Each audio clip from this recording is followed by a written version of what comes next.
right then. Let me get situated and then I'll give you a small recap on what happened with the case yesterday.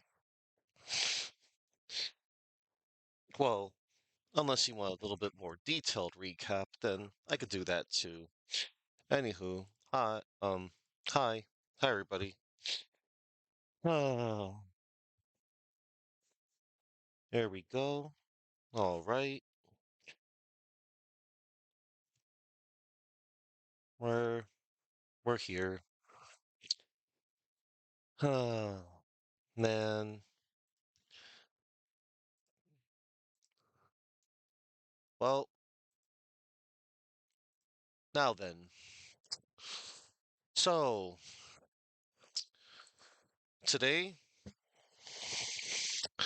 we say goodbye to Phoenix Wright, but we will not say goodbye to the series. Well, canonically, this is the last case that Phoenix Wright makes, you know, his last physical appearance alongside many other characters. You know, the ones that returned Maya, Larry, Edgeworth. Although I'm saving his games for the best for last, for they are spin-offs. Because Edgeworth is freaking awesome. He is my favorite character. I'm not gonna hide it. I've said it before. Miles Edgeworth is my number one favorite character in the series. So, whatchamacallit? So, we're gonna be finishing up a special episode, Turnabout Time Traveler, where Ellen Wyatt is accused of murdering Dumas Gloomsbury, who was a servant for the Sprocket Company, Sprocket Aviation. And yeah, a lot of circumstances have been shown and revealed. Yeah, I'll give you a short recap. So, in the last testimony of one Larry Butts, it was about moving the lantern. So his testimony was like, it's just like Nick said. I'm the one who moved the lantern. I was poking around the reception hall before the main event and saw a lantern was broken. There was a note on it that said, exchange the one in the hold, Ellen. So I decided to do Ellie a favor. So on that fourth statement, we pressed. Larry didn't get caught moving the lantern, unlike the first time that he tried to crash the reception and got locked up in the cabin for it. And then we asked ourselves if this fact is important to the case. It is important. And a new statement was added. Then Larry was like, I tried to sneak into the reception hall, but I got caught and locked up in the cabin. So we pressed that statement. After getting locked, Larry broke out to find Ellen, then stumbled upon the broken lantern and replaced it. But that doesn't make any sense. When asked where the contradiction is, we presented the broken lantern. So if we're taking Larry's statement at face value, he would have replaced the lantern both before and after the reception. Unfortunately, Larry explains this contradiction by bringing up time travel. Time travel. So, in a nutshell, he tried to sneak into the first reception and got locked up, but then time was rewound to before the reception, and he replaced the lantern. And now we have to prove that the time travel Ellen experienced is real. Larry even brings up the pterodactyl that he saw or claims to have seen.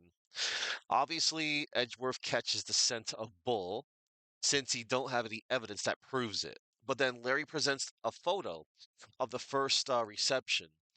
Then we had to prove that the reception was held twice. When asked to find the difference between the two photos, we were we presented the bouquet that Ellen is holding. So in that photo, the bouquet was red, but in the other photo, the bouquet was yellow. Have you actually proved that time travel was real? Then comes Edgeworth shouting, "Objection!" Edgeworth brings us down back to Earth by saying that all other attendants apart from Ellen and Larry would have said something if there was time travel involved.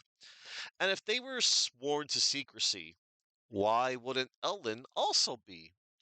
Nevertheless, since the reception did take place twice, courtesy of the photos proving so, there must be a much more reasonable explanation than time travel.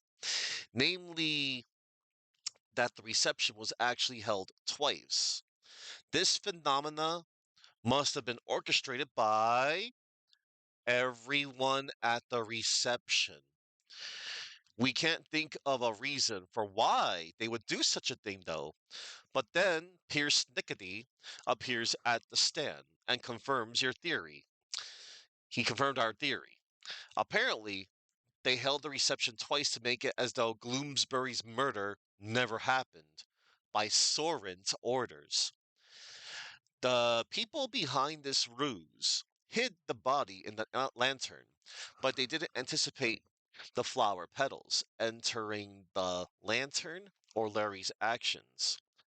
According to Pierce, the murder actually occurred on the Vista deck, as Ellen said, but he still asserts that Ellen was the killer. Sheesh.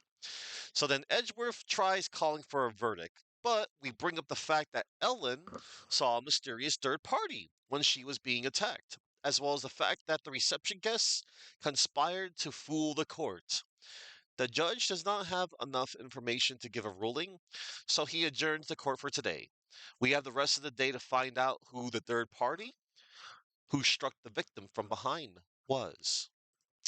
And yeah, that's what happened in that previous testimony. All right. Okay, then. And now it is time to finish up this case and to say goodbye to Phoenix Wright and a couple of other characters who we won't be seeing. Uh, a heck of a way to also, I'm glad that I'm glad that that this episode is included in the whatchamacallit, in this collection. Because otherwise, well, can't buy it anymore. Can't buy the DLC anymore, at least on the 3DS. So I'm glad that this collection exists because yeah, it has both for Dual Destinies, Turnabout Reclaimed and Turnabout Time Traveler. All right, well, here goes. This is the finale, everyone. Let me just check one more little thing. And but yeah, this won't be goodbye because like I said before, I've never played the Great Ace games. Those are going to be fun. Those are going to be fun first time playthroughs for me. I gotta work up my I gotta make sure my fake British accent is up to snuff. It's up to standards. Cause yeah, that's the only thing I know. I know it takes place several years ago. You get to play as Phoenix Wright's ancestor, and like it's all British. I think one of the characters might be Japanese too, a couple of them, but like straight up like British. But it's like that's cool. That'll be most interesting to check out. And I know there's some dude named Herlock Sholmes or something like that. So I don't know anything else beyond that. And that's good, because I don't want to know anything else. Hey, Sherry. Well, Barry, you're just in time. Today, we say goodbye to Phoenix Wright. but it won't be the end of, the series. Because like I mentioned before, I still got plenty of other games to get through. Because yeah, next month I'll be doing the first Great Ace game, July. I'll be doing the second Great Ace game, and then in August I'll do the first Miles Edgeworth game. In September, I'll be doing the second Ace Attorney Investigations, Miles Edgeworth. So that's gonna be fun. Cause yeah, reminder, the only games in the series I have not played in the mainline series, I did not play both of the Great Ace games or the second Miles Edgeworth game. Those are gonna be awesome. I cannot wait. I hope my first time reactions to those cases will be legendary and not forced. Because I like to appear to you all as genuine. Okay, but enough of that. Hold on. Hang on, everybody. Before I start, I hear a meow at my door.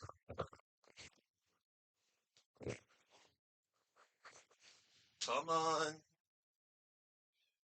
quiet. Come on, come on, come on. It's okay. Come forth. Boosh, boosh. He was meowing outside my door. Boosh, you're good. You ate your cat food and you used a litter box. Okay. You don't have to be a nervous wreck. I know you want to come back in because you need me or you like my room. It's one of the two. Nah, okay. My emotional support cat. And I am his emotional support human. All right. Come on, Boosh. What is it, Boosh? You wanna take your rightful spot on my lap? You want to say hi to my chat? You want to say hi to Sherry O'Berry? Maybe? Ah, Boosh. This is who I put up with, but I want to have it any other way. This is my boy. He's my boy. Hey, Boosh. Here. All right.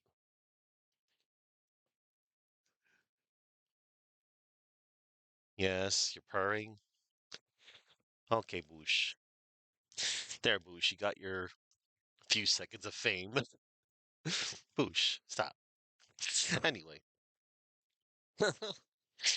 September September 22nd, 1:48 p.m. Wright Anything Agency. All right. So,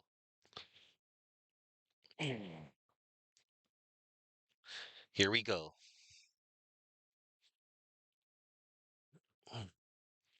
All right. What? So the whole time traveling thing was just a ruse put on by the guests at the reception? Looks like it. I knew there had to be some kind of trick to it. Wow, two wedding receptions. Can you imagine? I wonder how much that must have cost him. I have no idea. Well, if you have to ask, you're not rich enough to want to know. Still, if you've got the money, it's a pretty good way to cover things up, if you ask me.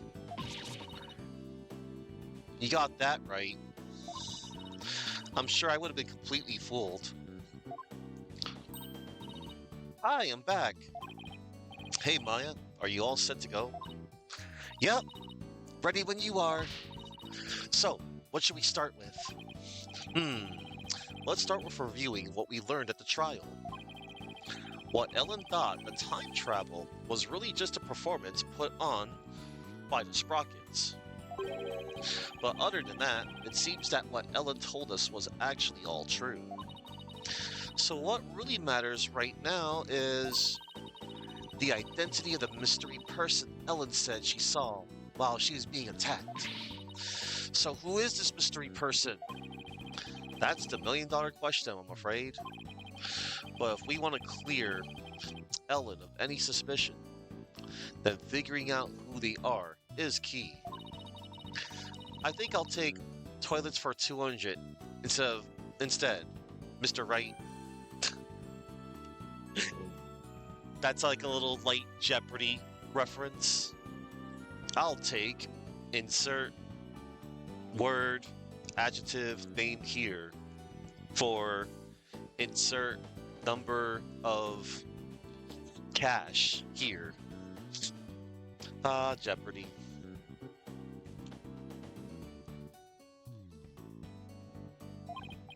Well, at least there were only so many people in that airship that night. And we know who the mastermind of the whole cover-up plot was, too.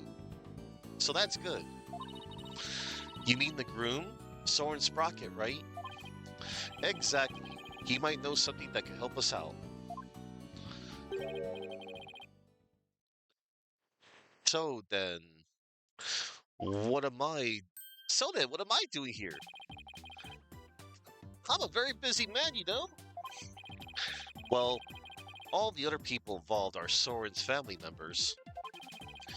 So I thought I'd better start by interviewing you. Even if I probably shouldn't trust a word out of your mouth. Oh man, I have a really tight schedule, but heck, what are friends for, right? Okay, pal, go ahead, ask me anything. You do remember it was you who came to me for help in the first place, right? Yep.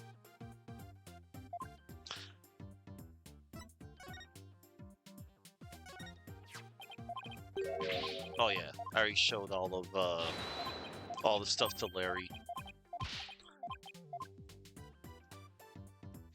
The only thing I really have to do is talk to Larry. Or rather, let's see. What are you showing me that for? Is this an interrogation? Okay, sure, I snuck onto that airship and was wandering around it all by my lonesome. But you gotta believe me, I didn't kill anybody! And why were you sneaking around that airship in the first place? Because it was fate. Yeah, that's it. I was just following my destiny. That's all I've ever done. Oh, come on, Larry. Are you seriously going to blame all the trouble you've ever caused on fate? Hey, famous adventurer. Hi. Welcome. Welcome to the finale of this case. This is going to be a semi-long one.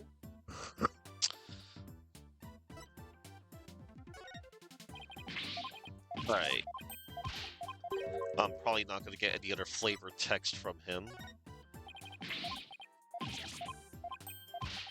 So we're just going to talk to Larry now. Alright. Talk the incident. I want to go over exactly what happened when before I step outside this office again. Since you were there, Larry, do you think you could get me... Do you think you can help me get it all straight in my head? If I gotta... Yes. Okay, so the first reception was held at 7 p.m. on the day of the incident. That's the one you tried to crash, right? Huh? Oh yeah, that's right. And then they locked me up in the cabin. It was awful, I tell you. Too bad we're not here to focus on you, Larry. And then the incident occurred after this first reception at around 10 p.m. Oh wow. Another shot of this guy. Ellen was attacked in the reception hall by Gloomsbury. He forced her out onto the Vista deck and was just about to kill her. But Ellie fought back and ended up killing old Gloomsbury instead. To cover it up, the family quickly threw together a second reception. That's what Edgy is claiming anyway. But I know my Ellie didn't do it. The key point here is the mystery person Ellen said she saw strike Bloomsbury just before she passed out. Did you see anybody suspicious skulking around that day? N- Not a soul, because I was locked up in a cabin at the time. But you managed to escape and sneak back into the reception hall. That's when you switched the lantern in the event hall with the lantern in the hold, right? Did you see anybody then? Nope. The place was completely deserted. I guess because that Pierce Butler guy had everybody gathered together somewhere. That makes sense. He must have been going over the cover-up plan with them. So clearly, the murder had already happened by the time Larry got out. They must have gotten everything ready fast and had the second reception soon after that. Then after that second reception, Ellie went to clean up the reception hall. And as luck would have it, that's when she found the body in the lantern I'd brought up. Ew. I tried to do something nice for Ellie out of the goodness of my heart, and this happened. We still don't know exactly what happened during the actual murder itself. We'll just have to look into it, along with the identity of that mystery person. The cabin. So while the murder was taking place, you were locked up in a cabin. Did you see anything unusual while you were in there? In the cabin? Let's see. Well, there was that pterodactyl flying through the sky. That's pretty unusual. Oh, right. That drawing of that pterodactyl you saw. What's with all the air quotes? I really did see it. I swear. But Larry, the time travel thing never actually happened. Which means you couldn't have seen a real pterodactyl flying through the sky. Oh! Are you doubting the eye of a super popular picture book author? Yes. No, I'm just sure you saw something else and mistook that for a flying reptile. Nick! You're making me doubt my own eyes. Now I'm not even sure what I saw. Larry's drawing updated in the court record. A drawing Larry made, he probably mistook something for what he claims is a pterodactyl in this picture. Oh no.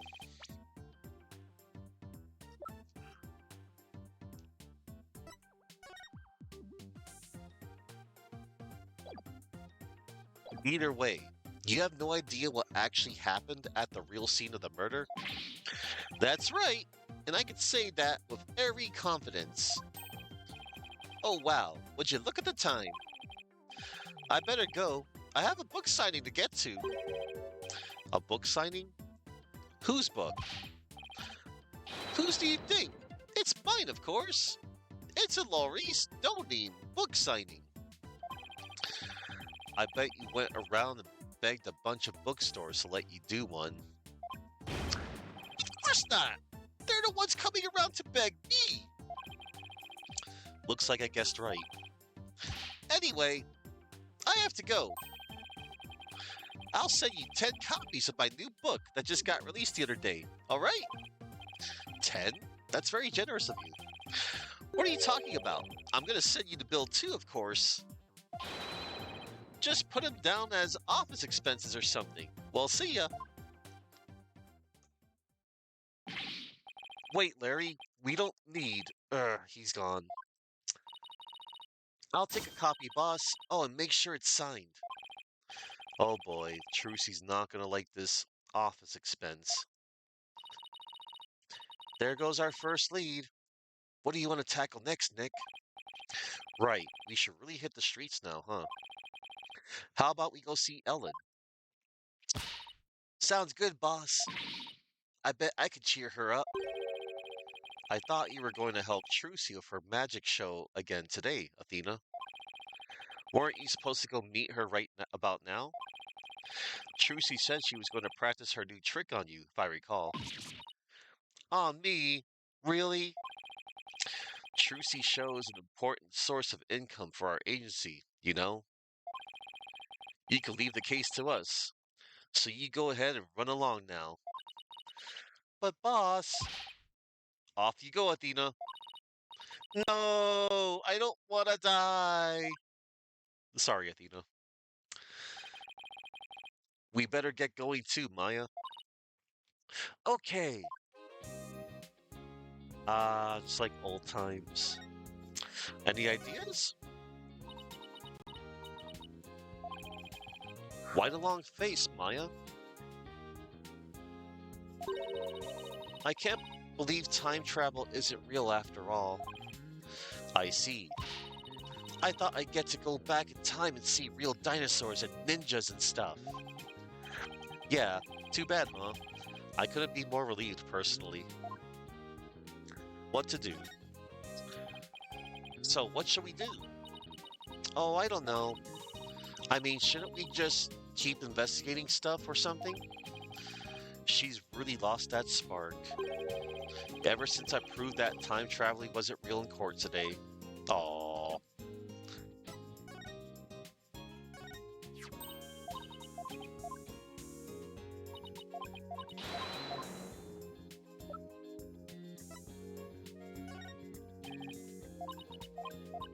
Alright. Let's examine stuff before we go. It's Charlie! His branches are as handsome as ever. Charlie seems happy to see you too, Maya. His leaves are greener than usual today. Well, he looks super healthy. We always make sure he's watered and well cared for. And by we, I mean Athena and Trucy.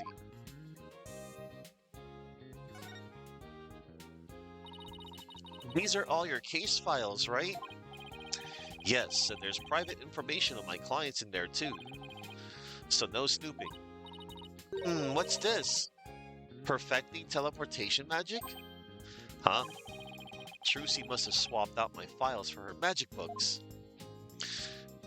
That's silly. So are you thinking about a new look, Nick? What are you talking about? That red jacket. Oh, that's Apollo's. Maybe you should wear a little red every once in a while. But, it's not really your color, is it? Then again, you never wear anything but blue, so why not give it a try? Here you go, Nick, put it on. Like I said, it's not even mine. Aw. Well, that's one thing he left. Because he did stay in Korean. Whoa, it's one of those zigzag cabinets for dividing a person into three. I've never seen one in real life before. It's one of Trucy's magic props. Oh, let's try it out. I don't know, it's probably dangerous to get that thing if you don't know how it works. Oh, come on, Nick. Just hurry up and get in there already. Why am I the one on the chopping block here? Huh. Oh, there's all kinds of interesting stuff here, like this hoop. Maya, it's not a hoop for hula hooping, you know, it's a hoop used for levitation magic, right? How did she know? She just does. Come to think of it, you used to be a pianist, right, Nick? So play something for me. I'm not really good enough to play in front of other people. Can I play then? No way. We'll get complaints from the hotel next door. No fair. It's just a glorified shelf the way he plays it, you know. But Phoenix cannot play a lick of piano. Phoenix was playing poker, while Trucy brought in the income. Well, before he met Trucy anyway, he was playing poker. But yeah. Anywho, and now it's time to go to the detention center. Oh boy. The, oh no. September 22nd, detention center, visitors room. Oh, my poor sweet Soren. I wonder how he's getting along without me. Hello, Ellen.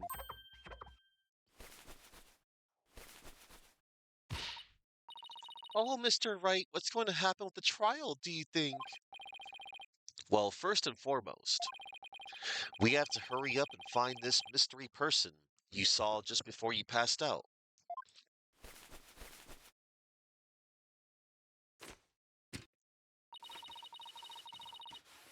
Do you think that person could be the real killer?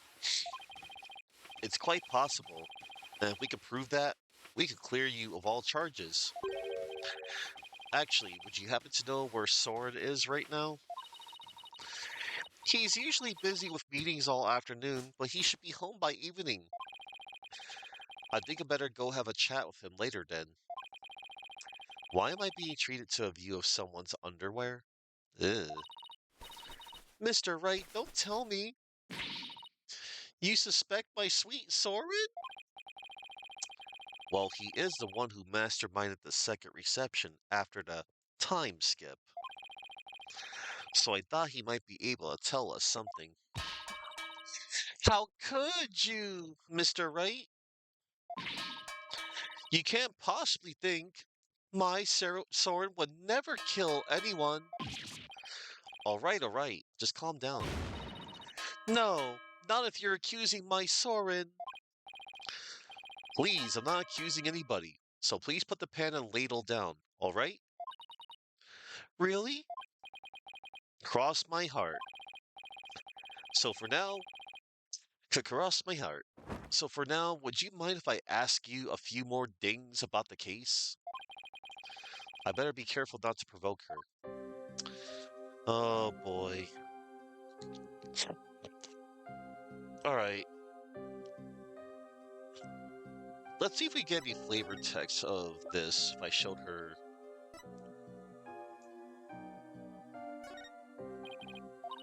Nah, of course not.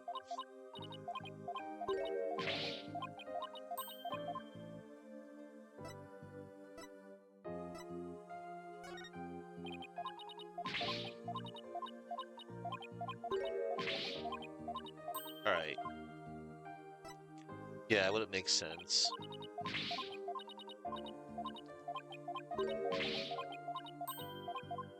Alright. Let's talk to her about Soren. Could you tell me about Soren? There's nothing to tell. He's squeaky clean. Alright, okay. Maybe I should avoid the topic of Soren right now. Let's talk about something else then. Fine, but you won't hear a peep out of me about Soren. Talk about pulling teeth. Pierce Nicotine. Could you tell me about Pierce Nicotine then? Pierce? He came to Sprocket Manor about a year ago. As the family butler, he's now in charge of everything in the household. Only a year ago? Did he have some kind of special connection with the family? I'm just a maid, so I'm not privy to such things, I'm afraid.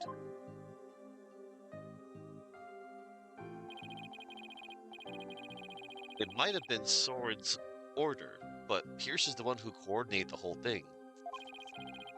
He's the one who really orchestrated the grand time travel farce. He must have quite a bit of authority in that family.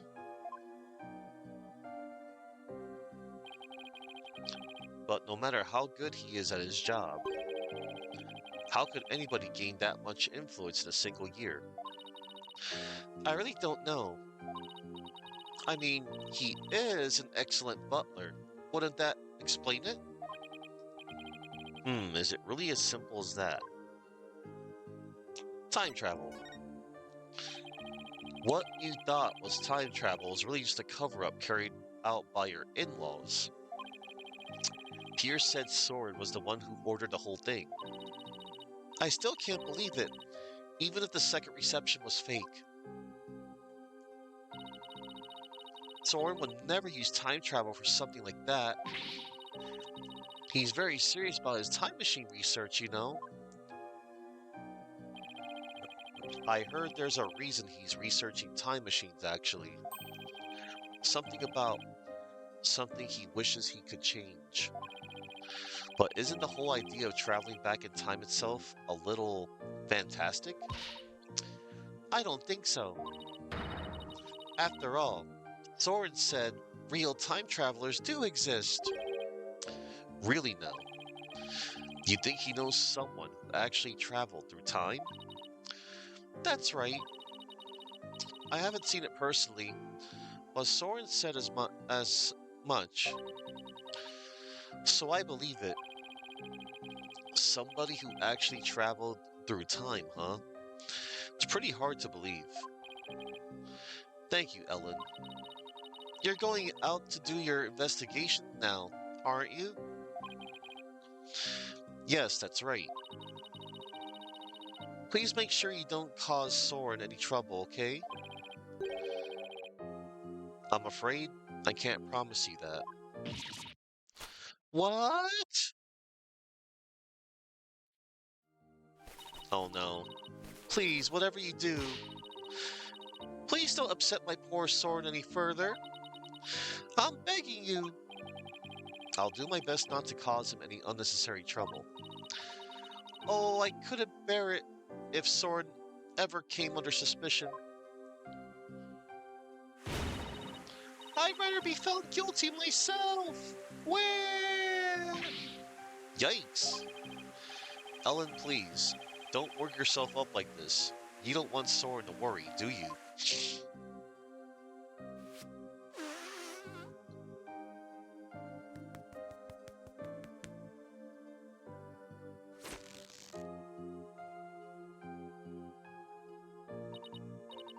No, you're right. And the flood waters recede once more. So what do we do now, Nick? Well, Ellen said Sword is usually in meetings until the evening, so let's save our house call until then. Why don't we go to the mooring deck and figure out our next move from there? Roger, Nick. Yup. Alright, before we go. Nah, she would have known nothing about Larry's drawing. Okay.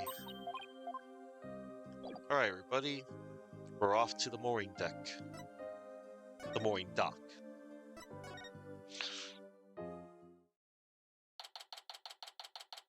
Hello, Chuck. We are on our investigation on the finale of this case, the last case for this collection, the last case of Spirit of Justice, which was originally DLC. Oh. September 22nd, Sprocket Park, mooring dock. So where should we start? Let's see. Are there any places we haven't examined yet? We already investigated the reception hall and Sprocket Manor. I know, we haven't looked at the Vista deck or the hold yet. Hey, you're right. We've still got some pretty important places left to examine, don't we? Yep. The Vista deck is the actual scene of the murder, right? Yeah. And the lantern with the body in it was stored in the hold. That too. I think there's a good chance we'll find some important clues in those locations. Do we know how to get to the hold? Good question. I think it was labeled in that diagram of the airship in this pamphlet. There it is. The hold's right there. Well, what are we waiting for? Let's go. We shall, after flavor text. Oh, never mind. No flavor text. Yeah, we're just gonna go. We're gonna go, go, go. We're off to the hold. Da-da-da. Whoa, look at all these gears. September 22nd, Flying Chapel. Hold. So this is the hold. This is where Pierce orchestrated the whole cover-up operation. We better go over this place with a fine-tooth comb. Hey, Nick, weren't we supposed to need a key card to get in here? Huh? You're right. I wonder why it was unlocked. How's it going, Mr. Wright? Emma, what are you doing here? Just a little independent investigating. For my own sake. Gotta keep the mind sharp. Ah, so the door security system was turned off for the police investigation. We'd like to investigate the hold ourselves. Will that be all right? Yeah, sure. The police just finished their examination anyway. Thanks. We'll just take a quick look around then. Oh, right. You should know that the floor doubles as a huge lift. You can use that lever way back there to raise it up to the Vista deck. The police inspected it already, but didn't find anything of particular interest, it seems. If you do go up to the Vista deck with the lift, be careful not to fall off. Got it. Thanks. That goes double for you, Maya. Yes, ma'am. Well, let's get this show on the road. Wow, they interacted right there. All right. So before we go do anything, let's talk to Emma. The incident. Any progress with your investigation? Nothing conclusive yet, I'm afraid. Almost everybody was involved with the cover-up, so it's hard to know who or what to believe. I know what you mean. Unless you have some compelling evidence, I'm afraid it's going to be a tough trial for you. You're telling me. There isn't much time left, so I've just got to make do and see what I can turn up. All right. Let's see. Ah, Maya is a year older than Emma. All right. Let's examine.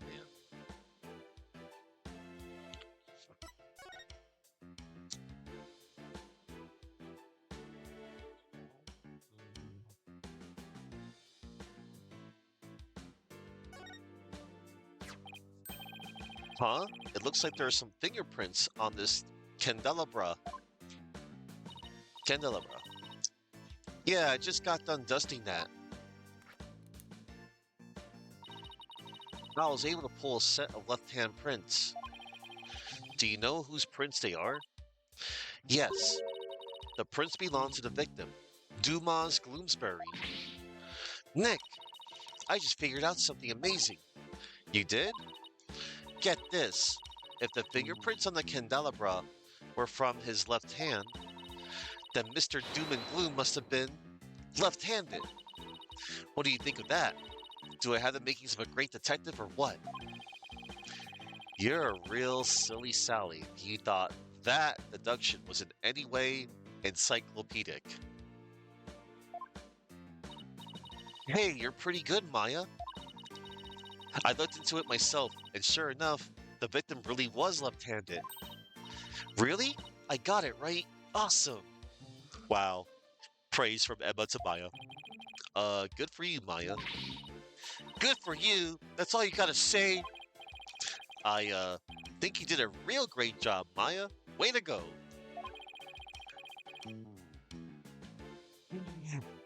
I guess one can never have too much info. Next game, animated Mia, Faye, and Gumshoe? Mia Faye? Now you're talking. Oh, I guess you must mean like another appearance like channeled Mia Faye and Gumshoe. Yes, I would like to see Gumshoe in 3D. See, it's I'll get back to you in a moment. But come to think of it, this candelabra isn't in the photo Larry took of the hold, is it? That picture was taken when they were getting ready for the first reception, right? The candelabra must have been brought in here sometime after that, then. It's still possible it has something to do with the incident, though. I better add it to the evidence file, just in case. Candelabra added to the court record, and candelabra from the hold bearing fingerprints from Bloomsbury's left hand, which is his dominant hand. Oh, by the way, Mr. Wright, you could have this fingerprint powder if you like. You're giving this to us? Sure. I have 4 other sets. Thanks. I feel like there's something more to the candelabra, but I can't put my finger on it. All right. Yeah, it's like I said, like I think Mia's story, Mia is pretty much done. She doesn't really have any reason to come back after that whole in the OG Phoenix Wright trilogy. Like her story already came full circle with Godot. Unless Maya had a reason to channel Mia again, like in the foreseeable future, like if Mia might know something about like a case or something. Eh. And Gumshoe's just missed. I really do miss Gumshoe.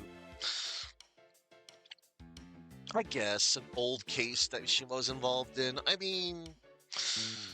was nice to see young Mia Fey in 2 cases of trials and tribulations. I just think people want to see channeled Mia Fey in 3D. But yeah. And Gumshoe, man, it's nice that he got a mention, but at the same time, ugh, I did not like his last appearance from that flashback case. He was so out of character. He was like not nice to Phoenix. He did like a he. It's like yeah. He was a little flanderized in that flashback case. But at the same time, well, he didn't have a reason to be buddy buddy with Phoenix because Gumshoe was just doing his job.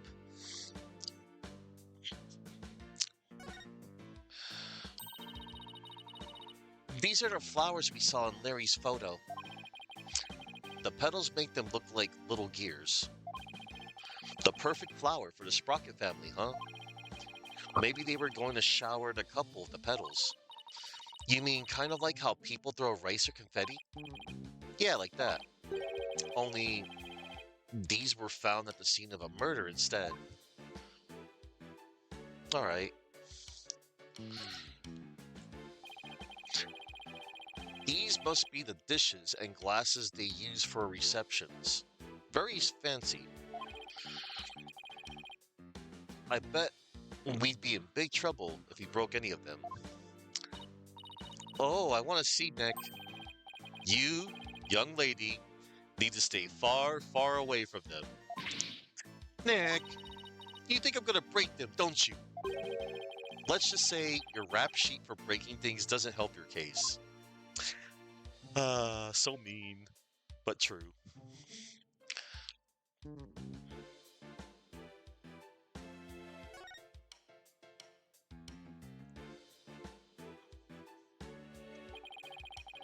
So there are two male mega bull.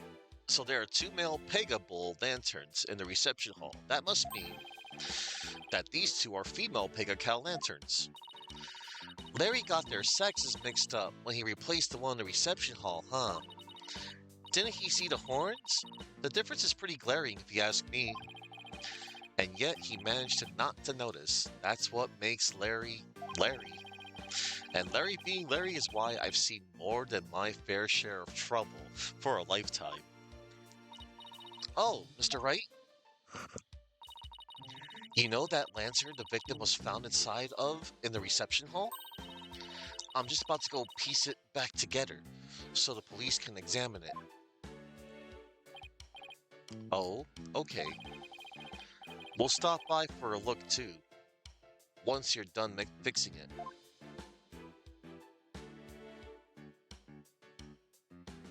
Alright, let's check the cake.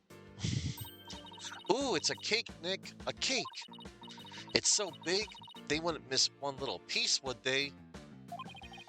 If you're that in the mood for a mouthful of styrofoam, sure, knock yourself out. You mean it's not real? Well, it sure fooled me. I was so ready to have some that I'm really craving cake now.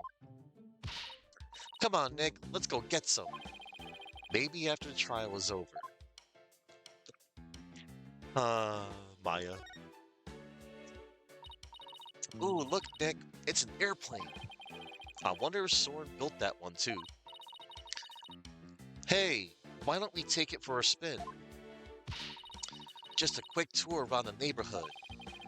And who do you propose is going to pilot that wooden death trap? Me, of course. Who else? Don't worry. I've seen people fly airplanes on TV plenty of times. Um, I think I'll pass. I've still got my whole life ahead of me.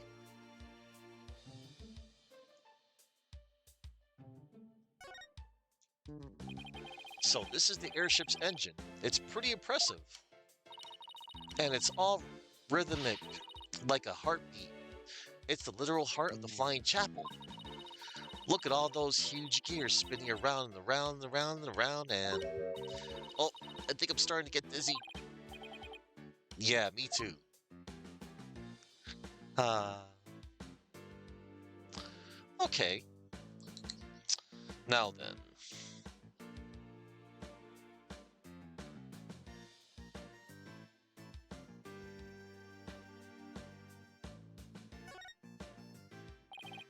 Oh, look.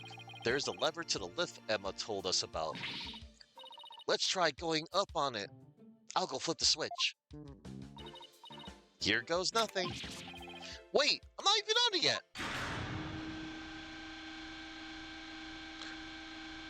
Eesh. Look at that. Hey, Maya, stop the lift. Whoops, sorry. I got a little carried away. Never mind that. Move over a little. Okay. Is that blood? Yes. Blood? Let me see. Could it be Mr. Gloomsbury's blood? Well, this lift goes up to the Vista deck where the murder took place, so I think that's the most logical conclusion. But I thought the victim was clubbed to death and that there wasn't much blood. Something tells me I better take a picture of this. Lift blood stain added to the court record. A blood stain that was found on the side of the lift in the hold. It's unknown whose blood it is. Ew. I should ask Emma about it some more later. Maya, can you bring the lift back down now? You got it. I'll go flip the switch again. There.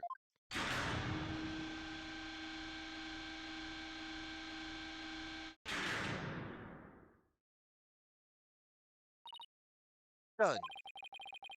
I want to find out some more about that bloodstain. But for now, I guess we should go up to the Vista deck and take a look around the actual crime scene for ourselves. The view must be great from up there. I bet it'll be awesome. You mean, it would be if it wasn't the scene of a murder. Okay, to the Vista deck we go. Make sure you actually get on the lift this time, Nick. I know, I know.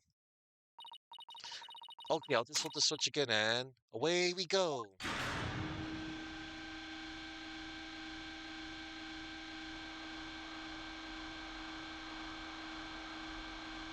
Oh boy. Wow, look at the gorgeous view. So this is where Ellen was attacked and Mr. Gloomsbury was killed. Yeesh, one wrong step and it's kersplat on the ground below. Should we go investigate the stuff that's a little closer to the edge? Well, I don't see much of anything over there. The police investigation didn't turn up any clues either, so maybe we don't need to? Oh, I get it. You're scared, aren't you, Nick? Of course not. Come on, let's go back down and finish checking out the hold.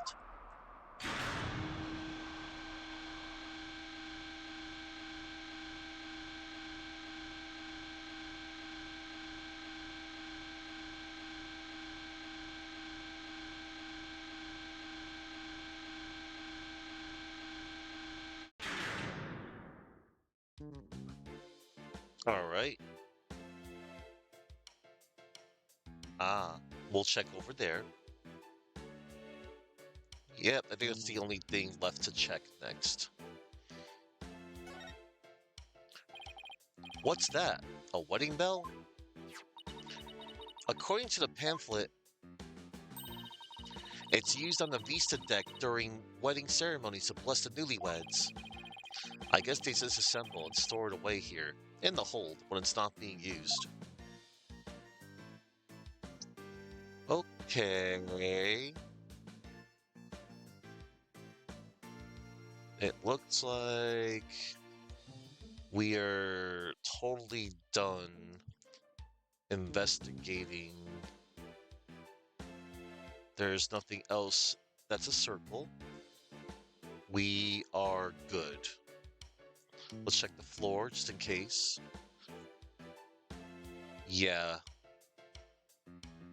Okay. I think we talk to Emma next. I think. Ah, there we go.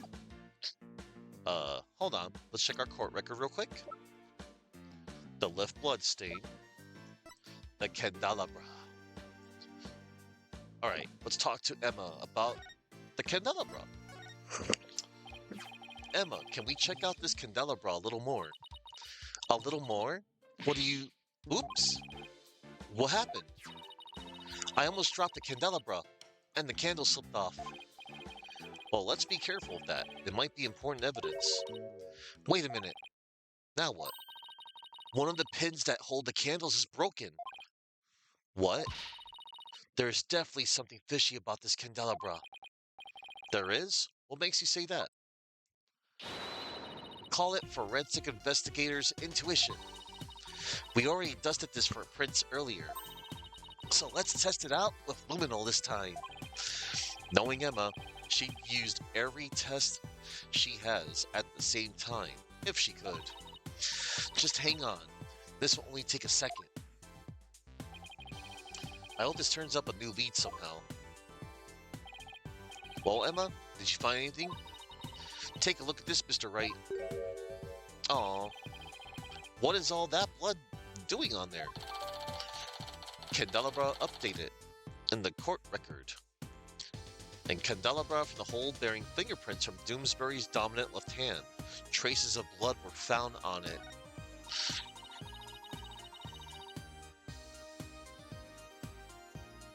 Maybe somebody got hurt while they were setting up for the receptions? These pins are pretty sharp, but if one of the pins is broken, it means there was some force involved. Do you think maybe somebody got stabbed? But nobody reported anything like that. That's quite a bit of blood.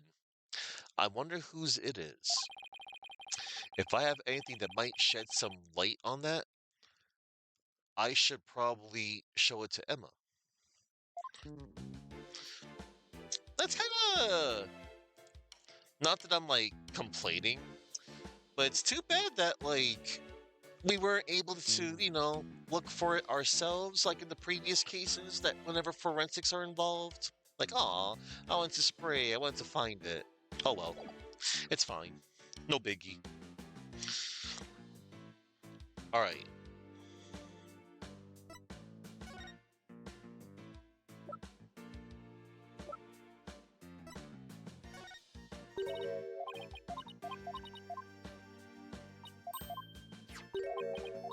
Alright.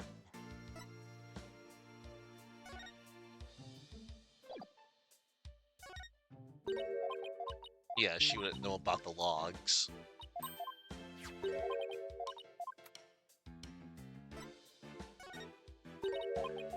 All right, we're gonna move it along. We're gonna show her the lift blood stain now. Emma, about this blood stain, doesn't something about it strike you as odd? What's so odd about the victim's blood? That's not exactly. There's just something about it that bothers me.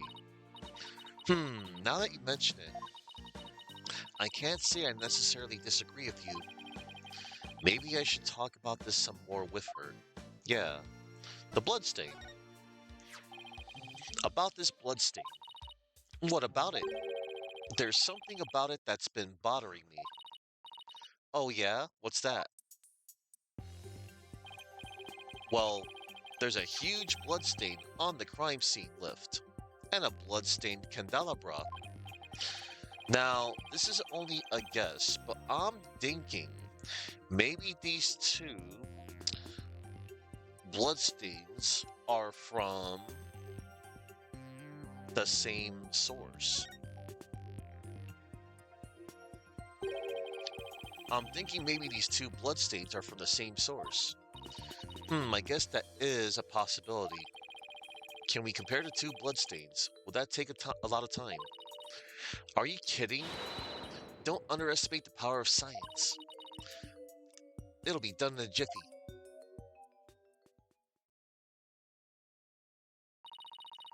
And the results are in. That didn't take long now, did it? Hmm. It seems that the blood from the lift and candelabra are from the same person.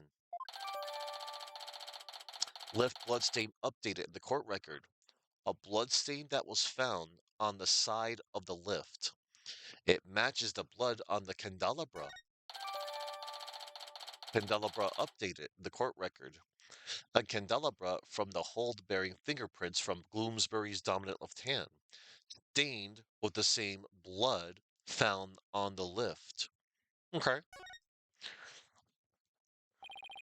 Well, the victim was clubbed to death, and there wasn't all that much blood. But if this isn't Mr. Bloomsbury's blood, well, this is just a guess, but what if Mr. Bloomsbury stabbed somebody with a candelabra pin? That would explain both the huge blood stain on the lift and the blood on the candelabra. Oh my goodness, if that's true, then that means there was somebody else present at the scene of the murder. It does, doesn't it?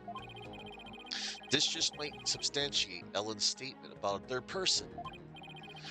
Emma, did you have this blood analyzed? Sure thing. A mysterious blood stain on a candelabra with the victim's print on it. This just might be the thing to back up Ellen's memory of seeing a third person. Next up, the reception hall. It might be worth taking another look around in there. The reception hall? The forensics team is in there investigating right now. Oh, they are? Well, we don't have time just to sit around, so let's go check out something else. Good idea. We can go question some people. Especially Soren. I have quite a few questions for that guy. Sounds good, Nick. Off to do some legwork then? Yup, I thought we'd head to Soren's house for starters. He was accompanying the police on their investigation here earlier, but he's probably home by now. Great. Thanks. Later, Emma. Yeah, later, Emma.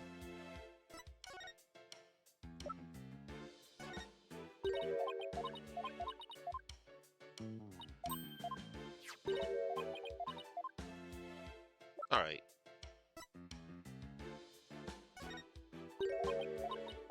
Alright. We are super out of here, I think. Yep. We examined everything here. We are off to the foyer.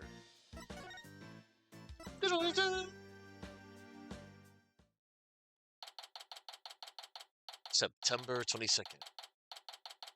Sprocket Manor. Foyer. I still can't get over how I still can't get over how gorgeous Sprocket Manor is. Just don't touch anything. I I wasn't going to. She was definitely going to. She did. I was told I had guests. Thank you for seeing us, Soren. We know you're busy. We'd like to ask you a few questions about the case, if you wouldn't mind. Uh,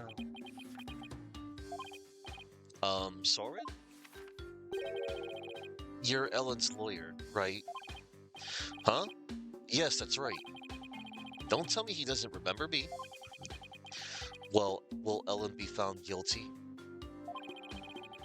We're doing everything we can to prevent that. That's why we're here, investigating. Will you please tell us what you know?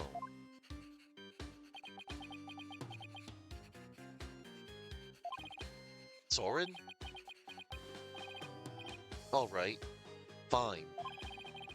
What was that pause all about? Yeah, what was that all about?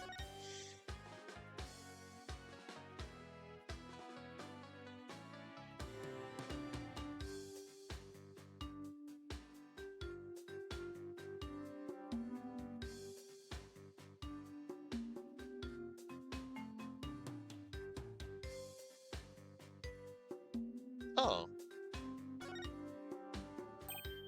aha, come back to hear more about my camera, have you? I'm sorry, but I'm afraid I'm really busy right now. Oh, what a shame. Well, if you ever want to talk about cameras, come back and see me anytime. Sounds like even his own family members don't want to listen to him.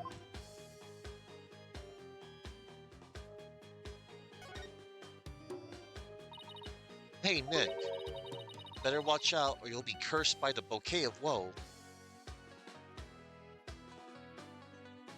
You are cursed. Oh, come on, Maya. Like I'm going to believe an urban legend you just made up. Cursed. Alright. Let's talk to Soren. The cover-up. It was you who gave the order for that large-scale cover-up plan, isn't that right? What large-scale cover-up? Don't play dumb fuss. You held 2 wedding receptions in order to try and cover up Mr. Gloomsbury's murder. Ellen thought that through the power of the timekeeper you built. She traveled back in time. Ah, so that's why there were 2 receptions. Wait, does he seriously not know why the reception was held twice? Looks like I'll have to delve deeper here. Time travel. So the cover-up scheme, that fake trip through time, you're not the one who was behind it all? Pierce Nickety stated in court that you were the one who ordered it to be carried out. Pierce said that? I see. I leave him in charge of everything around here. So whatever he decides is, in essence, my decision too. So I take it that you didn't know anything about the cover-up? That's none of your business. But you were in 2 wedding receptions in a row. And still you claim to know nothing? I have nothing more to say to you. Please leave. But Soren!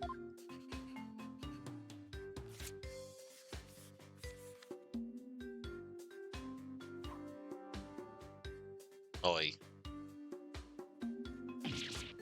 Ow! Oh, there's something written on this paper airplane. Let's see. Go away! It doesn't get clearer than that, huh? He's looking especially uncooperative, but maybe I can grab his attention somehow. There's still that one piece of evidence I don't know much about. It's worth a try. And yeah, we have it. But first...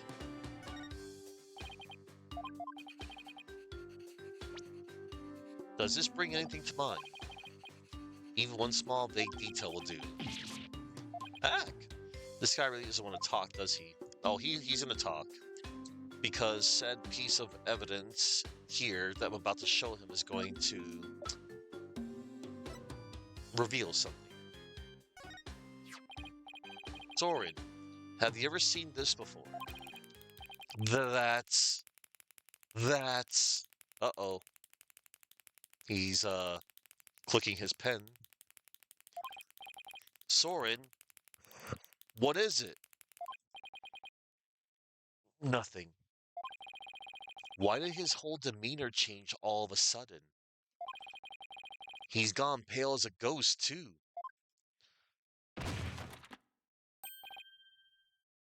Soren! Nick, look at his stomach. He's bleeding. What? Somebody help! Soren's collapsed. Master Soren! Get him to the hospital, quickly now. I totally forgot this part of the case. That's pretty insane. Hey, Krokelmeyer.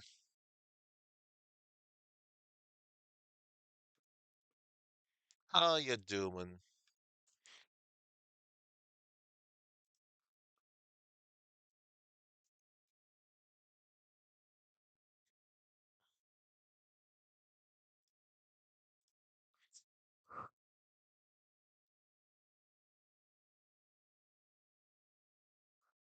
A global emote? Um, oh, oh, I see. Brahal Woo? A woo? Oh my god. It's a wolf. That's adorable. I wonder how does one obtain that? I mean, I do like my little game controller and my Mr. Raccoon and my umbrella badge. Hmm, that's cool. I was just gonna say, I like how Twitch doesn't send out enough notifications on how to earn badges. They expect you to like check either their socials or on the actual site itself for any upcoming events. Like, hey, uh, do this little event. You either watch or subscribe to a channel. You'll get a nice little badge. They don't do that enough in the notifications thing. Cause yeah, like I never knew about the Mr. Raccoon and the umbrella badges until I had to like actually look it up.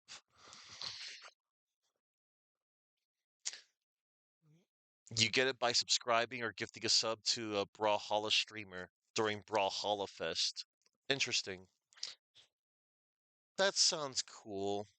And of course, there's also a time frame of those as well.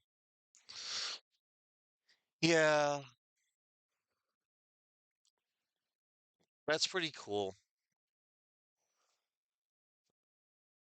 From far away, it's just like a little speck. Like I see like the little light, but upon closer inspection, but of course when you highlight it, oh how cute. It's a wolf. I remember trying out Brawlhalla once. It it was okay, but it didn't get my attention too much. Or rather, it didn't hold my attention too much. But I know peeps are still they like it, and I know they added like all these fun little skins to it. It'd be nice if the person you gifted a sub to also got the. Yeah, that's another thing. It's like that'd be kind of cool. But it's fine. Poor Soren. That must be one serious wound. Aw, man. That's cool, Krokelmeyer. I also wouldn't mind, to just get that, just subscribe in general. It's just, I would rather do it like I was just gonna say, at least in my case of with the Mr. Raccoon badge and the umbrella badge, I remember going out of my way to subscribe to like two people that I actually watched that actually genuinely did it. Like, during the event because they also genuinely, you know, like said game slash series. I know, understandably so, some people would, to put it in words, take advantage of said event so that so that the streamers can get, them subscriptions. I'm not judging or anything like that whatsoever. Nope, nope, nope. I'll stop there. But yeah, cute little badges though. Yeah. No, but yeah, like the umbrella badge is so cool. Like I'm like, yeah. And then I also like badges that you actually go out of your way, you know, the ones that they offer for free just by, hey, go on this channel. Um, like me and Chuck, for example, um, we call it? When we did video games day, um, we did a collaboration. We were just doing a couple of arcade games, and it's like, hey, do it during these days, so and so, and you'll get awarded this video games day badge, which we did. And hey, it's cool. It's like a cute little controller. I like it. Like that was just for free. That's the cost of free. But yeah, the ones that you subscribe for, it's fine. And also, I also like that they do bring back certain badges. Like for example, the umbrella badge. I know it's they actually did it before, like a couple of years back or so, and they decided, hey, let's do this event again for when Resident Evil Requiem came out. The MC pickaxe one you have just from watching the yeah, Mario. Yeah, I saw the Minecraft badges too, which is cool. Hey Mario. Representing Timeback TV to Mario. All right. Yeah. So that's cool though. Oh yeah, it's right. I like that yeah, that's a call it. Oh, Creeper Explode? I know there's a global one too. All right. So let's see here. Yes, Master. Oh no, somebody help. Soren's collapse. Master Soren. Get him to the hospital. Quickly now. Poor Soren. That must be one serious wound. Hmm. What is it, Nick? Well, when I showed him the candelabra, his whole demeanor changed. So I was just thinking that maybe his injury is. Huh? What's this? It's Soren's notebook. He must have dropped it in the rush to get him to the hospital. Oh, his notebook, huh? I wonder what's written in it. Don't you? Come on, you know you want to take a peek. Maya. Soren's notebook. What to do? What to do? We take a peek, of course. I feel guilty snooping around somebody's personal notebook, but maybe we should take a little look-see. Whoa, it's filled with big words written in tiny letters. I guess he uses this notebook to write down his invention ideas? Huh? What is it? Did you find something? Hmm. After March 8th of last year, the content of this notebook changes dramatically. Like how? Well, ever since that date, Soren's been writing down every detail of his life. As in, every Maybe he decided to start keeping a diary? But this is way too detailed to be an ordinary diary. Hmm, either he's really compulsive, or maybe just plain forgetful. But is it really as simple as that? I feel like something happened on March 8th that made Soren change. Well, why don't you let me take a look at that, and I'll tell you. Hey, Maya, let go or we'll rip it. Heep! Now look what you did. You dropped it. You should have just let me take a look. How is this my fault? Oh no, Nick. Matt, it fell into that pool of Soren's blood. Oh my god. I can't read a thing on these 2 pages now. Uh-oh. You're gonna get it now. Ugh. I guess it really is my fault after all. Let's just put it away carefully for now. We can't let anything else happen to it. You hear? That is such a weird event that just transpired. I totally forgot that scene. Soren's notebook, a database-like notebook that chronicles the events of each day in minute detail. Huh? Hey, look, there's something sticking out of the notebook. Before we do that, Soren's notebook. Soren had been writing nothing but ideas for his inventions in this until March 8th of last year, where he abruptly began to chronicle the events of each day in excruciating detail. However, details of the day of the murder have been rendered illegible by a bloodstain. Illegible. Huh? Hey, look, there's something sticking out of the notebook. It looks like a newspaper article. RAL Company Air dies in crash. Let's see, it's about the car accident Soren's sister died in.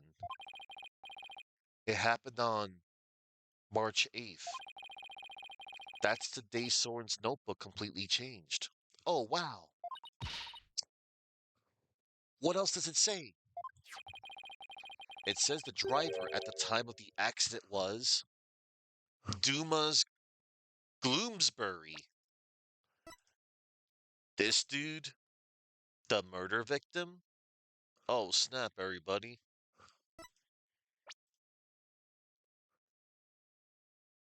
Hmm. It says Soren was in the car too, and that he had sustained severe injuries. It's just like Pierce said. Soren completely changed after the accident. Newspaper article added to the court record. A clipping of a newspaper article detailing the car accident that resulted in Selena Sprocket's death. So Bloomsbury was driving the car when they got into that accident. A vehicular accident on March 8th led to the death of Soren's older sister. Soren was also in the car and suffered severe injuries. Gloomsbury had been the one driving. So Gloomsbury was driving the car when they got into that accident. That opens up the distinct possibility of Soren holding a grudge against Gloomsbury. You think Soren could have? I don't know. It's not like I have any proof. We should talk to Pierce about this when we return Soren's notebook to him. Though he doesn't seem to be here right now. Maybe he's at the Flying Chapel. Shucks. Let's not jump to conclusions now.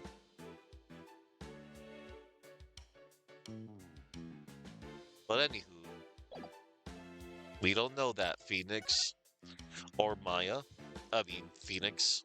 He's thinking, what if Soren was the one that killed Dumas Gloomsbury?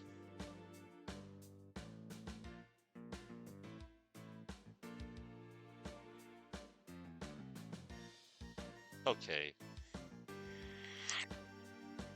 Huh. And now we go back to the mooring dock.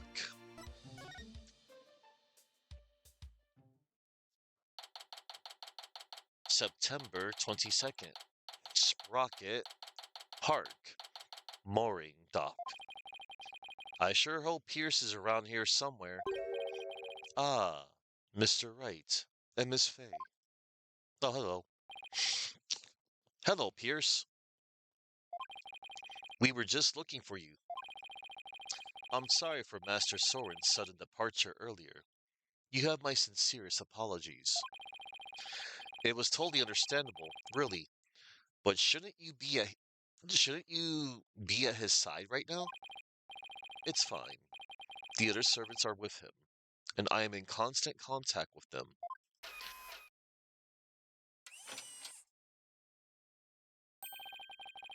Do not forget to give him his pain medication, and be sure to keep him hydrated.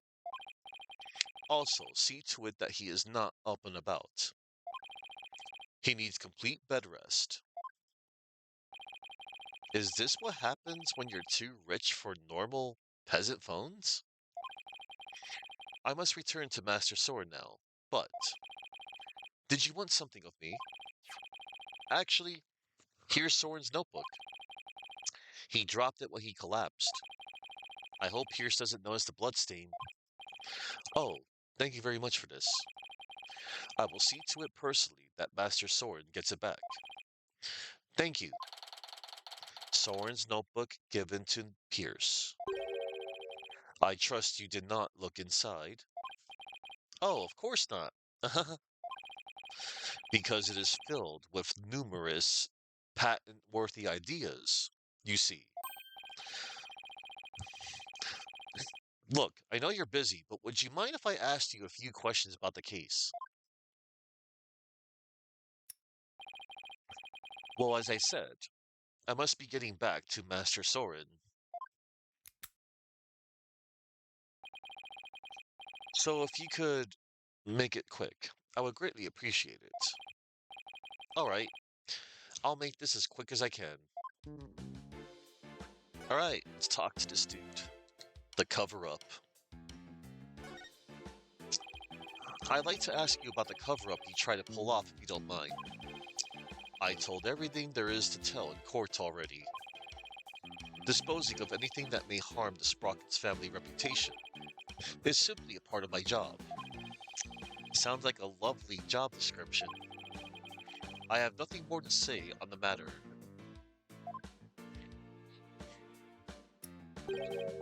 I will say, I do not think it's wise to spend time on topics that have already been discussed. Right.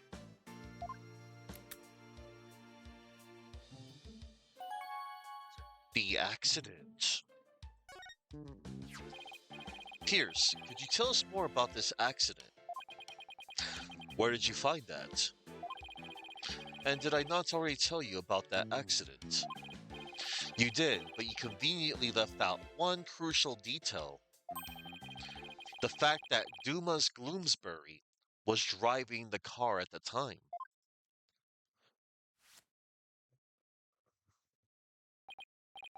Oh, did I not mention that? I suppose it simply did not come up then. If Mr. Gloomsbury caused the accident, why didn't the Sprocket family fire him? Wouldn't that usually be the natural consequence of such a huge mistake? Please do not misunderstand. Gloomsbury stayed on with the family.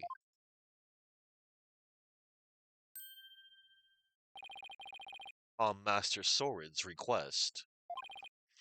What? That is the type of person Master Soren is. Perhaps it was the influence of Miss Selena's kind nature. She was such a sweet person that even in her last moments, she thought of Master Soren. Not only did Soren not hold a grudge against Gloomsbury, he insisted on keeping him on. Now I really don't understand how that guy's mind works. Selena's last moments. So you were present for Selena Sprocket's last moments? Yes, in my professional capacity. The accident happened on the way to a certain party. And what kind of a party was it? It was Miss Selena's engagement party. Bloomsbury's injuries were minor, but Miss Selena's and Master Soren's were critical. They were brought to the Sprocket family's regular hospital. Wow, to have such a terrible thing happen on what was to be a day of celebration. Thanks to the thanks to the surgeon in charge, Master Soren pulled through. But Miss Selena, she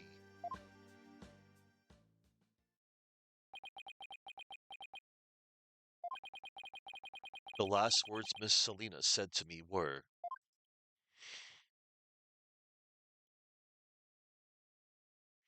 "Please help Soren." Aww.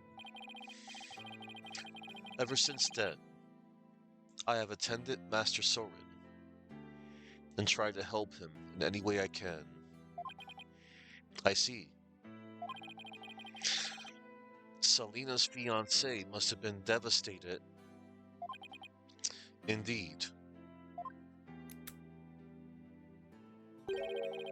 The shock of losing Miss Selena was so great. He quit being a surgeon. He was a surgeon? Wait, so the surgeon who tried to save them both? Was he? Yes, he was Miss Selena's fiancé. What a terrible tragedy. How awful. So where is her fiancé now? Good question. I wondered that sometimes myself. So Selena had a fiancé. I need to find out more about him, but I doubt I'll find him anytime soon.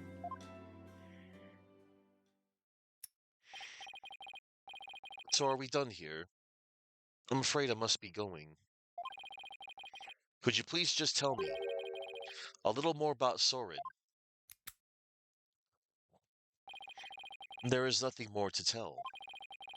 I can't seem to get any real answers out of him just by asking him questions.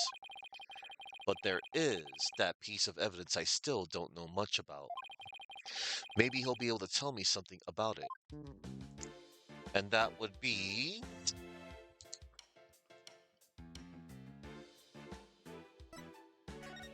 Hold on, before I present it to him. Do I get any evidence of...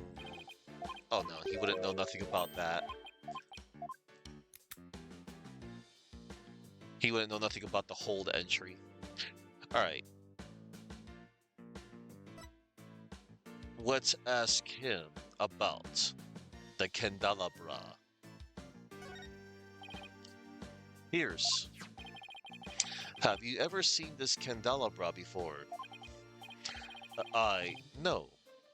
I don't know anything about it. Oh, really, Pierce Nicotine?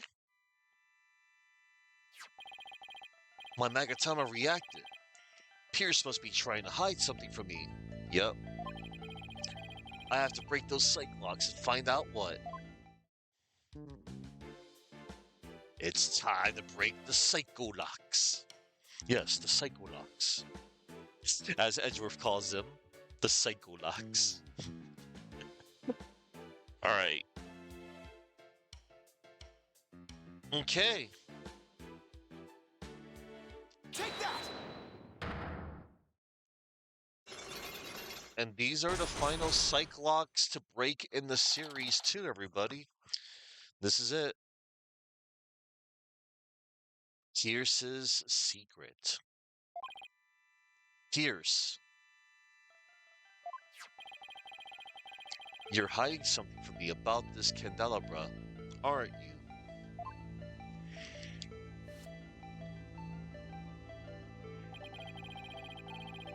It is one of the candelabras from the Flying Chapel, is it not?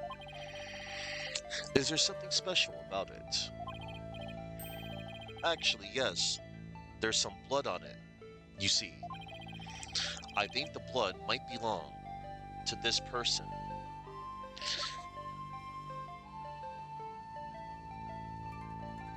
Soren Sprocket. Take that! Soren has a rather nasty wound on his body, doesn't he? Yeah. Yes. Master Sword is indeed injured. That's a cool combination there. Are any of the other people involved with this case injured? Not as far as I know. I see. Then let me ask you this, Pierce. Do you suppose Soren could have been more directly involved than you're letting on? What in the world would make you think that? Oh, I've got my reasons.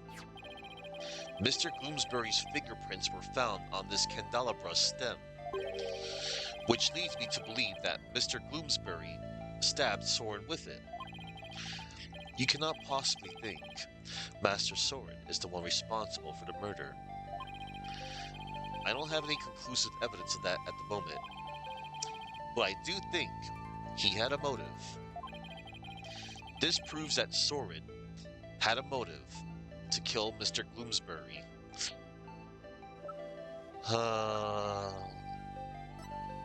The newspaper article. Take that! Even though it was an accident, Mr. Gloomsbury was the man responsible for taking Soren's sister away.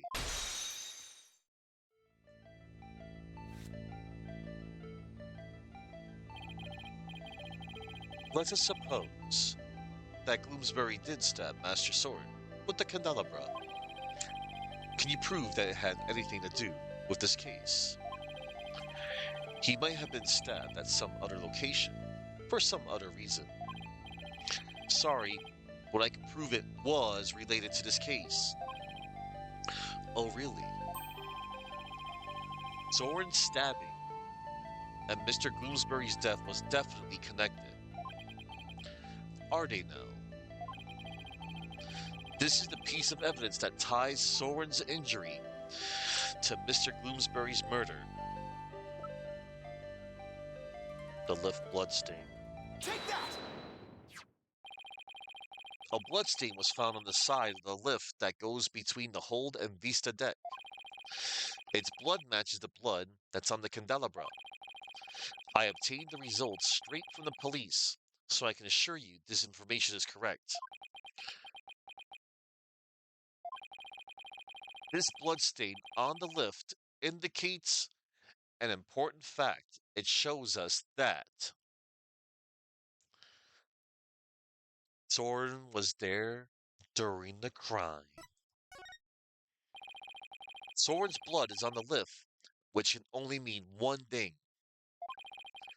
He was there, wasn't he? Soren was at the scene of the crime. You are very astute, Mr. Wright. It appears I cannot hide this from you any longer. Very well. I will tell you everything. The last psych block in the series, until further notice. Pierce's secret. Thank you, Mario. Could you tell me about Soren's injury? Very well. This is what I heard directly from Master Soren himself. As you surmised, Master Soren was stabbed by Gloomsbury on the day of the murder. It happened after the first wedding reception. The happy couple was in the reception hall when suddenly Gloomsbury appeared.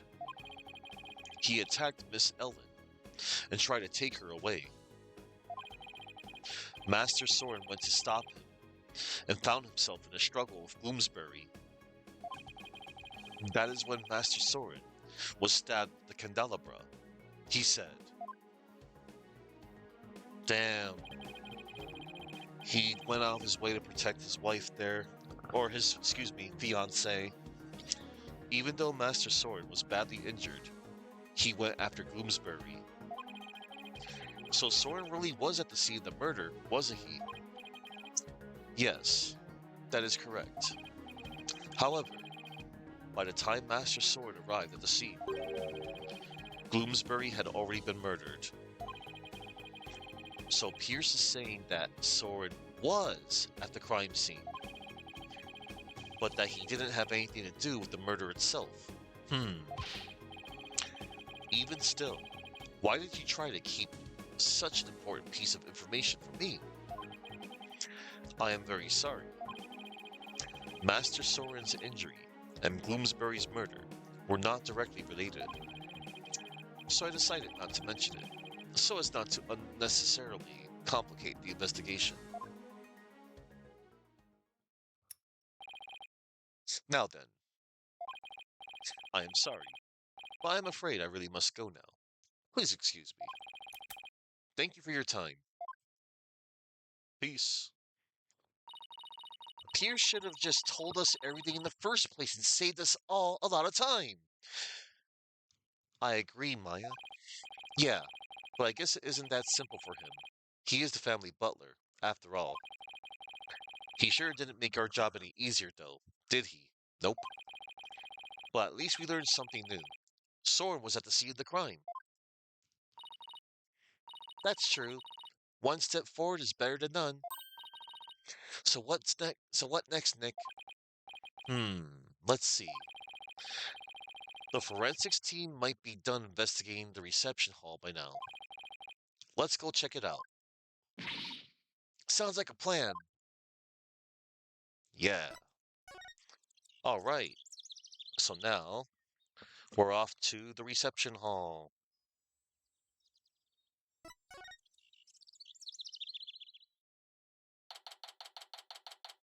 September 22nd. Flying Chapel. Reception hall. It looks like the police are done with their investigation in here. I wonder if it's okay for us to take a look around now. Oh, hi, Mr. Wright. Hey, Emma. Hi, Emma. Would it be all right if we investigate in this room now? Sure. The police are all done, so go for it. Oh, remember that broken lantern? I restored it to perfection. I have to say, it's some of my best work. Sounds like the repair job was a resounding success. Thanks, Emma. We'll take a good look at it too. Well, I have to be getting back to the station. Try not to mess up the crime scene if you can help it. We'll be careful. I'll be seeing you later, Emma. Bye, Emma, and thank you. Well, shall we get started? Ah, uno momento, everybody.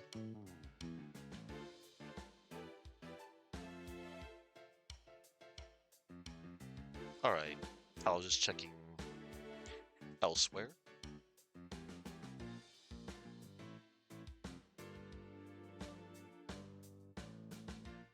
Alright.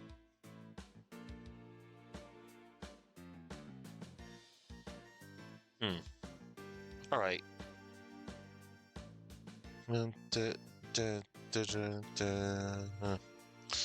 Alright. Any ideas?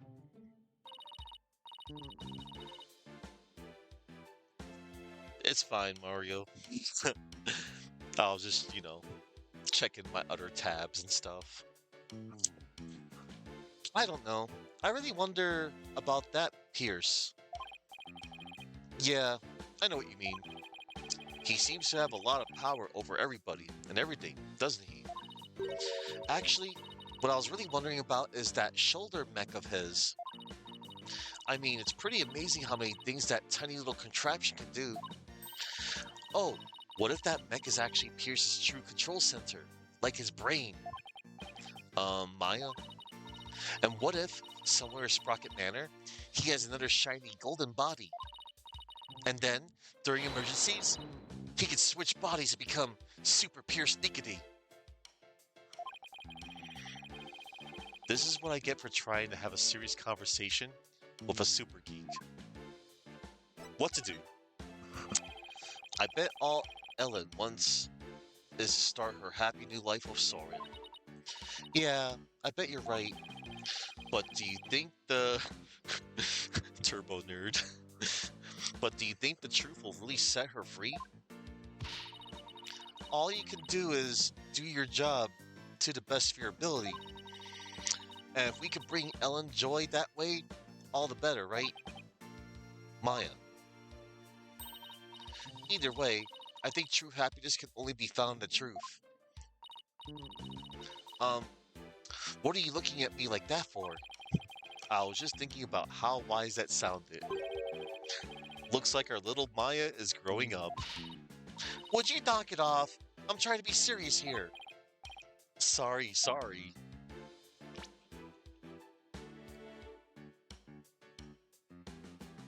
True happiness can only be found in the truth. Oh man. Alright. And now, it is time to examine the crime scene.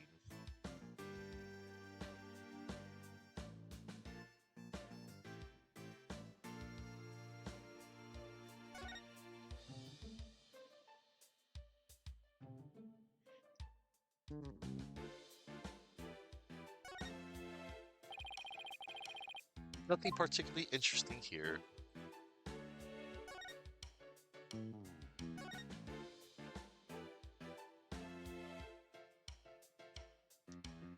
Alright. Oh. Hey, take a look at that door. I wonder where it goes. Shall we open it up and see? Wait, please don't open that. It's the emergency escape hatch. It leads directly outside. You'll fall to your death. Whew, that was a close one, huh, Maya? I'll say that was funny. Good thing it's not like Shadowgate. Because if I was playing Shadowgate, they would give me the option and I could actually freaking die. Get a load of that huge set of doors. I bet all sorts of things come and go through there. Like an elephant. I'm pretty sure it's just a bride and groom. This is a banquet hall, not a circus. Please don't mention the circus, Phoenix. I'm still recovering from that case. I joke. Again, that case had its moments, but there were just some parts of that case that was just, yeesh. Here's the broken lantern, all patched up, and I do mean patched. Emma said this was some of her best work, so I know she put a lot of effort into it. It was pretty smashed up. It must have been a lot of work to piece it back together. Take care, famous adventurer, and you have a good day. You gotta get some tea? Go get that tea, Mario. It was pretty smashed up. It must have been a lot of work to piece it back together. Well, she gets an A for effort, at any rate. Huh? This wheel handle on the back has some blood on it. Aw, snap. It looks like somebody gripped it with a bloody hand. Maybe the blood got there when the killer was putting old Doom and Gloom's body inside? Do you see anything else worth noting? Well, there's another one of those lanterns over there. So it might be a good idea to really compare the two later. Broken lantern updated in the court record. The lantern in which the victim's body was found. Emma restored it, but something about it still seems off.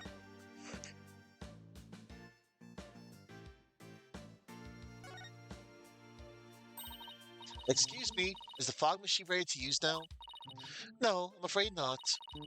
We only put dry ice in it when there's an actual reception. I see. That's too bad. She still wants to blast me with a cloud of smoke, doesn't she? Yes. Sorry, Maya.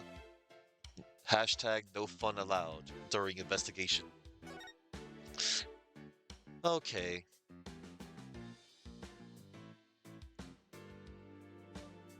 Alright. We're gonna check the nitty gritty now.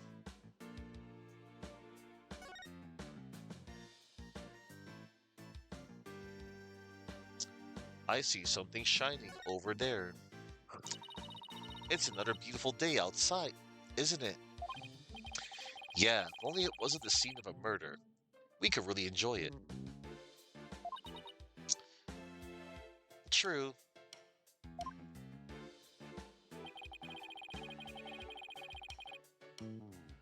It must be tough for the maids to have to work on a beautiful day like today. Oh, we don't mind. Whoa, I didn't think you could hear me way over here. We don't think of it as simply cleaning. It's more like we're wiping away all the sadness stuck to this airship. Aw. Wow, talk about devoted. That's sad.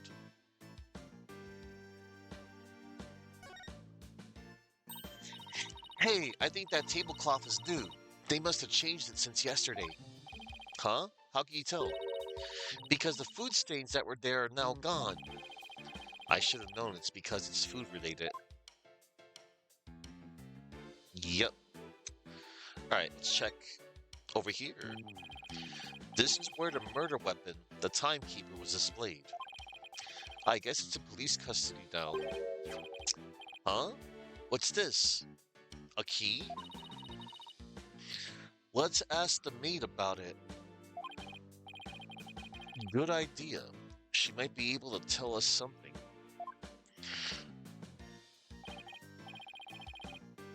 Excuse me, could I ask you a question? Oh, of course. What would you like to know? Do you know anything about this key? It's the key that starts up the timekeeper. A startup key. That's right. Oh, the first startup of love ceremony was so beautiful. The bride and groom each had a symbol of their love, and when they put them together, oh, how romantic it was. Key of love added to the court record. First startup of love ceremony? What exactly did that entail? Oh, it's a ceremony in which the couple activated the timekeeper together for the first time. I suppose it was kind of like a cake cutting ceremony. And what are these symbols of their love you mentioned? Well, that's kind of an industry secret, so I can't really say. I'm sorry. I better be getting back to my work. Looks like there's an order from above not to talk about. I guess we've checked out everything of interest in this area. We sure did. Key of Love.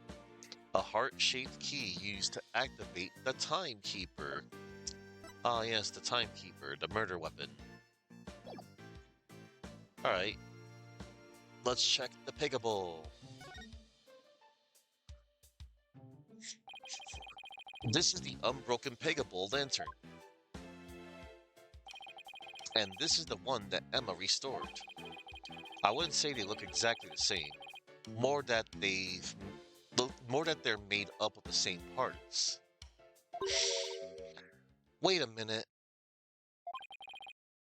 What is it, Maya? I think there's something off about this Pegable. Just about everything about it looks off to me. I'm not quite sure what it is, but some detail isn't quite right. Show me the restored lantern again. Hey, I know. It's this, right? What? Where? The thing about the restored lantern that's off is the color of the wheel handle. Look, it's the wheel handle.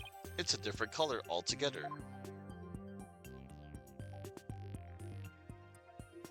Yep, Emma got the inside and outside wheel handles switched around. Oh, wow, you're right. And there's blood here on this handle, as if somebody gripped it with a bloody hand. Right, which means that the blood got on the handle from inside the lantern. Broken lantern updated in the court record. The restored lantern. There's a bloodstain on the inside wheel handle, as if somebody gripped it with a bloody hand. Do you think the blood got there when the killer was putting the body in the lantern? It's really hard to say at this point. Truly it is. Woo! Well, I think we've checked out everything relevant to this case. We sure did. What are you two doing here? Wait, what are you doing here? What are you doing? Oh no. Soren, you be resting in bed? You're injured. Oh no. How do you know about that? Never mind. My notebook. Have you seen my notebook? I can't find it anywhere. My notebook. I need my notebook. What's the matter with him? My notebook. I have to have. Master Soren. Master Soren, I told you to stay in bed. My notebook. Here you go.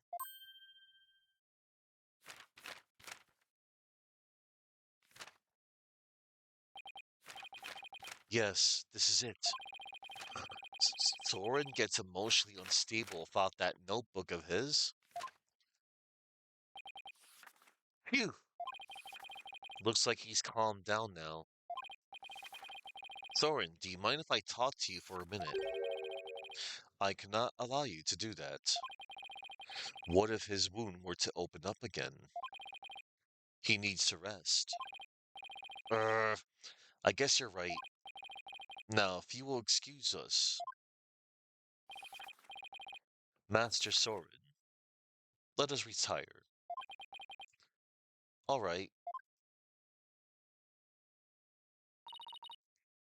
There they go. Pierce is right. I guess he really isn't in any condition to be questioned. Well, let's go back to the agency and sort through what we've learned. Yes, let us.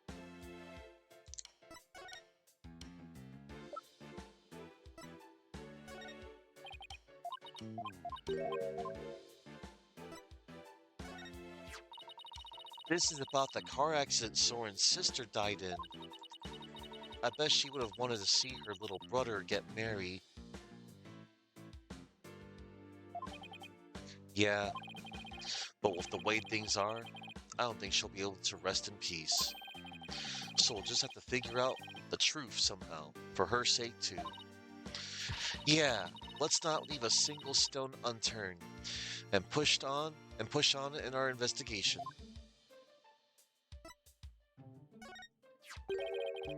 To think they fought for their lives here on what was supposed to be an uplifting day. Nick, you do realize this is a murder case, right? Huh? Did I say something wrong? Yes.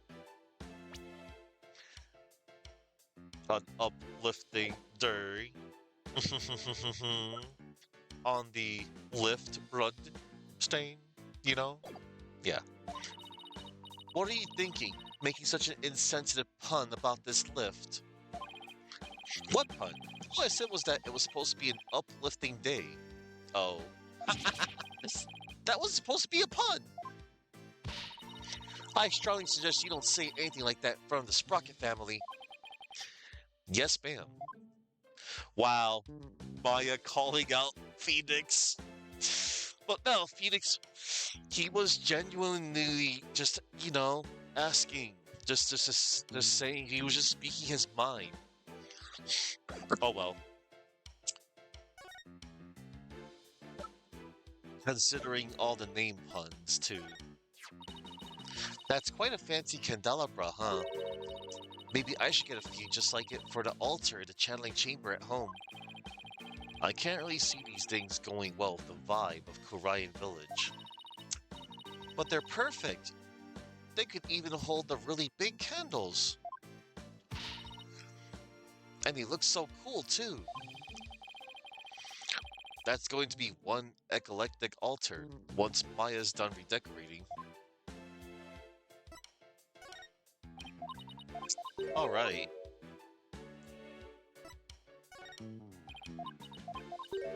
Alright.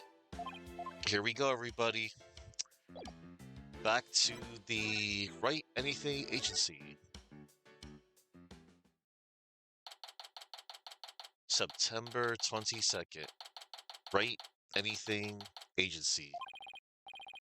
We're back. Anybody here? Oh, hi, boss. Athena? I thought you were with Trucy. I guess you could say that, I'm taking a short break. But enough about me. What about the investigation? Did you find out anything? Well, it turns out that the third person Ellen says she saw at the crime scene might have been Soren Sprocket. What? Really? I always thought he seemed suspicious. Thing is, by the time Soren got to the Vista deck, the murder had already occurred, apparently. No way! I don't buy that. Not for a second. It's a cover-up. A cover-up, I tell you. That's certainly a possibility. And as a lawyer, it's certainly a possibility I have to pursue, but... But what? It's your job, right? So pursue the heck out of it. Just do it. Yeah, but... Is that really what's best for Ellen? Soren could be found guilty if the truth comes out tomorrow. But if we don't pursue this possibility, Ellen could be found guilty instead. Oh man, either way, it sure doesn't spell out happily ever after for the two of them. So what are you gonna do, Mr. Wright? I can't let an innocent person get convicted. So I guess all I can really do is pursue the truth. Even if it ends up devastating Ellen. What a tough call to make. Still, there's a chance, right? Maybe something will come up during the trial that will save their marriage. I hope so. I really do. Well, Maya, let's go. Break the news to Ellen, you mean? Yup. Mr. Wright, please take me with you. I bet I can help you counsel Ellen through this piece of bad news. Athena, I appreciate the offer, but don't you have somewhere else to be? Do I? Athena, what are you doing here? I've been looking all over for you. Come on now. Let's get back to practicing. No, wait. My body can't take it anymore. Boss, you gotta help me. A lawyer always keeps their promises, Athena. But, boss! If you bail on me one more time, Athena, I'm going to use a real blade on you. Eek! Oh no. Sorry, Athena, but somebody's gotta do it. Better you than me, though. Hang in there, kiddo. Come on, Maya. We better get going. Yes. We need to get on going.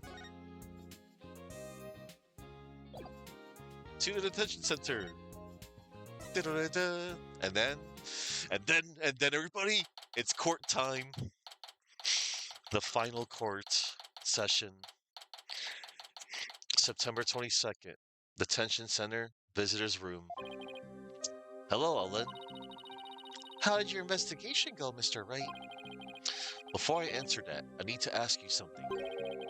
Was Soren with you when Mr. Gloomsbury attacked you in the reception hall? I, I'm sorry I kept it from you.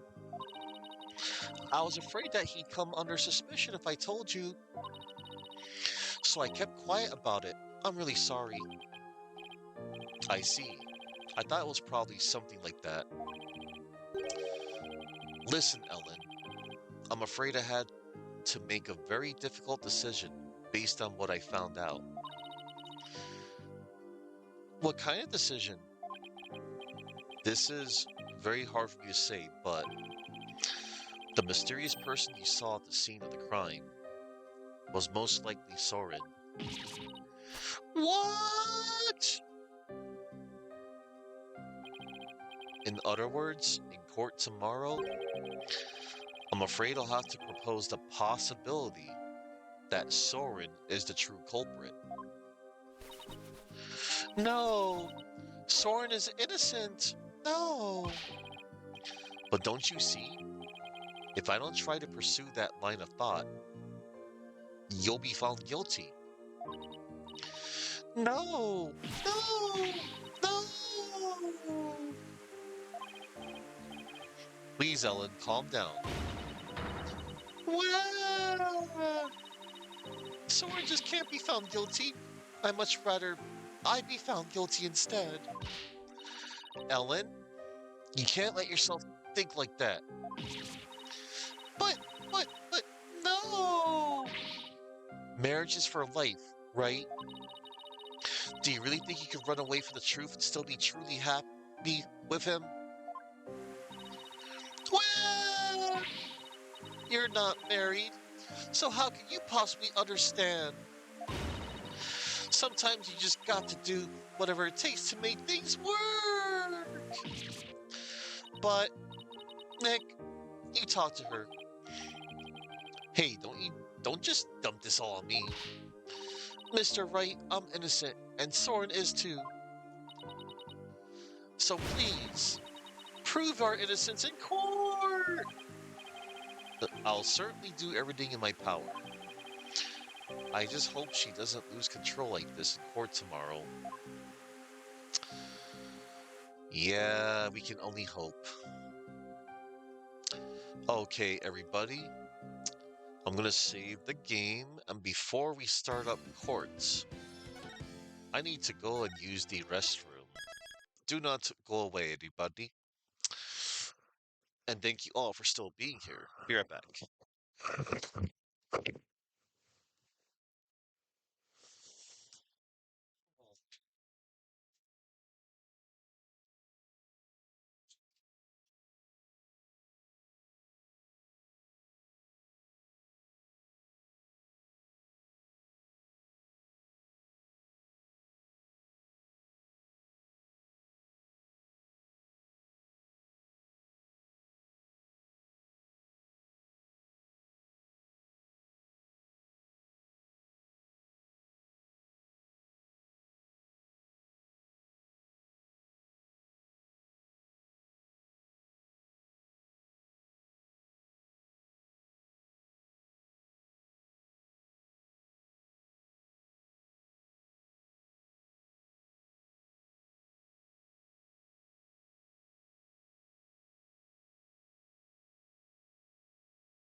I have returned, everybody.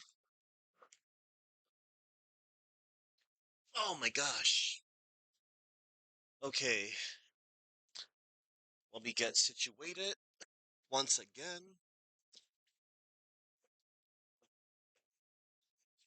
Oi.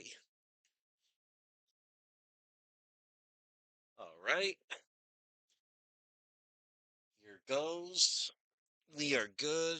We are ready. Let me get comfortable again.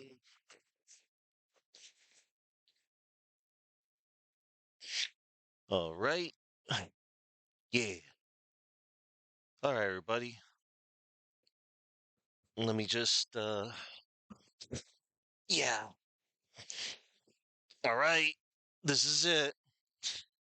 By the way, this this trial is going to take place in two parts. So this is a two-part trial section. But yeah, we're finishing this today. Continue on to the next chapter.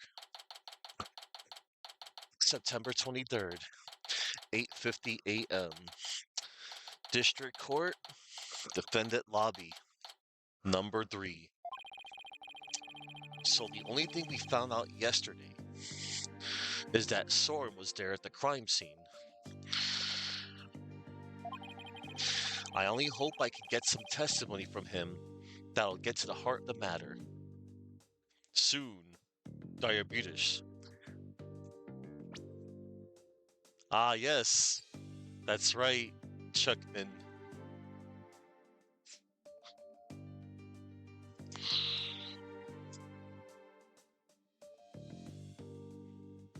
Ah, yes, September the 27th. Where you gotta use the best character in the game, Dr. K, Dr. Kellogg. And then you gotta stop Wilford Brimley. Eat Blake. For now. Oh my gosh, Mario? Mario? I was thinking the same thing, Mario. We are indeed getting closer to the day of the Raccoon City incident. Yep.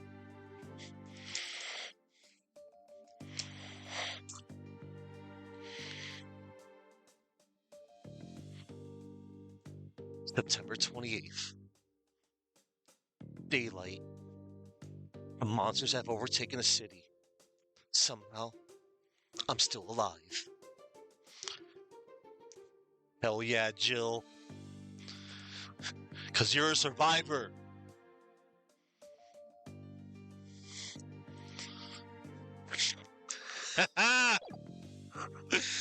Hell yeah. I like how y'all were thinking of two different things. I was thinking this. I was thinking it too, to be honest. But y'all came out to say that. I appreciate that. I only hope I can get some testimony from him that'll get to the heart of the matter. Mr. Wright? Good morning, Ellen. Look, I'm afraid you might not like the result of today's trial. Nevertheless, don't tell me you're still thinking of going that route. Soren is innocent. He can't be found guilty. Take me instead. Ellen, please. Try and get a hold of yourself. It seems that Umbrella placed a curse on those that managed to survive that incident.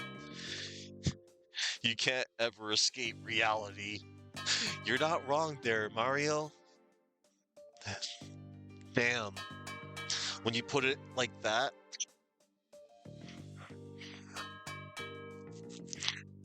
Ellen, please, try and get a hold of yourself. What am I doing tomorrow?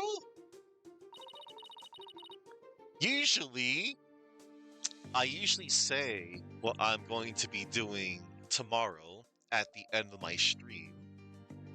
But I am indeed doing something tomorrow. I think I told you that. I think I told you something what I'll be doing. But I guess I could say it ahead of time, and I could say it again. Tomorrow is the 26th anniversary of Perfect Dark. 26 years ago tomorrow, on May 22nd, in North America at least, Perfect Dark was released on that day. And I will be playing Perfect Dark. That's going to be awesome. I'll be doing an agent playthrough only. I did. Yes. So I hope you all come on by as I revisit Perfect Dark. Because, oh man, it's been so long since I last played Perfect Dark, but man, there's also some times where I feel like I like both GoldenEye and Perfect Dark equally, but man, Perfect Dark is just I cannot wait. I cannot wait. I cannot wait to grab every single firearm and use all the secondary functions of each of the freaking weapons in that game. It's so fun. I love it. There's a primary and secondary, and oh my god, I love disarming. That's just running up to a soldier. That's another thing I love doing. Just going up to somebody, switch from punch to disarm, and then you grab their weapon. It's so good. Perfect Dark's awesome. I cannot wait. So yeah, look forward to me playing Perfect Dark tomorrow.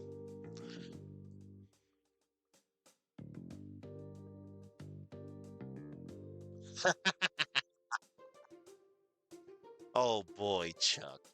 I wonder. I wonder what that would have been. Anywho. But yes, I'll be doing Perfect Dark tomorrow. Anywho. Kicking your seat. I believe in Soren with all my heart. So how dare you doubt him?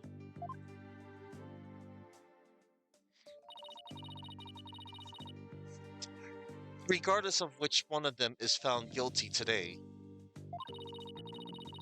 it's going to be devastating for Ellen, isn't it? We'll just have to do everything we can. That's the best we can do, you know? The trial is about to begin, Mr. Wright. All right. Let's go, Maya. Yeah. All right. September 23rd, 9 a.m. District Court. Courtroom number 6. I mean, day 2. Court is now in session. All rise. Court is back in session for the trial of Ellen Wyatt. The defense is ready, Your Honor. The prosecution is ready, Your Honor. Let's see now. Where were we? In yesterday's session, we found out about the Sprocket family's conspiracy to cover up the murder of Dumas Gloomsbury with a second reception. Taking advantage of our collective shock, the defense, as usual, made a nonsensical claim. Namely, that there was a third person present who struck the victim. Objection!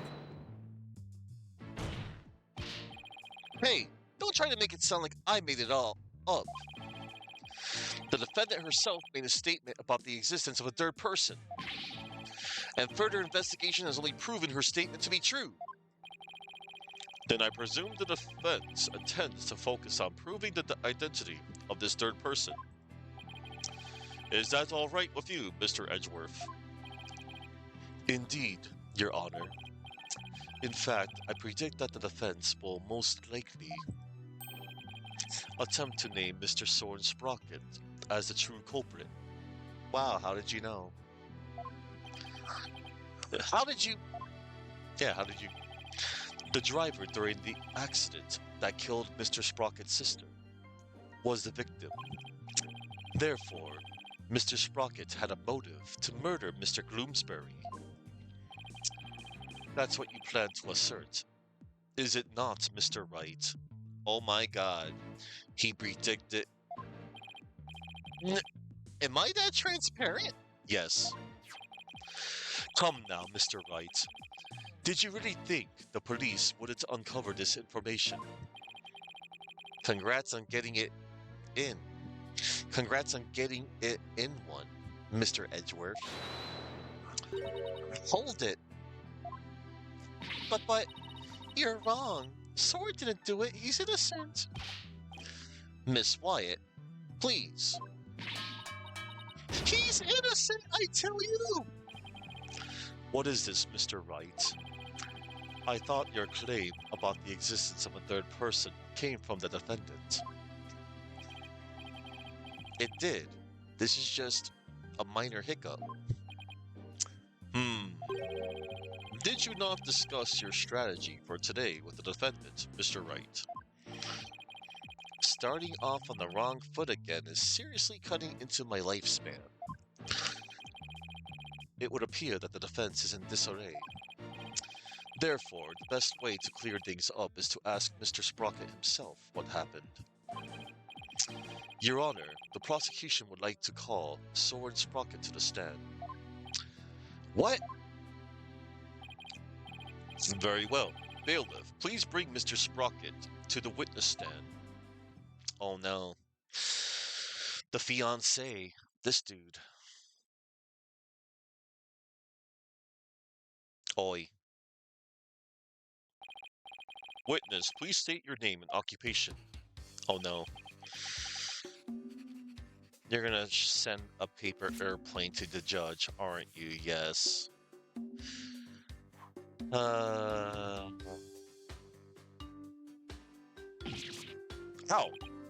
Hmm. There's something written on this paper airplane. Let's see. Soren Sprocket, Managing Director of Sprocket Aviation.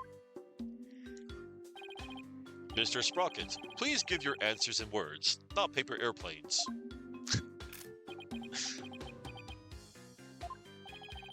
Now then, Mr. Sprocket, please tell that doubting lawyer there what really happened at the time of the crime. Well, Mr. Sprocket?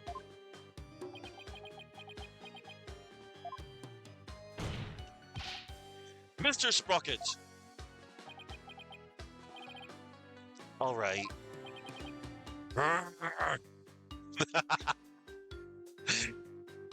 Edgeworth. You want me to talk about what happened when that crime occurred?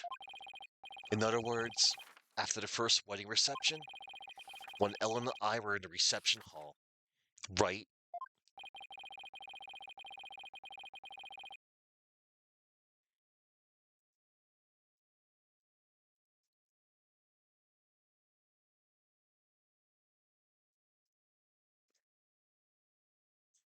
Yeah, refresh check. Not even the power of the court can stop him from marching to the beat of his own drum.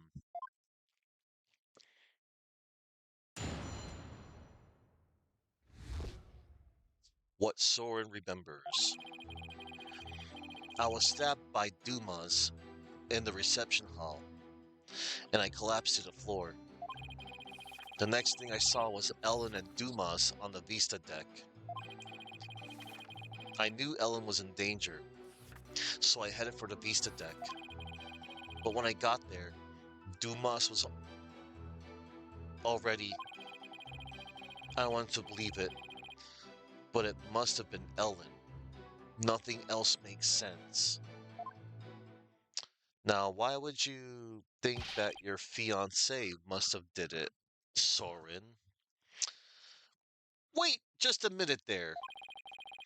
You actually think Miss Wyatt killed the victim? That's right. Dumas was killed by Ellen. This is unbelievable. How can you suspect your bride, the woman you love? Objection!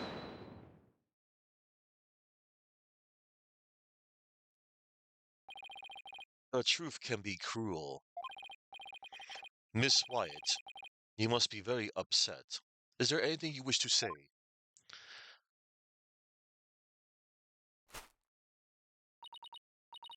No, I can't believe this. Soren, I thought that at least you would believe in me. The best way now to show your love for your groom is to admit your guilt and try to atone. Soren, Hold it! wow. Mr. Edgeworth, I haven't even cross-examined the witness yet. And quit picking on the clearly distraught. Yeah. Yeah, that's so not cool, Mr. Edgeworth. Yeah, it's not very cash money of you, Mr. Edgyworth. A court is where we seek the truth, and the truth is unyielding, even to the truly pitiful. Mr. Edgeworth, I find it distasteful to make a lady cry. Et tu, Your Honor? Et tu, Brute? The last thing that Julius Caesar said before he died. So what are you going to do, Nick? If the third person Ellen saw on the Vista deck was Soren, then we have to prove Soren was there at the time of the murder. I don't see any obvious inconsistencies in his testimony, but we have to push forward.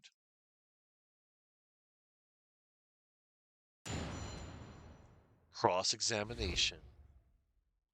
What Soren remembers.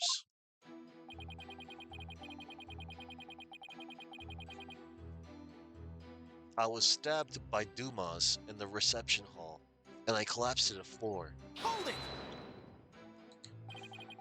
Please tell me everything you can about when you got stabbed. After the reception, Ellen and I were enjoying a moment alone in the reception hall. Then Dumas appeared and stabbed me. He grabbed Ellen and the timekeeper and left the reception hall. Did Mr. Gloomsbury say anything at that time? I don't remember. After I was stabbed, I was immobilized by the pain. I see. The next thing I saw was Ellen and Dumas on the Vista deck. Hold it! The Vista deck, huh? But it was a nighttime then. Could you really see them in the darkness? The moon was out, so I could see them clearly. From the looks of it, Dumas was trying to push Ellen and the timekeeper off the side. So you saw the defendant about to be thrown off the airship, you say? That's right.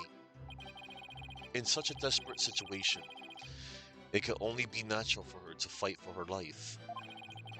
And the murder weapon was right there within her grasp. Ugh, this isn't going well at all. I've got to do something fast.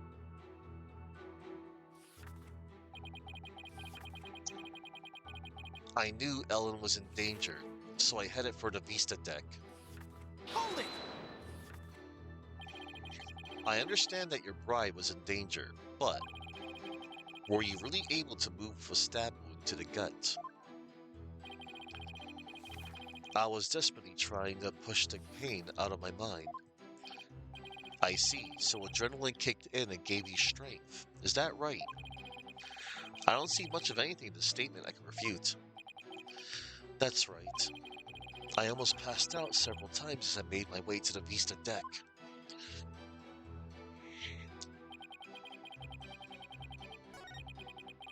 I don't want to believe it, but it must have been Ellen. Nothing else makes sense. Hold it!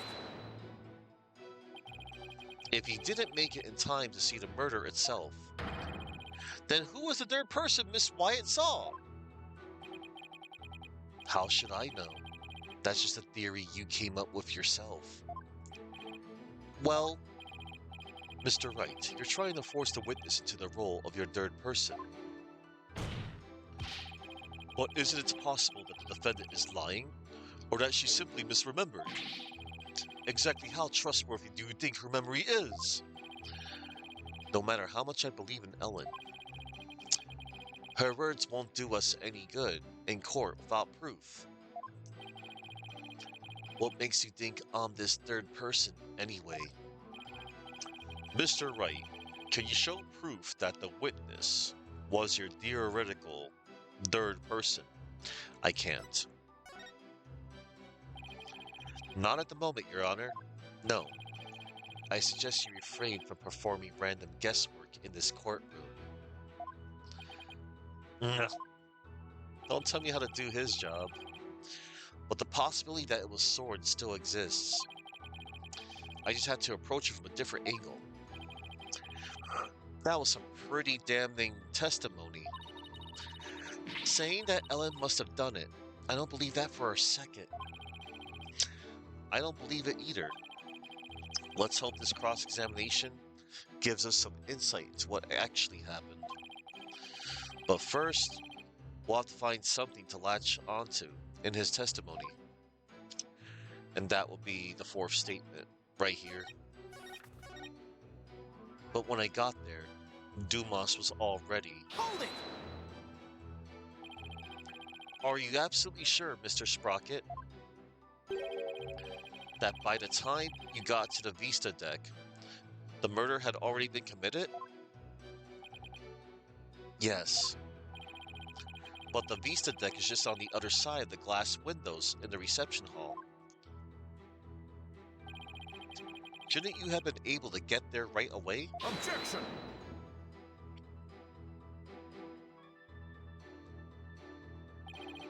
Mr. Wright, have you investigated nothing? The only way to the Vista deck is to go to the hold and take the lift. From the hall to the cabin to the hold. No matter how much one hurries, it would take at least 10 minutes. Well, that's unhelpful. But Soren had to have gotten there before the murder, or my claim won't stand. Do you have any ideas for me, Maya? It's definitely easier to prove that someone did go to the hold than not. I mean, you can't leave anything if you don't go someplace, right? Can't leave anything. Wait a minute. I think Maya is onto something here. The lack of a certain something actually proves that Soren didn't go to the hold. What's the matter? Are you stumped already? No, I'm far from stumped, Mr. Edgeworth. I know for a fact that Mr. Sprocket didn't go to the hold. You and your paper-thin bluffs. Mr. Sprocket's bloodstain on the lift proves he went through the hold. So what possible proof could you have that he did not? In fact, go through there. You want proof? You got it. You can do this, Phoenix. There's gotta be proof that Soren didn't go through the hold. Well, Mr. Wright, this proves that Mr. Sprocket didn't go through the hold. The hold entry record. Because look, only 3 people went through the hold. Dumas Bloomsbury, Pierce Nickety, and Ellen Wyatt. Take that! As anyone can see from the hold entry record, there is absolutely no mention of Soren Sprocket entering the hold. The defense asserts that Mr. Sprocket used a different route to get to the Vista deck. You can assert all you want, Mr. Wright, but can you actually prove another route exists? Can I prove the existence of another route to the Vista deck, you ask? I can. I can prove it! Even if it's just a bluff, I have to present something. Anything that could prove the existence of a faster route to the Vista deck. Very well then, Mr. Wright. Show us how Mr. Sprocket got to the Vista deck. Mr. Sprocket made for the Vista deck through here.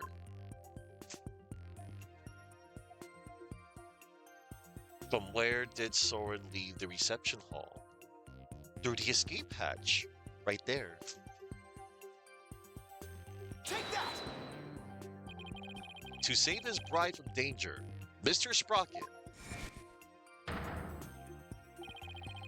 opened the escape hatch and made his way along the outside wall to the Vista deck. Everybody,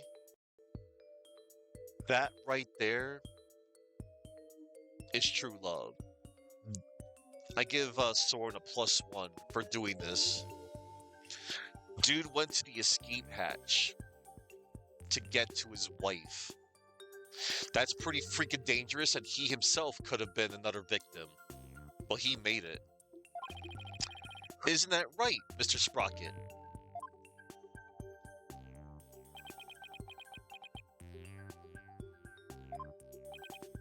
Hmm.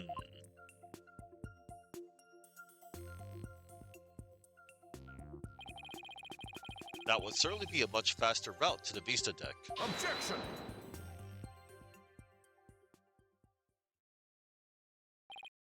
I'm disappointed, Mr. Wright. Is that really the best you can muster? Oh, Edgeworth. That escape hatch is not meant to be used to get from the reception hall to the Vista deck.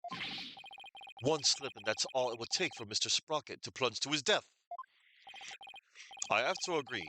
The defense's claim is really stretching it. Hold it! I understand how it sounds, Your Honor. But at this point, it's too early to definitely say that he didn't go that way. So that's what you're going with then, I take it? Of course, Your Honor. This is real life, Mr. Wright. Not some cinematic drivel or comic book. Do you have some sort of logical explanation to share that would convince us of your claim? I do. Are you sure, Nick? Kind of? Actually, I have nothing. So I'll just have to wing it somehow. On what do you base your theory that Mr. Sprocket made his way along the outside? My theory that he was able to go along the outside wall, despite the danger, is based on...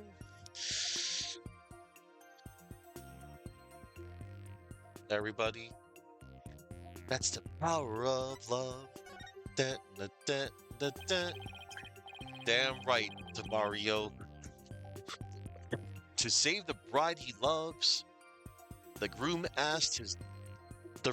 risked his life and rushed to her side. Mr. Sprocket was able to make it to the Vista deck despite the danger. Because of the power of love. The power of love? That love is a source of strength. That can help one overcome any obstacle. I think I can relate, thanks to my own long, happy marriage. Wow, he actually seems to be buying it. Please, because, it would have been the power of money, or the power of authority. And that's right, Chuck. Love makes people do crazy things. And what Soren did, despite the fact that it was crazy, he did what he had to do to go try to help his wife, damn it. Objection! Wow, he actually seems to be buying it. The power of love, you say? Oh no. That kind of a logical argument is hardly viable in the courts of law. Oh, Edgeworth. Forever alone, are we? And I don't mean to throw some shade at one of my favorite characters. Love makes the Requiem's bullets do much overwhelming damage. Each one is filled with Leon's love. I get that reference. I sure as hell do, Mario. Wouldn't you agree, Your Honor? I'm afraid not, Mr. Edgeworth. You should never underestimate the power of love. Even the freaking judge. You'll understand one day when you get married. Which I won't! Oh, come on, Edgeworth.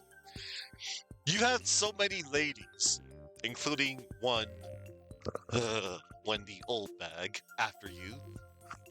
Please! Exactly what is so wrong with wishing to remain unwed? Well, Edgeworth, to some people, marriage isn't everything, but I'm not going to touch up on that subject. Way to set him off, Your Honor. Never mind all this unscientific nonsense. Are you aware, Mr. Wright, that at the time of the crime,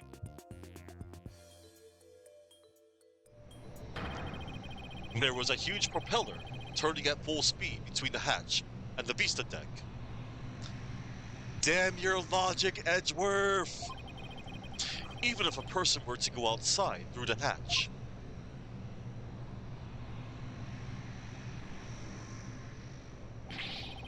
would be blown away in an instant. Ah! Yeah, Chuck. I mean, he was trained under him. But that was Edgeworth's logic working, though. Humph! Where does your power of love get you now, Mr. Wright? A huge spinning propeller, you say? In that case, I have to admit, it does seem impossible. I should have known. Nick, you can't make that kind of face in front of your client. The worst of times are when lawyers have to force their biggest smiles.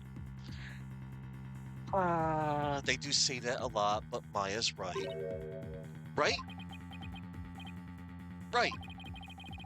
I feel like I just saw Mia looking out at me through Maya's eyes. Mia did say that too. And those are words to live by. And she is the younger sister. And well, she can't channel her. What's wrong, Nick? Why are you gaping at me like a giant sunfish? Thank you, Maya. You just helped me remember something really important. There it is. There's that fearless smile I was looking for. Now give us a mind-blowing theory, just like you always do. I have to turn my thinking around. Instead of wondering how Soren could have moved past that huge propeller, I have to think about what would have made it possible for him to do so. Yeah, you're right, Astro Dude. That was a Mia mention. Just like how I pointed out yesterday that Maya remembered Gumshoe. The Gumshoe name drop. Your Honor.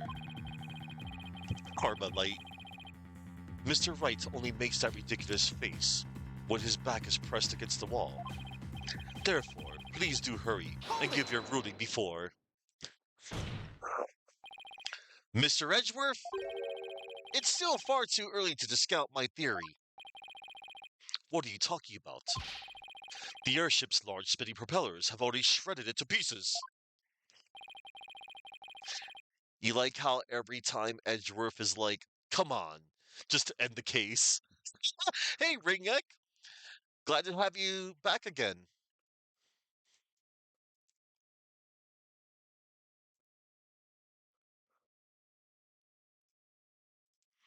But if we think a little more outside the box, I'm sure we can find a way he could have made it.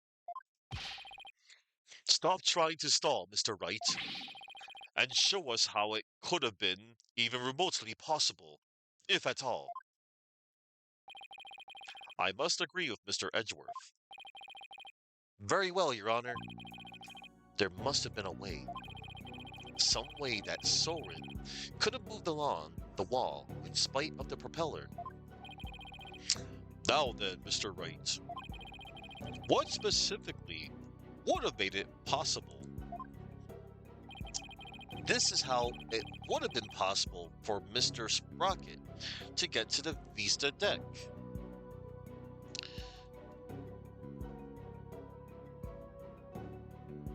The airship wasn't flying.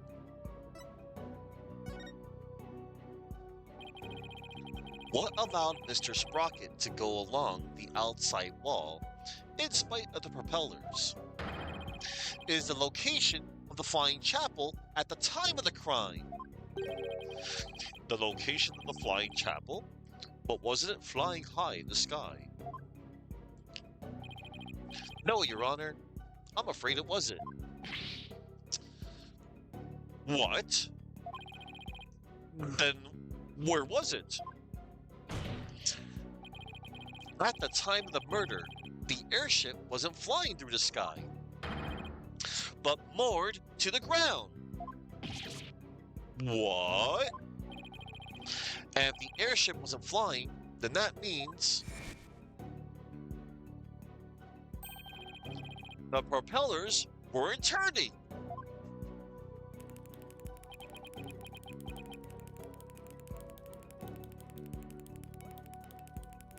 That's like some good ASMR there.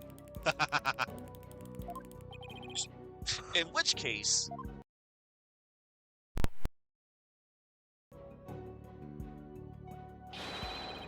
Mr. Sprocket could have gotten to the Vista deck along the outside wall. All right. Oh, my audio went up down a little. I'm good. Isn't that right, Mr. Sprocket?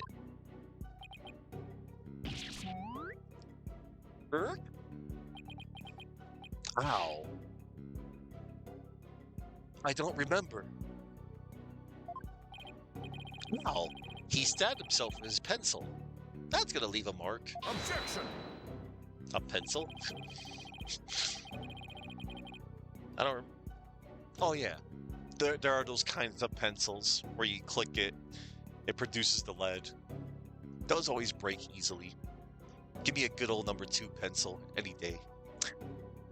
Even the propellers weren't turning. It would have been far too risky to go that way. Ah, but Mr. Edgeworth, you're forgetting about the power of love. That's the power of love. Yeah, mechanical pencils.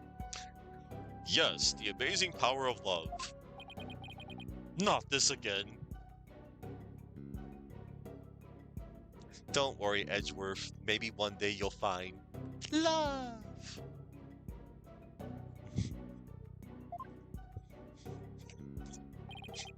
Very well. For the sake of argument, let's assume this so-called power of love made it possible for Mr. Sprocket to move along the outside wall of the airship. Can you prove that the airship was tied to the ground as you claim, Mr. Wright? Well, I don't have any evidence that proves where the airship was at the time. You can prove it. You can prove it, can't you? Ugh. Maya, can you think of anything we could use to prove it? Can't say I can. Oh, wait. Didn't somebody see something outside a window at the time of the crime? I think I remember someone saying as much. Do I have a piece of evidence that shows what was outside the airship? Well, what are you waiting for? This piece of evidence shows what was outside the airship at the time of the crime. Oh no.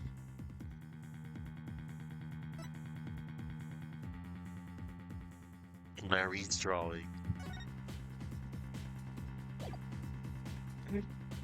Thank you, Larry, but damn it, Larry. Take that! This piece of evidence shows what was outside the airship at the time of the murder. What kind of lousy drawing is that? It's a drawing made by Larry Butts. Humph. And what can you prove with that poor attempt at artistry? Larry made this drawing before he switched to lanterns, so it must have been right around when the murder was being committed. Now, if I could direct the court's attention here. Is that a pterodactyl? Does that mean that the airship actually went back in time to the Cretaceous period? Objection! It is. It's decent. We've already proven that time travel is nothing more than a gimmick, did we not? We did, and I have no intention of bringing up that argument again. But this drawing shows us an important piece of information.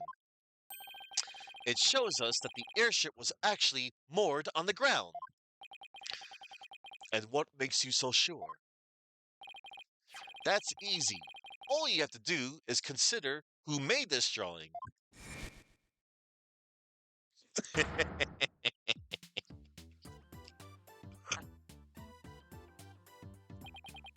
Larry.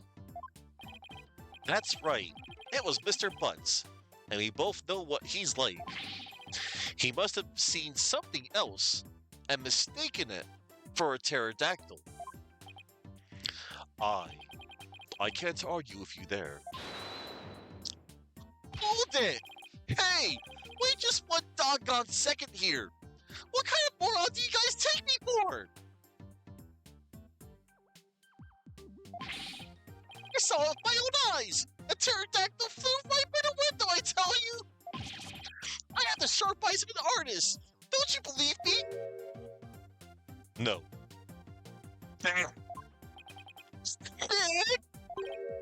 Nope. I'm friends you guys are! What about the judge? You believe me, right, Your Honor? I'm sorry, but I'm afraid you need to leave this courtroom. Bailiff, if you would. Damn. Come on, buddy. Let's go. Why isn't anybody believe me? Those teeth indeed. Don't take it personally, Larry. I know you're just being, well, you. Ahem. Now then, so you're saying that what Mr. Butts really saw bears a relation to what was outside the airship at the time of the murder? Yes, Your Honor. At least I think it does. What this pterodactyl really is will prove the airship was anchored at the mooring dock. It had better. Anyway, if it doesn't, my whole argument is a bust. If you're that confident about it, then please go ahead and tell us what it really was. Yes, Your Honor. Think, Phoenix. What could that pterodactyl have actually been? What was it that Larry mistook for a pterodactyl? Right over there, everybody. The broken sign. Damn it, Larry. Take that! Please take a good look at this sign.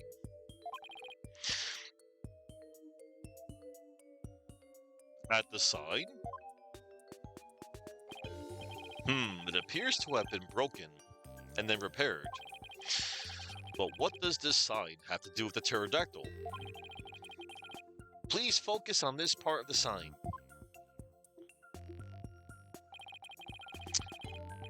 The part that broke off and got reattached?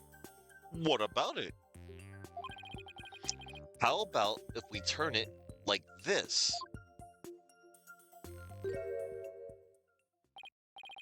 Oh, that shape. It's a pterodactyl in the drawing. What Mr. Bugs actually saw was this chunk as it was being blown through the air by wind. What?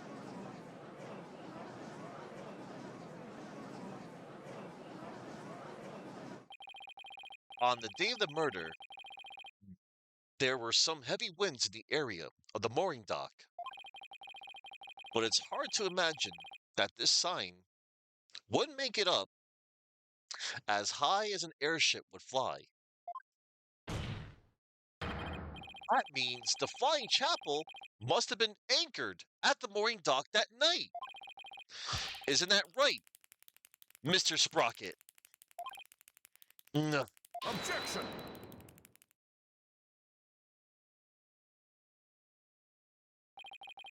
that's more than enough of this power of love nonsense, you pop culture junkie.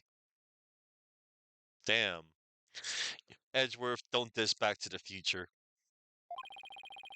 Present all the proof you want, but your argument is based far too much in conjecture.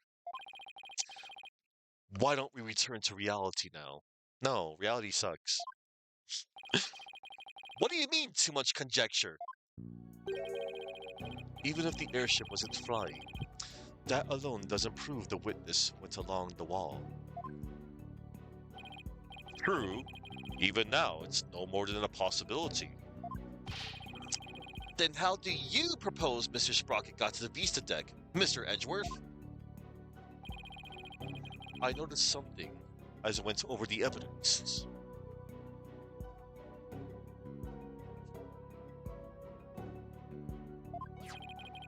Please take a look at this hold entry record. What about it? I don't see Mr. Sprocket listed on here anywhere.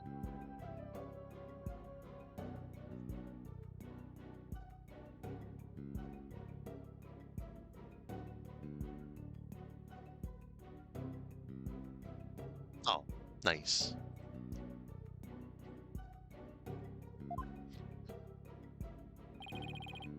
Don't you remember? In yesterday's session, we had a very similar kind of an argument. Did we? Honestly, Mr. Wright, are you going senile already? We talked about Larry Butts using the defendant's key card to enter the hold. Oh, we did talk about that, didn't we?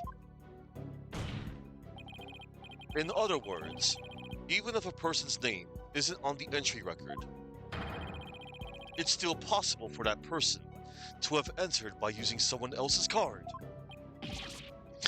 Ah! Mr. Sprocket, you entered the hold with Mr. Nickety, didn't you?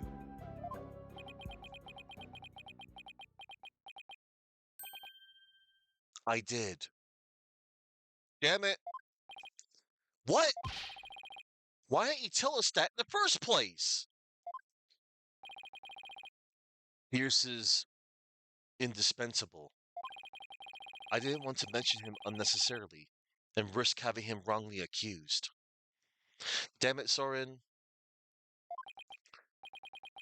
I couldn't do without him. Mr. Sprocket, I ask that you testify in greater detail about your movements that night.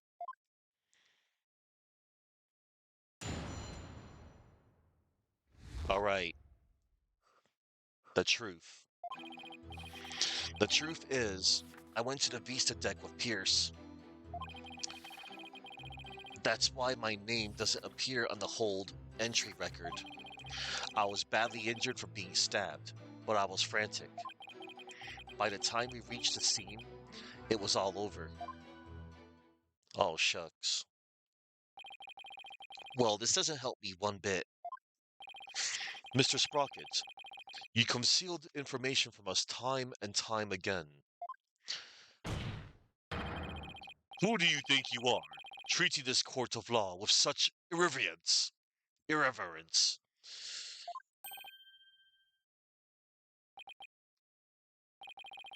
That being said, I do appreciate the testimony you gave just now.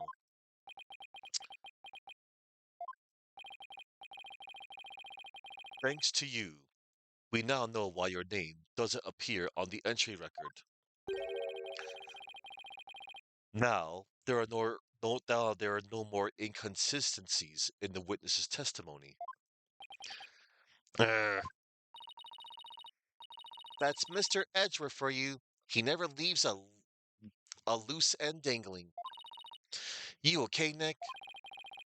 I wouldn't exactly call this situation okay. Somehow, I'll have to coax the information we need for an opening out of him. If I even can, that is. Oh, don't you worry, Mr. Wright. We will. The truth is, I went to the Vista deck with Pierce. Hold it! You didn't mention this because you didn't want Mr. Nickety to fall under suspicion? Is that because he has something to hide? I just didn't want the police to take up his time with all their questions, that's all. Neither the company nor the household would function smoothly without him. I see. Wow. It sounds like Pierce is absolutely indispensable to the Sprockets. Anyway, getting back to your statement. When did you meet up with Mr. Nickety? We met up on my way to the Vista deck. I think Pierce and some of my relatives were on another floor. But Pierce heard the commotion and came running to my aid. He could hear the pandemonium all the way from another floor? Mr. Wright, would you like the current statement added to the witness's testimony? Leave it out. No, thank you, Your Honor. I see. Very well. That's why my name doesn't appear on the hold entry record. Hold it! Your name doesn't appear in the hold entry record because you entered with Mr. Nickety using his key card? That's right. So I guess the hold entry record doesn't matter as much as we thought. But now that Soren's saying he was with Pierce and a few others, it's pretty tough to refute that statement. What's the matter, Mr. Wright? Cat's got your tongue. Did you finally realize there's no point in continuing this trial any longer? Of course not. I'll wipe that smug look off your face. Mr. Sprocket, please continue with your testimony.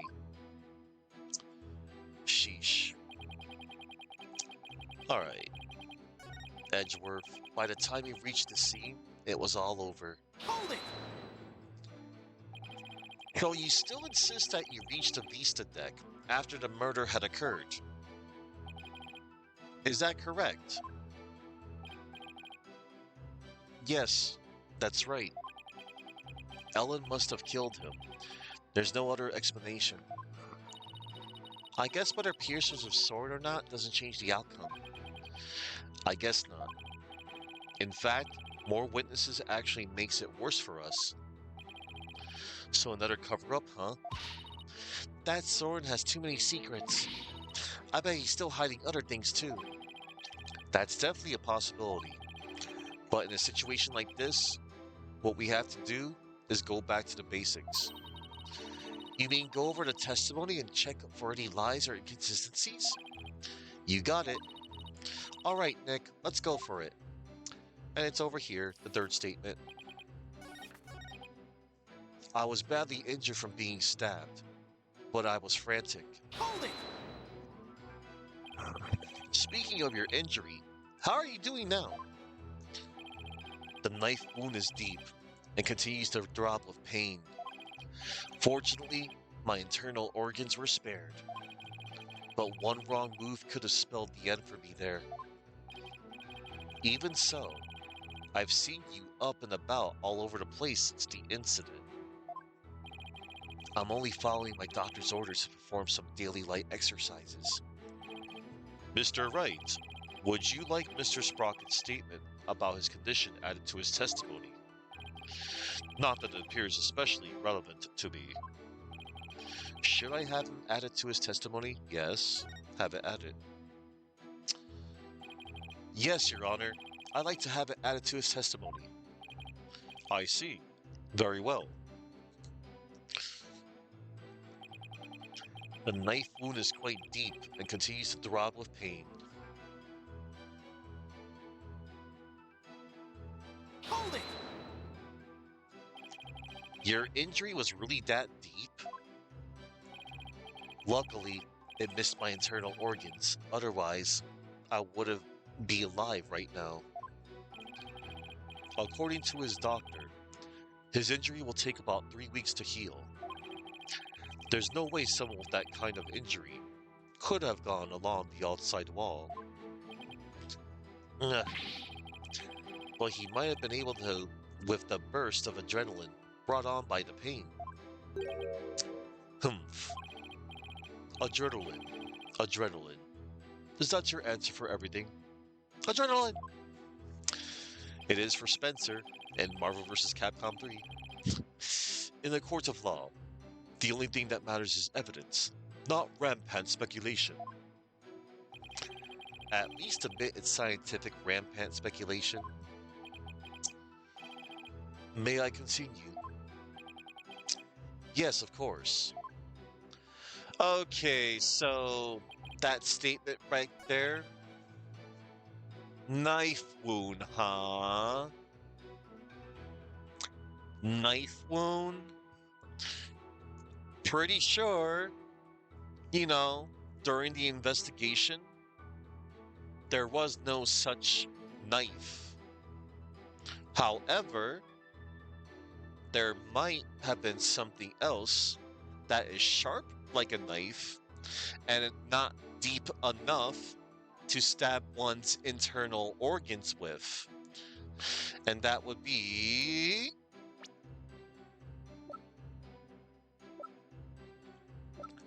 Drum roll, please.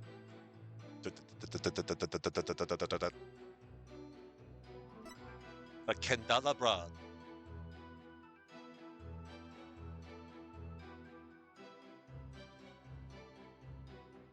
Yeah, because like without the candle, and look at that.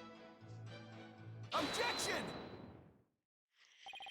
Mr. Sprocket, you just said your injury is a knife wound, didn't you? But the weapon you were stabbed with was this candelabra. A fact I know you're quite aware of.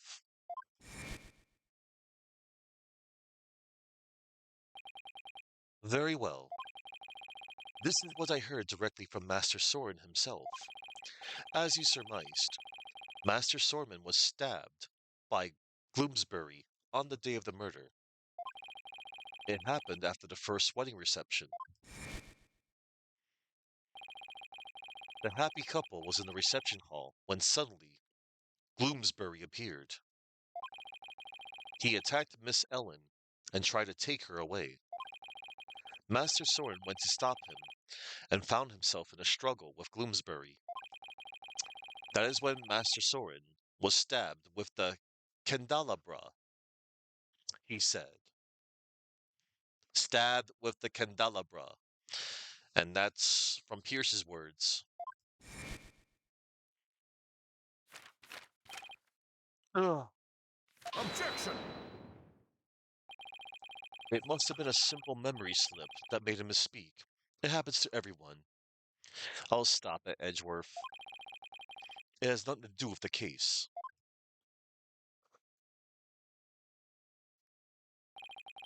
You must be pretty desperate to point out something so minute. Grr. I have to agree, Mr. Wright. You hardly need to make such a big deal over such a small mistake.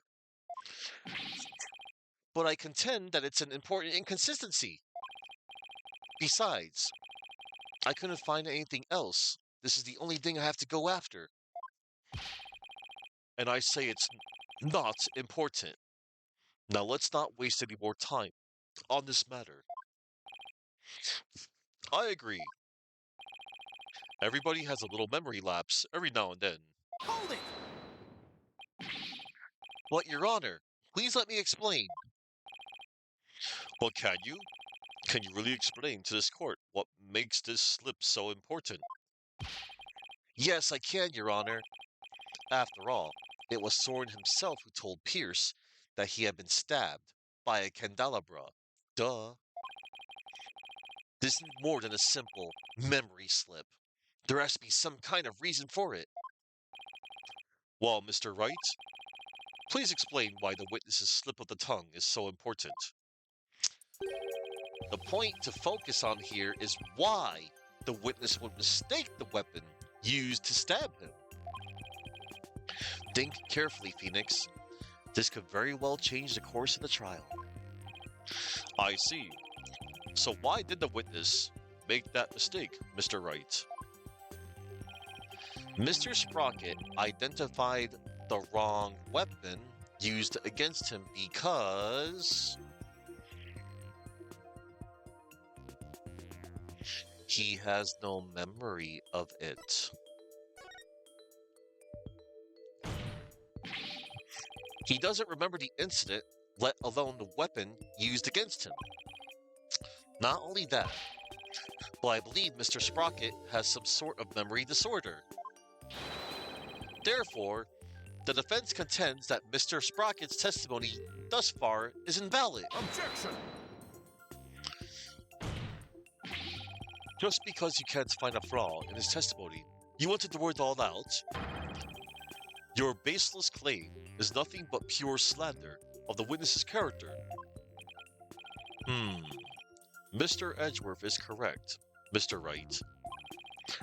Can you explain your grounds for making this claim? Of course, Your Honor. Think of what Soren has said, how he's behaved. That's where I'll find a clue. Very well. Let's hear your argument then. My grounds for claiming that Mr. Sprocket has a memory disorder is his notebook. The notebook he always has with him. I saw daily events and information about the people around him recorded in it. Like a diary, perhaps? No, Your Honor. It's much too detailed to be an ordinary diary. It's more on the order of a database, actually. A database, you say? That's right.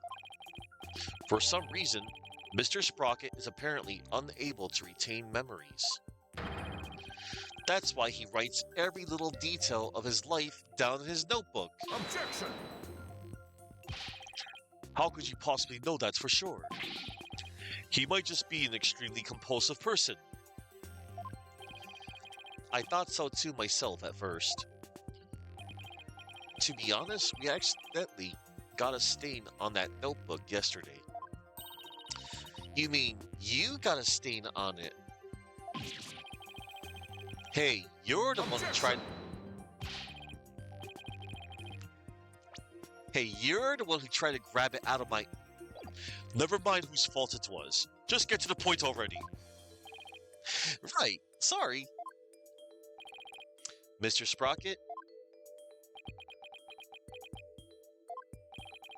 The page Miss Faye got a stain on yesterday. That's the page with the details of your stabbing on it, isn't it? No, I only write in this notebook because I'm very compulsive. Now drop the subject already. Sorry, but I'm not convinced. I noticed an odd fact about your notebook, Mr. Sprocket. On the earlier pages, you used it to write down invention ideas. But after a certain date, you started writing down a lot more, and in much more detail.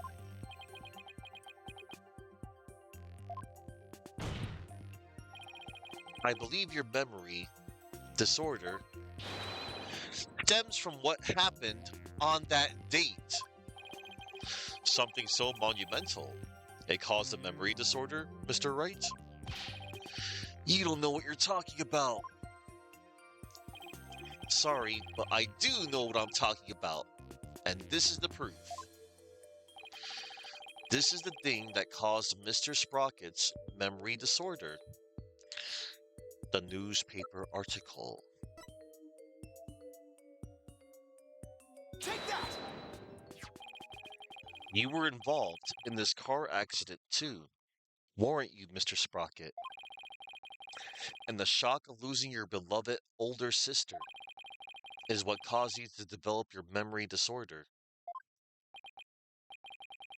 Is this true, Mr. Sprocket?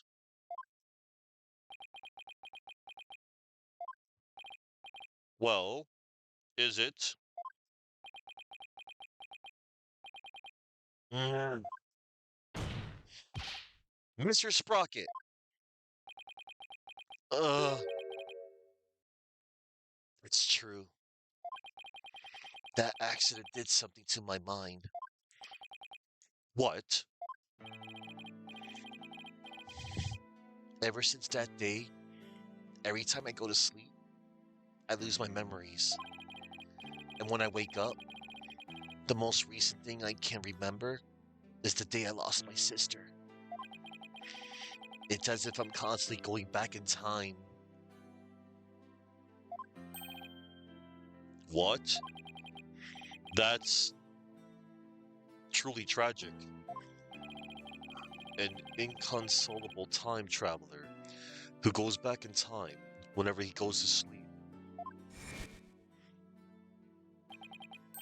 Besides, time travelers do exist, but you wouldn't understand. So that's what Soren meant. He was talking about himself. The reactions of the people around me each time I awoke made me aware of my condition. That's why I decided to write everything down in my notebook so I could move forward. So the only memories you have since that day are the ones written in that notebook? That's right. And since the page about your stabbing got stained, you couldn't read from it, could you? There's just one more thing I'd like you to clarify for me, Mr. Sprocket. Exactly what are your feelings toward the victim? Mr. Sprocket's feelings toward Dumas Gloomsbury? That's right, Your Honor. The witness said that every time he wakes up from sleep, his mind goes back to the day his sister died. Mr. Wright, you can't mean. Mr. Sprocket,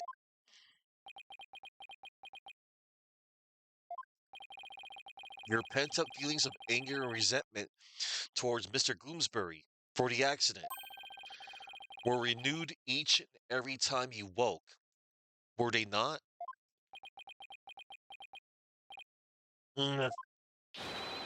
But you couldn't take it anymore, so you turned to murder. Isn't that right? What? Mr. Wright, are you saying that the witness murdered Mr. Gloomsbury? For revenge? Urgh. Well, Mr. Sprocket, I hold it. Hold it. Miss Wyatt, Your Honor, I did it. I killed Mr. Gloomsbury. No! What? Oh my god. Ellen, stop. What are you doing? Lady. Miss Wyatt, what are you trying to do? Don't tell me you're still thinking of going that route. Soren is innocent. He can't be found guilty. Take me instead. Ellen, please, try and get a hold of yourself. I guess she really meant it. My Soren didn't do anything wrong. I'm the one who should be convicted. Are we to understand that you're confessing your guilt? No, no, no. Now wait just a minute there. Hold it, Ellen. Why would you cover for me? After I testified that I thought you must have killed him? I'll admit, I couldn't believe my ears at first. But all I want is for you to be happy. Your happiness is my happiness, Soren. But without my notebook, I'd even forget those feelings of yours by tomorrow. Knowing that, do you still feel this way? You've loved me all this time, the same way you did before the accident. That's how I know that you're the same person I've always loved. No disorder can change that. Ellen, Your Honor, there are two things I'd like to correct. Two corrections? What are they? First of all, I want to withdraw one of my statements. That's right. Dumas was killed by Ellen. Without memories to rely on, I took the police completely at their word. You can't be serious. Yeah, Chuck, it's kind of sad in a twisted way. So that means Soren never really doubted Ellen in the first place, did he, Nick? Ellen really does love Soren with all her heart. But in order to save her, I'll still have to go after Soren. I hope you can forgive me, Ellen. And what is your utter correction, Mr. Sprocket? The truth is, I never felt anger or resentment towards Dumas about my sister. What? Why not? That's because the one who caused the car accident was me. What? Oh no.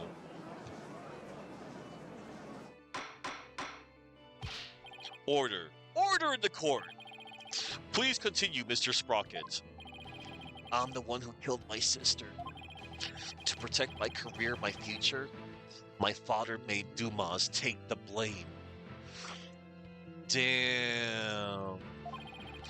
In exchange for money and the position of lead servant. Double damn. Newspaper article updated in the court record.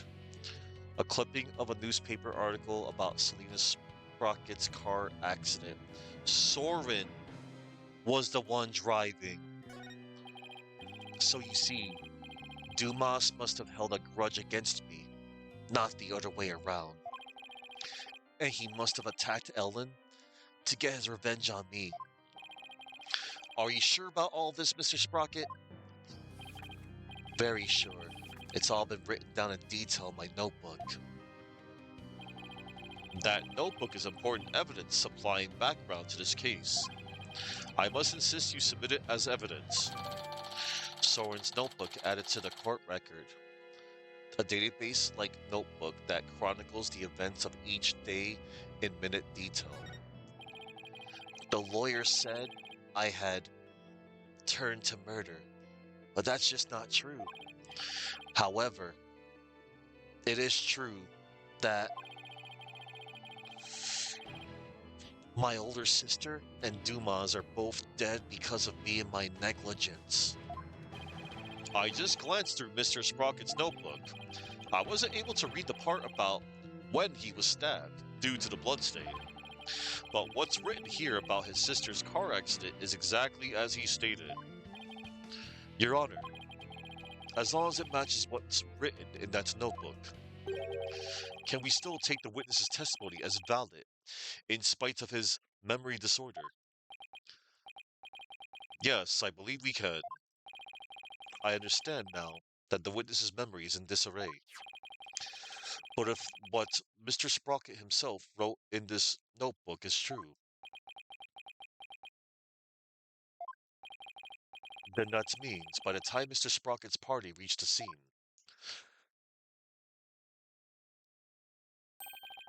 the victim had already been killed. Edgeworth's right.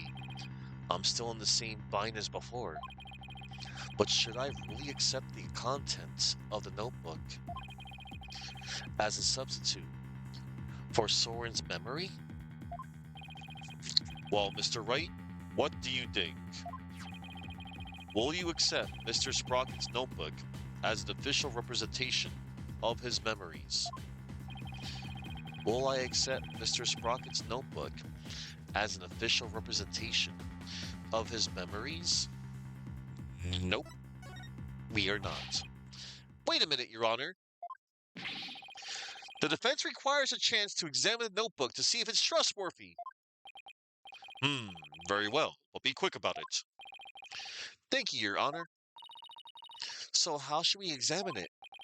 Well, we should look at it from all different angles to see if there's anything suspicious.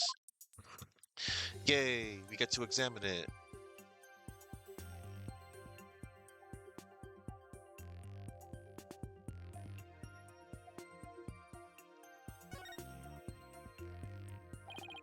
There's no point if I don't look at what's inside. I have to open it. With your permission, Soren, here I go. Yikes! Oh, it's just the page Maya got all stained. But I guess it's not going to be very helpful at this moment. I'll keep going. This is the last page where there's writing. Something about this page doesn't sit right with me. I better take a closer look. And we shall.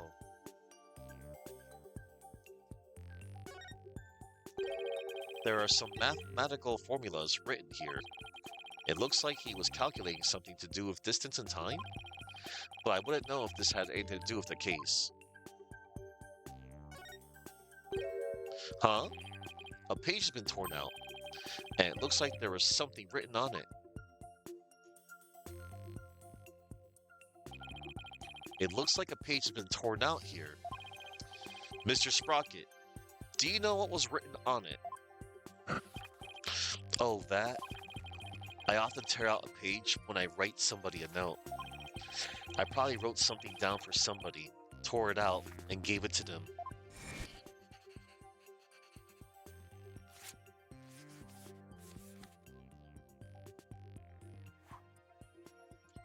The long animation. Oh yeah, that solves that then. Objection! Wait a minute. We can't ignore the possibility that something important was written on that page. But now that the page has been torn out, how can we determine what was written there? Well, let's see. To find out what was written in the notebook, we should use fingerprint powder. Yep, Chuck, only in a trial when Wright and Edgeworth butt heads. If we use fingerprint powder on the notebook, we might be able to see what was written. Fingerprints powder? How would that help us find out what was written there?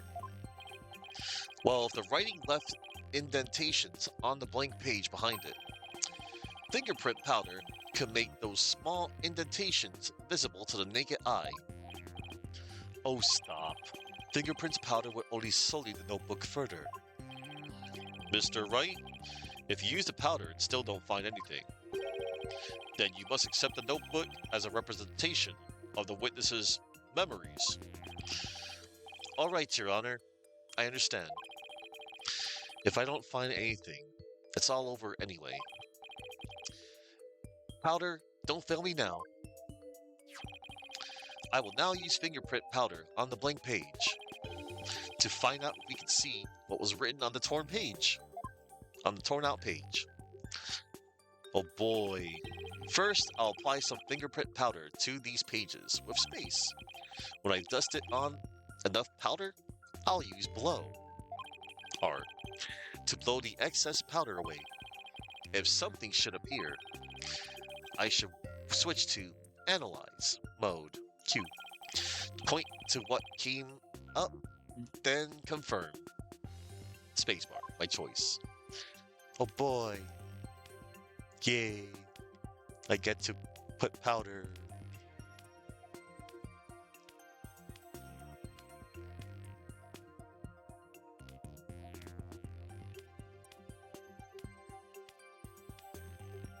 All right. And now we shall blow it. Oh, hang on. A little bit more here.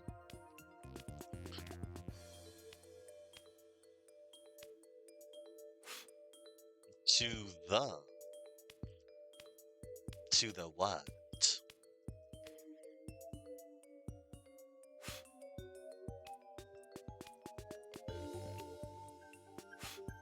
Let's switch to, oh,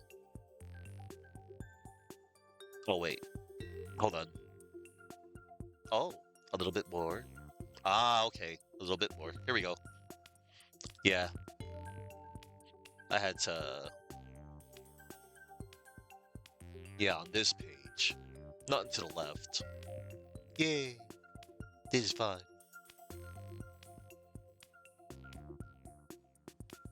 Oh, man.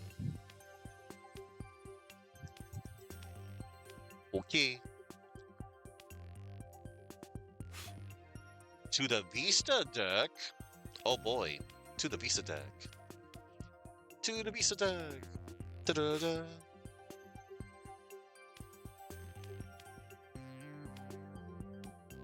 Right. Let us switch to analyze. Da-da-da. It looks like I didn't get quite enough fingerprint powder on the page. I guess I better dust on a little more. What? Hang on. Okay, so there's more. I have to find more stuff. Okay, switch to dusting. Okay. Oh wow, forgot. There's more down here.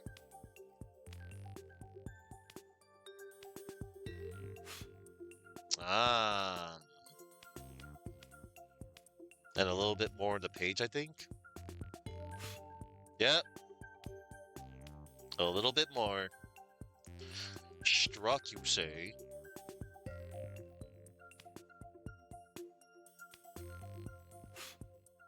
Oh.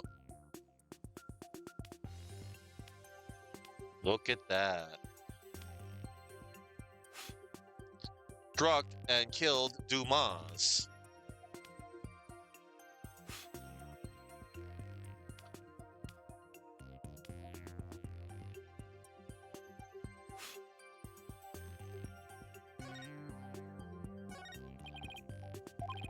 Still more. Oh my god. Switching to dusting.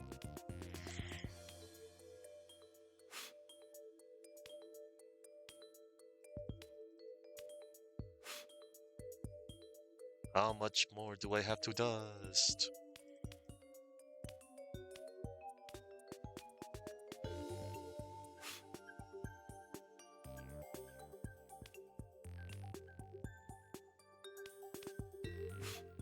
Oh, there it is. A little bit more. Can we analyze now? It says, I struck and killed Dumas. This is huge. There it is. I struck and killed Dumas. Uh-oh. That's what was written on the torn out page. What? It can't be. Hold it. I don't believe it.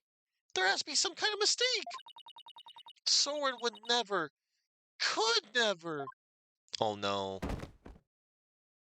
Ellen faints it. Miss Wyatt! Bailiff, please get the defendant to the infirmary at once. Oh no. Oh no, everybody. Oh no. Apparently, the defendant got too worked up. She's resting in the infirmary as we speak. Now then, please continue, Mr. Wright. Yes, Your Honor. This notebook is all Mr. Sprocket has to remember things by. With this critical page torn out, not even Mr. Sprocket himself knew the truth of what he'd done.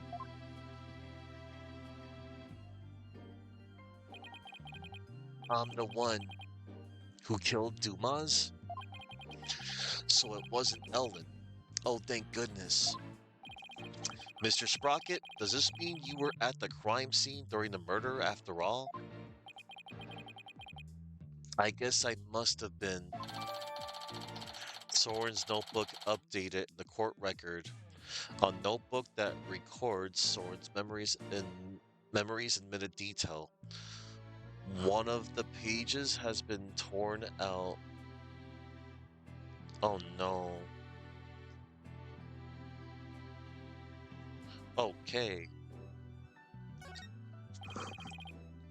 Let's check the notebook real quick.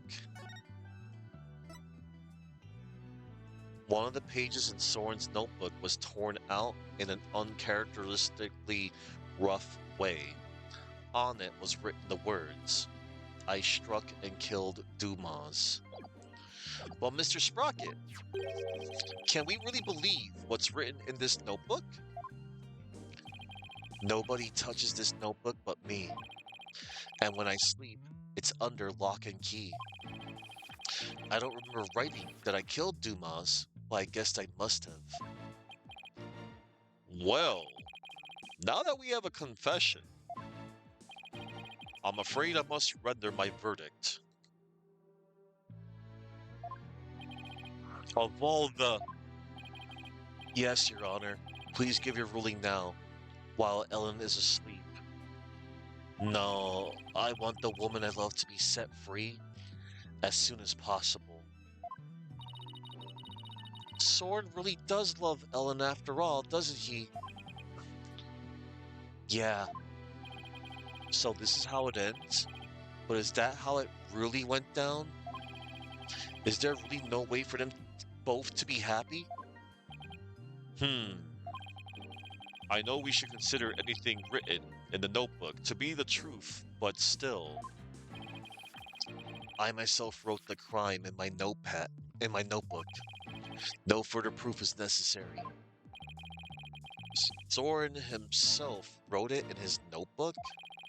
Wait a minute. Very well. I will now give my verdict.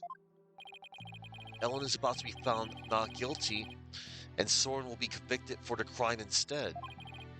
And yet, am I really ready for the judge to give his ruling? Hell no. No, not when there's still one more avenue left to explore.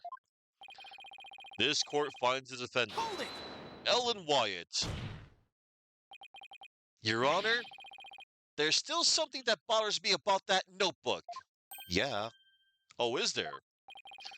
What are you doing, Mr. Wright? All you have to do is keep quiet, and your client's a free woman.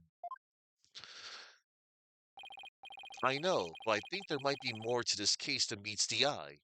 More than meets the eye. I'm not quite sure yet, but I think there still might be a way. A way for Ellen and Soren to be happy. What do you mean by more than meets the eye, Mr. Wright? I believe the question here, Your Honor, should be, why was the incriminating page torn out in the first place? Why, to destroy the evidence, I would imagine. But removing it from the notebook is the same as removing it from Mr. Sprocket's memory, which means he wouldn't have been able to trick the police if he came under suspicion. No, if he wanted to cover up his crime, he would have to remember that he had done it.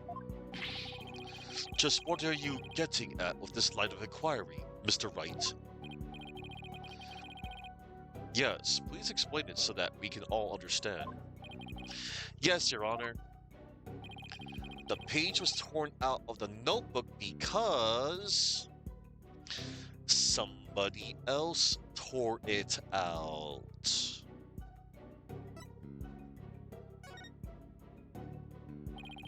The incriminating page was torn out by somebody else. What?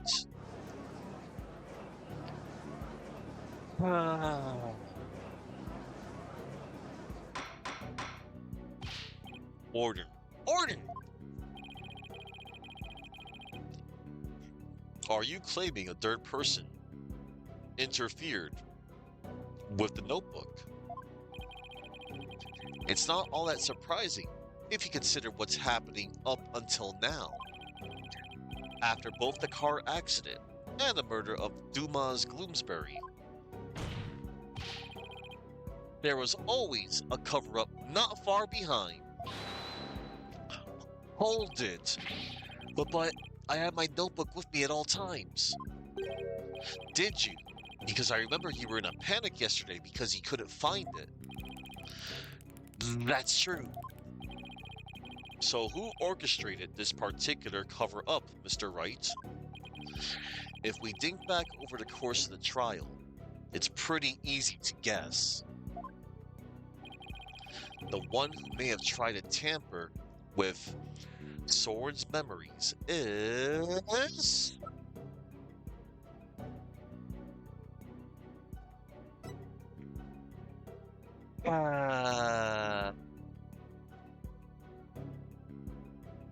Here's Nickety. Take that! The one who tampered with the notebook in order to manipulate Mr. Sprocket's memory is Pierce Nickety.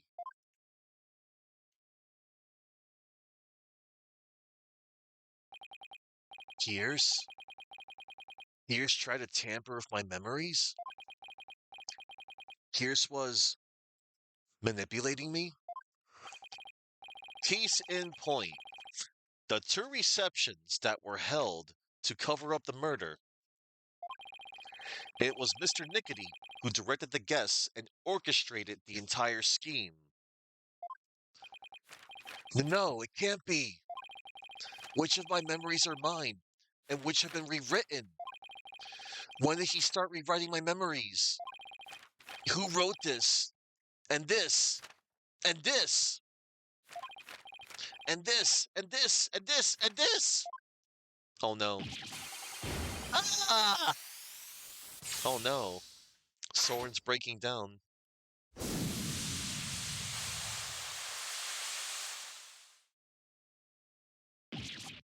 He literally took off. Oh, what? Oh no. Look, Nick, he's coming back down. There he is. Oh my god. My memories. Ellen. Oh man. Mr. Sprocket! Bailiff, please get Mr. Sprocket to the infirmary. On the double. Damn. Well, you get to join your fiancé in the infirmary now. Hi, Matt. Mr. Sprocket has been taken to the infirmary. We don't have to worry about him running away, so let us resume where we left off. Your Honor, the defense would like to call Pierce Nickety to the stand. Objection! Oh, Edgeworth, we already know he carried out the cover-up to protect the company and Mr. Sprocket. What more do you want from him? This time it's different.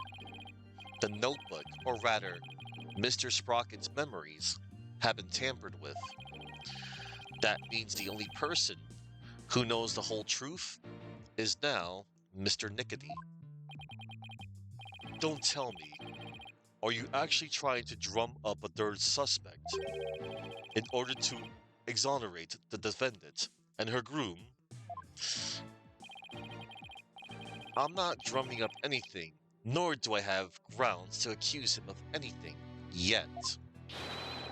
All I know is that Mr. Nickety is the only one who knows the truth.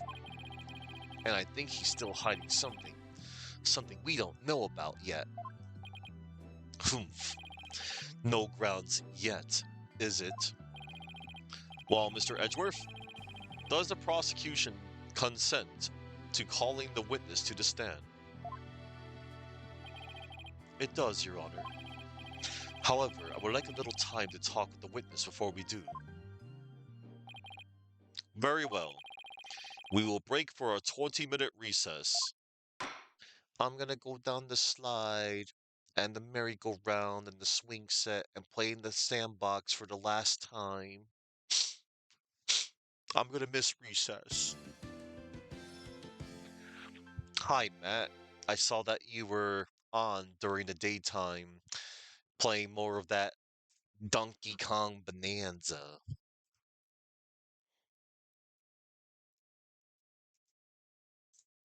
All right. And now, everybody, here it is. The finale. The finale is coming up. Man, it's been fun. September 23rd, District Court, Defendant Lobby, number 3. Now we'll have to face Pierce in the stand. I'm not sure if I should be surprised or not. One thing's for sure, he won't be an easy adversary. So do you think Pierce did it? It's too early to say anything at this point, but I do think he's still hiding something. Nick! Why aren't you pinning everything on Sore Loser back there? Smack. Looks like Larry still hasn't given up on Ellen. If this Pierce guy is the real bad guy, then Sword and my Ellie will live happily ever after together. Larry, that's not the kind of thing a decent human being says. Shame on you, Larry. Oh, boo-hoo. You think I don't know? I know I have to give up on my Ellie. But Nick, promise you'll make her happy. She deserves a happily ever after. I'm sure Soren will make her happy once all of this is said and done. The trial is about to resume, Mr. Wright. All right. You ready, Maya? Yep, let's go. I'll be rooting for you, Nick.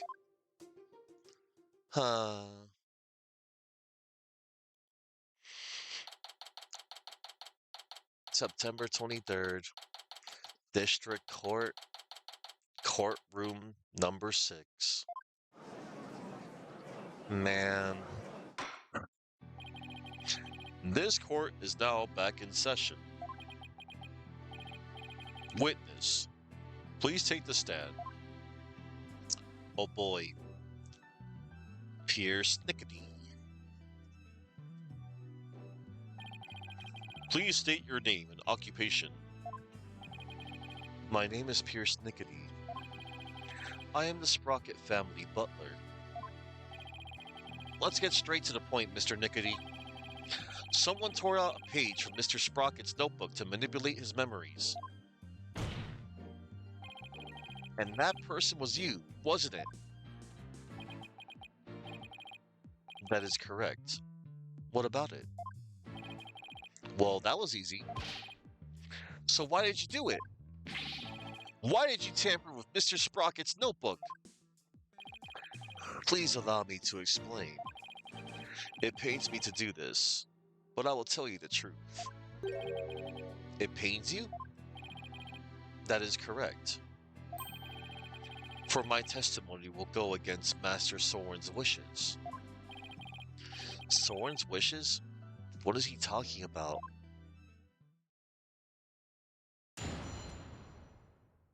Oh boy, why I tore out the page. Yeah, why'd you do it? I rushed to the Vista deck, but the crime had already been committed. I saw Miss Ellen and Gloomsbury collapsed, and Master Soren writing in his notebook. Master Soren said to me, I'll take the blame for the murder, so please take care of Ellen. But I went against his order. I tore the page out of his notebook and hid the body. Wait a second. When Mr. Sprocket was writing in his notebook at the time, could it be it was meant to be a confession, an admission he'd killed Gloomsbury himself?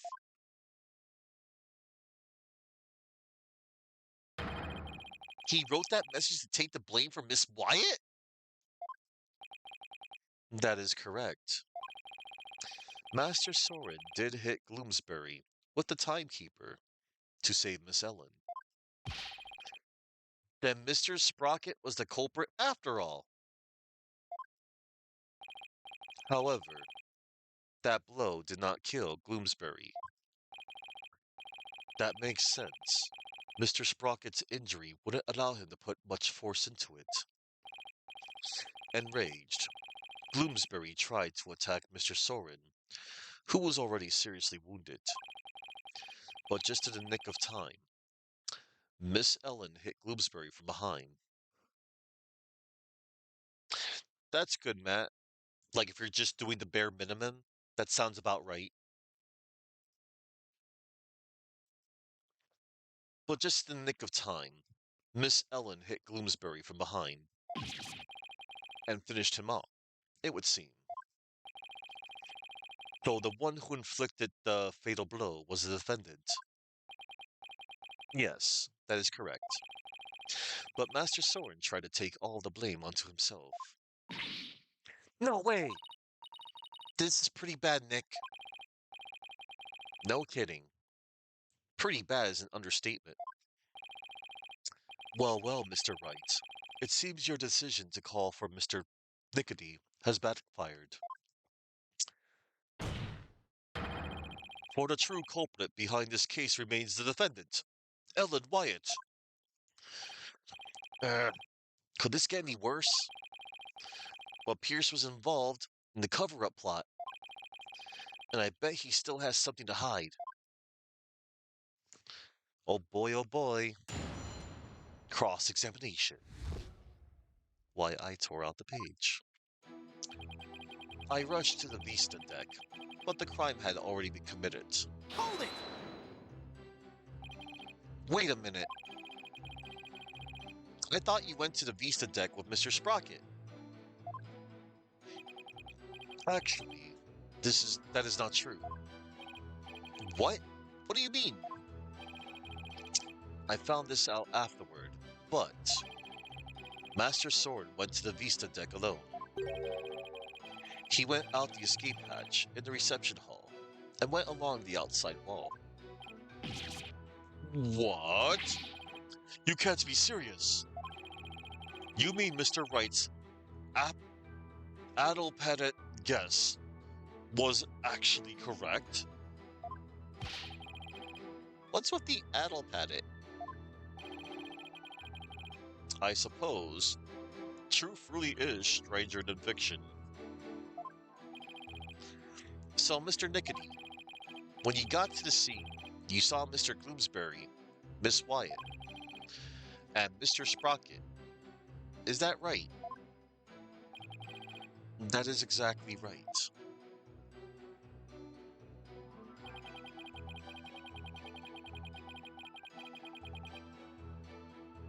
Being mixed up, confused, or foolish. Oh, that's what it means. Addle-padded. Hooray for learning new words.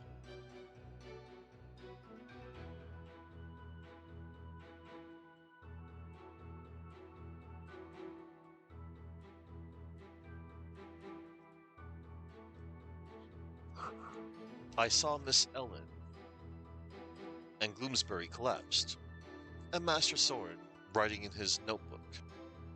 Hold it! Writing. So, when you and your group arrived at the Vista deck, the murder had already been committed. That is correct. Gloomsbury had already been struck. Miss Ellen had lost consciousness, probably from the shock of the incident. And how did Mr. Sprocket appear? He was bleeding from the stab wound he received from Gloomsbury. Barely conscious, he was writing something in his notebook. So the mysterious third person Ellen saw really was Soren then? Master Soren said to me, I'll take the blame for the murder, so please take care of Ellen. Hold it! So Mr. Sprocket wrote a note of confession in order to take the blame for Miss Wyatt? Yes, that notebook is the only form of memory Master Soren has. So you understand what his action meant, I trust.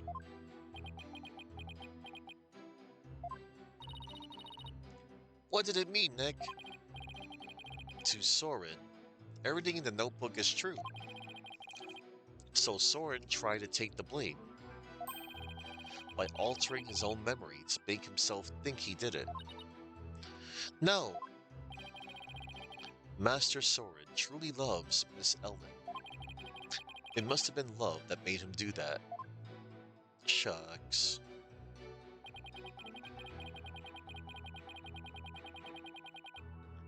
You're not gonna lie, you feel like you could place a cup of water on top of Phoenix's head and it would balance perfect? Ah, yes. It would make, yes, barbed heads would make for a good balance trait, as Rafa would say. This testimony of Pierce's, I wonder how much of it we can actually believe. Yeah, who knows what parts are true and what parts are more spun tales. Exactly. But we can't just stand around mulling it all over. We have to try and draw information out of him and see if there are any contradictions. And there is on the fourth testimony, fourth statement. Press. But I went against his order. I tore the page out of his notebook and hid the body. Hold it! Yeah, barbed head. Mr. Nickety, could you please tell this court about that in more detail? That, you say? Which part do you mean, Mr. Wright? Could you be more specific? Oh, right. What part do I want to know more about? Hiding the body. Please tell me more about the hiding the body. Very well.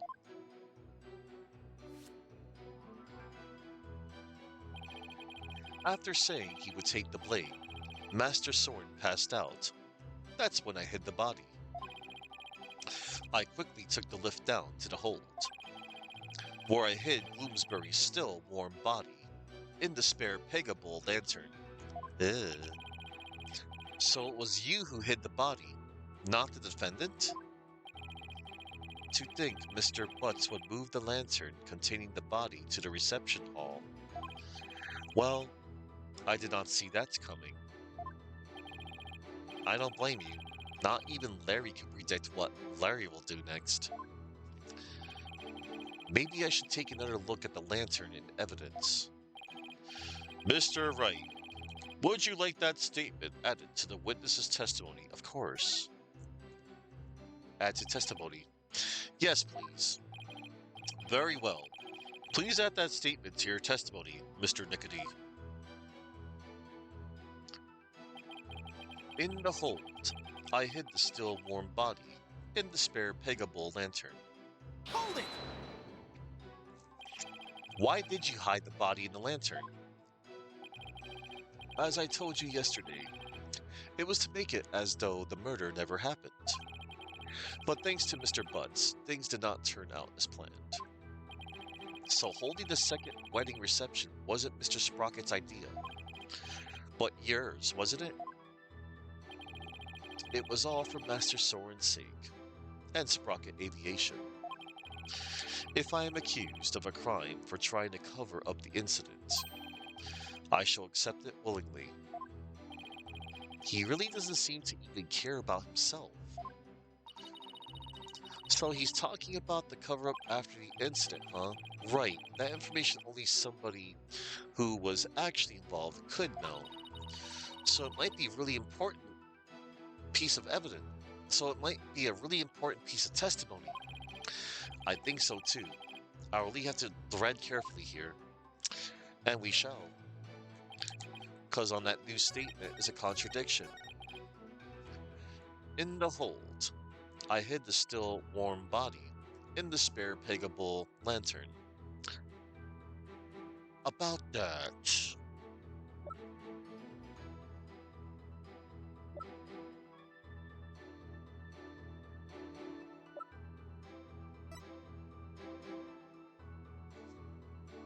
The restored lantern. There's a bloodstain on the inside wheel handle, as if somebody gripped it with a bloody hand. Objection! Could it be? Is that what happened? If what I'm thinking is true, then maybe I can prove neither Ellen nor Soren did the deed. Mr. Nickety, you said the body was still warm when you hit it, correct? So then, what if Mr. Gloomsbury was still alive when you went to put his body inside the lantern? What? What? That's preposterous. Actually, this shows that the victim might have still been alive while inside the lantern. I'm afraid you'll have to point out which part you're talking about, Mr. Wright. This part here shows that the victim might have still been alive inside the lantern. What proves the victim was alive inside the lantern? The wheel handle. Take that! As you can see, the back end of the lantern is a door. And there's blood here on the wheel handle. Objection! That blood stain must have gotten there when the witness put the body inside the lantern. It in no way shows that the victim drew his last breath while he was within the lantern. I disagree, Mr. Edgeworth, for you see, in putting this lantern back together, the police inadvertently placed the inside handle on the outside, and vice versa. In other words, the wheel handles got swapped. Oh my, so they got swapped. Yes, they got swapped. What? But that's ridiculous. Not at all. If you compare the other male peggable lantern in the reception hall,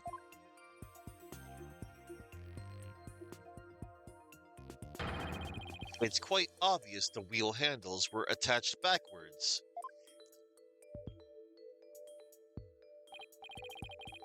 The detective in charge of the restoration will see me in my office later. Oh no, poor Emma. Sorry, Emma, and good luck. In that case, what does the bloodstain on the wheel handle mean? The bloodstain didn't get there by chance.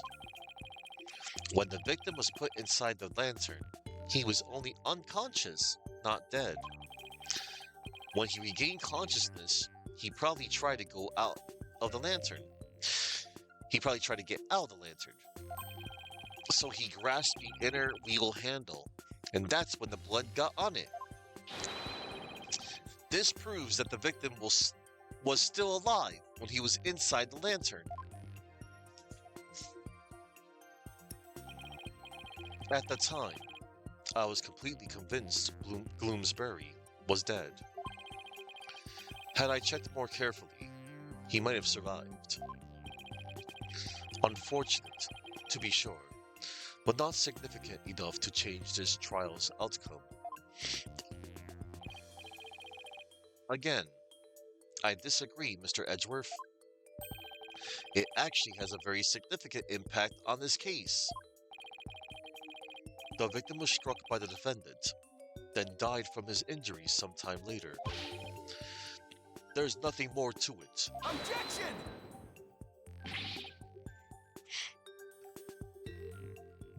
That's where you're wrong. Let's take another look at Mr. Bloomsbury's autopsy report, shall we? Please focus on the description of his injuries. It says, one contusion was found on the back of the head and one on the side.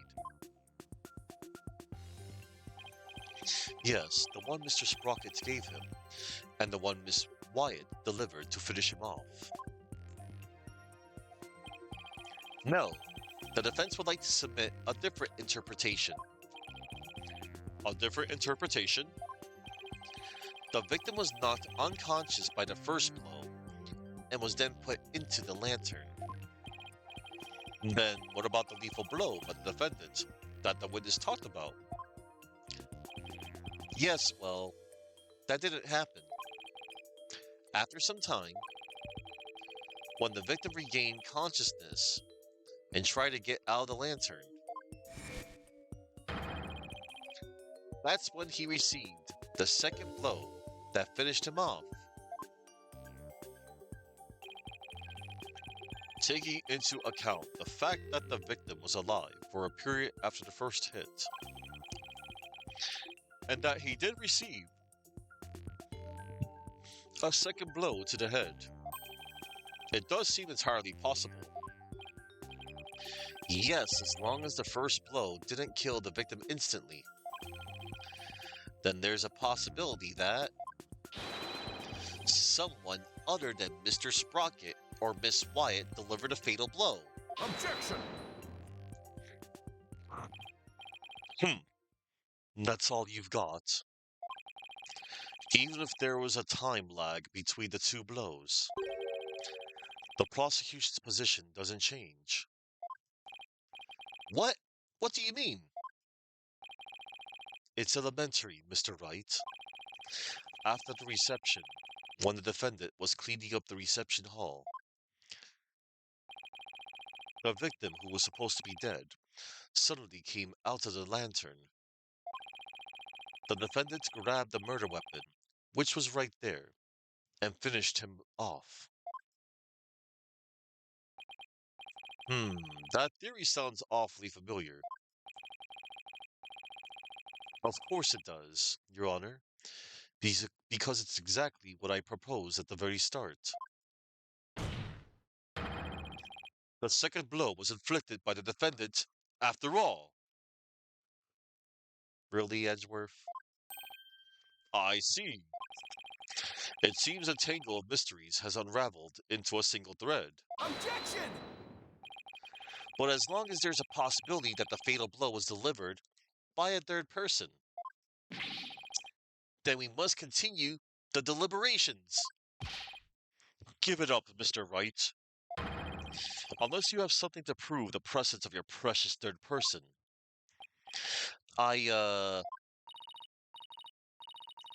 Okay, Nick, just relax. You can do this. Come on now. Take some deep breaths. Good idea. Deep breaths. Deep breaths. There. Don't you feel better already?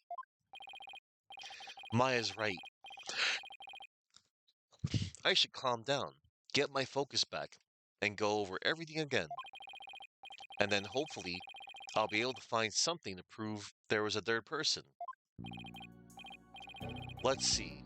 First, why did Bloomsbury attack Ellen? Because he was tired of taking the blame for the accident? But something about that line of reasoning just doesn't feel quite right to me. No, how come? Well, if it's just a personal vendetta, he had already stabbed Soren. So why then was he so determined to go after Ellen? You're right. This whole thing feels too premeditated for a crime of passion. But Bloomsbury didn't seem to have a personal grudge against Ellen. If Bloomsbury didn't have a personal reason to attack Ellen, then You've taken long enough, Mr. Wright. Now it's time for some action. What proof do you have that a third person was involved? Alright, I'll show you. I'm not completely sure what I'm doing yet, but it looks like I'm out of time. This piece of evidence proves the involvement of a third person, and that would be Gloomsbury's note. A note found near the victim's body. The writing is smudged, as though written by a right-handed person. Grab Ellen when convenient, then send her off from the Vista deck.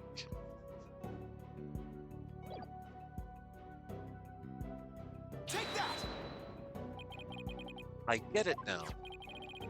Now I see why this note bothered me so much when I first saw it.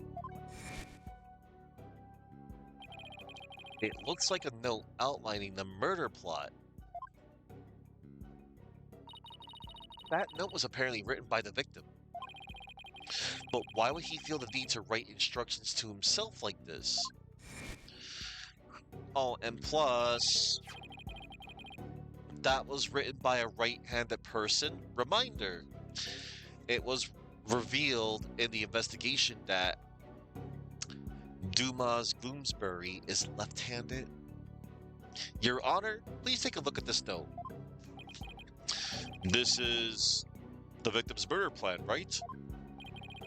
It's definitely a murder plan. But what if Mr. Gloomsbury didn't write this note himself? What?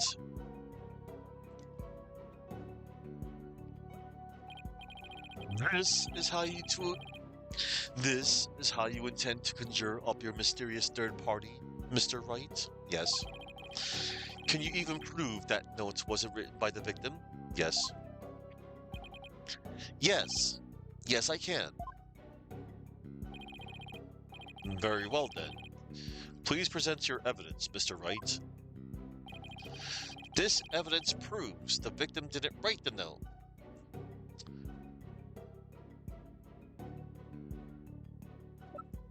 Over here. A candelabra from the Holt bearing fingerprints from Gloomsbury's dominant left hand. Stained with the same blood found in the lift. Take that! This is the weapon Mr. Gloomsbury used to stab Mr. Rocket. I was wondering what you'd pulled out this time. Dare I ask what that could possibly have to do with the note? Mr. Gloomsbury's prints were found on this candelabra, and the prints were from his left hand. So, that makes the victim left-handed, correct? Exactly, Your Honor. The police looked into it too, and confirmed as much. Now take a look at the smudged writing in this note. Notice how the smudging only starts in the middle of each preceding line. Had this been written by a lefty, the writing would be smudged from the far left end. This means that whoever wrote this note was definitely right-handed. In other words, somebody other than the victim wrote this note. What? But if someone other than Mr. Gloomsbury wrote it, then what does this note mean?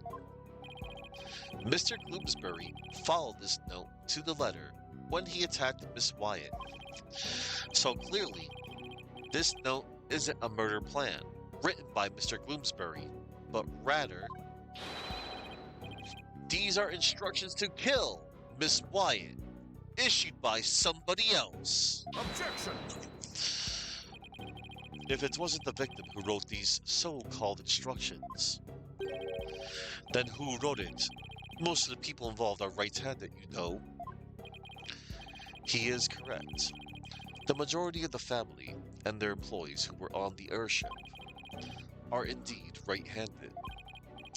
I must say, That is a very rough and slipshod conjecture you've proposed. I admit I haven't figured out who wrote it just yet. Leave it to Mr. Edgeworth to go for the juggler. This culprit who ordered Gloomsbury to attack Ellen. What could their motive have been? It doesn't seem very likely Ellen did anything to incur anybody's wrath, right? Right. Not too likely anyway. In that case, it has to be about Soren. If somebody were to hold a grudge against Soren, what would it be about? That accident, I guess. I could understand if Bloomsbury felt resentful about having to take the blame. But the one who lost the most to that accident was Soren's sister. She lost her life after all. Soren suffered too, of course. He was crushed by losing somebody so precious to him. Somebody precious, huh? Soren's sister. Wait, there's one more person. There's someone else who must hold a grudge against Soren. Did you figure something out? I think so. I think this somebody else used Gloomsbury to try and get revenge against Soren. Did you say somebody tried to get revenge against Mr. Sprocket, Mr. Wright? The person who manipulated and used Mr. Gloomsbury was Selena's fiancé. The person who used Mr. Gloomsbury to try and get revenge on Mr. Sprocket and then finished Mr. Gloomsbury off to silence him was a man dear to Mr. Sprocket's older sister, Selena Sprocket's fiancé. Not that I'm not positive, but it's certainly possible. This fiancé could have made Gloomsbury attack Ellen to get his revenge on Soren. What? Her fiancé?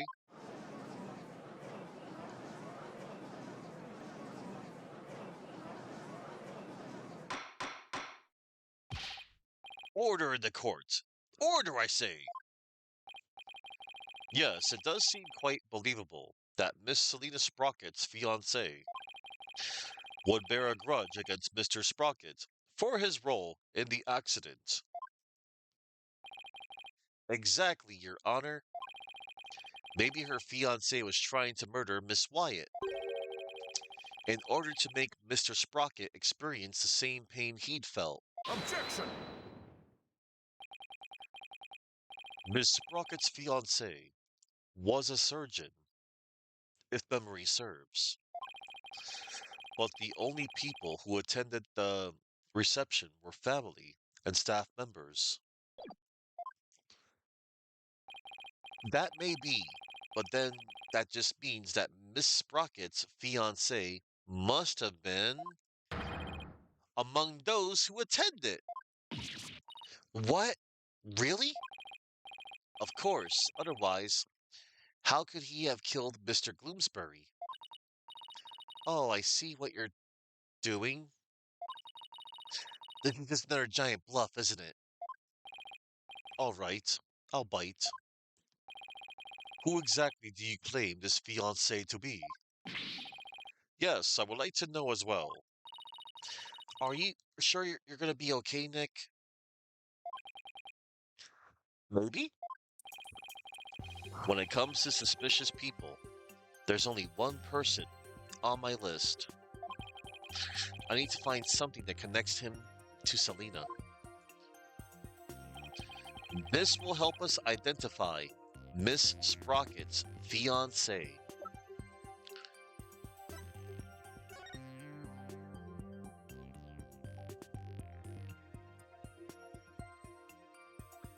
Look, everybody, do you see what I see? on the desk.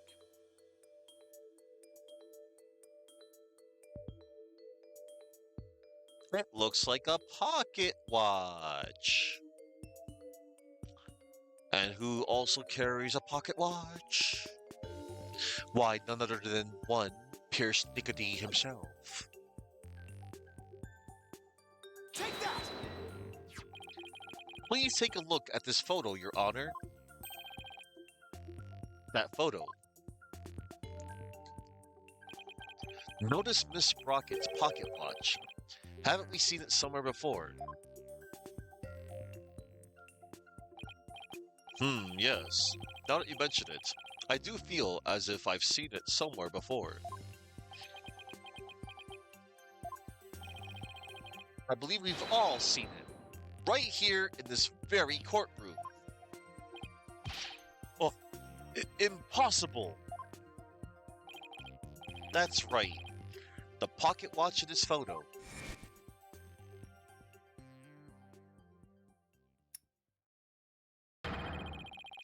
Is the same pocket watch Mr. Nickety has on him right now. Yep.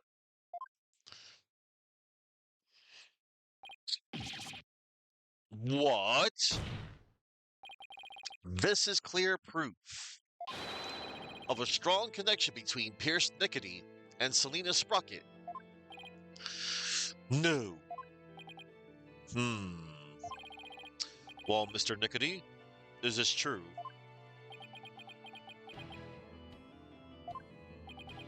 Mr. Nickety, you were once engaged to Selena Sprocket. That pocket watch, you keep it as a memento of her, don't you?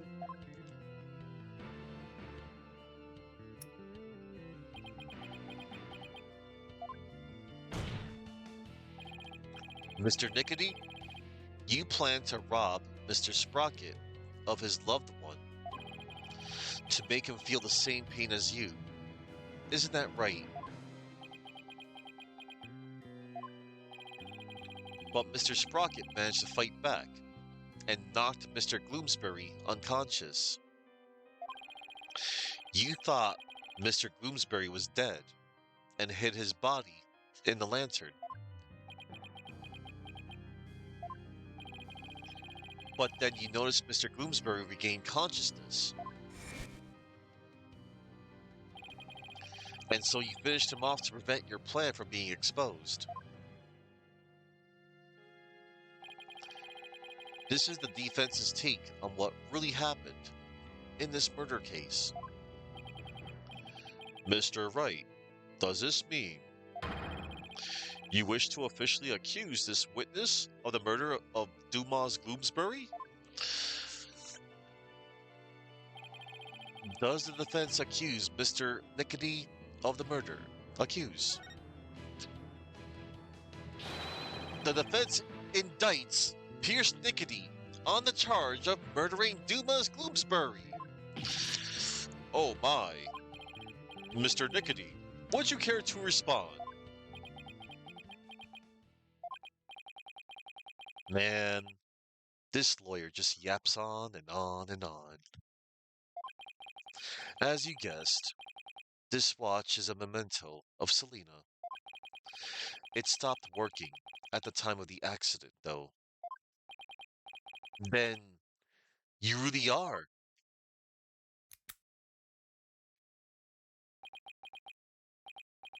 Yes, I was Selena's fiance.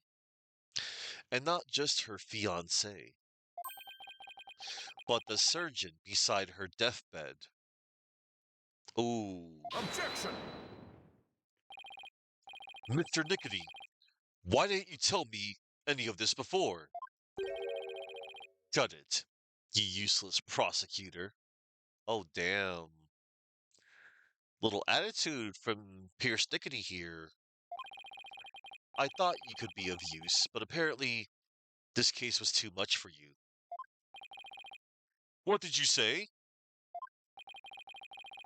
If your office hadn't stuck its nose all up in this, I could have swept it under the rug. Not only did you interfere with the case, but you even let me fall under suspicion.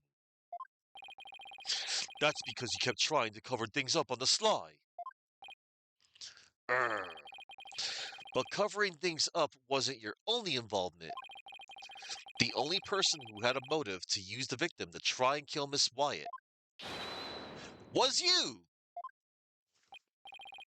Uh oh. Uh oh. Oh, snap. What?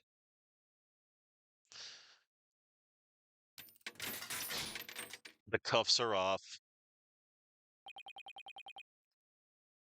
Malignant tumors. There are malignant tumors in this courtroom. Lesions oozing with false charges. Oh, God. What? The tumors are one idiotic lawyer and one useless prosecutor. Oh, snap. After the truth is revealed, I'll have the both of you incised from the legal world.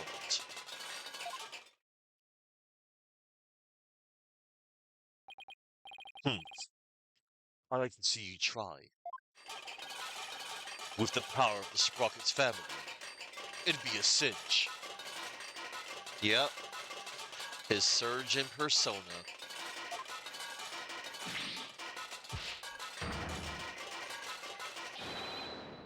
I will now begin the operation. Suddenly Trauma Center. I never played that series. What in the world happened to Mr. Nickety? Looks like he's finally showing his true colors. Nick, look what he did to that shoulder mech. Quit your yapping before I suture your chatty lips shut. Ah, dude is insane. And if there's one insane thing that's scary of like anything, a crazed surgeon. Uh, Dr. Giggles, anyone? It's like he's a completely different person. Sure looks like it, huh? We can't let our guards down now. Mr. Nickety, it's finally time for you to testify to the truth. It seems we're entering the final act at last. We sure are, Judge. You said it, not me. Witness, your testimony, please.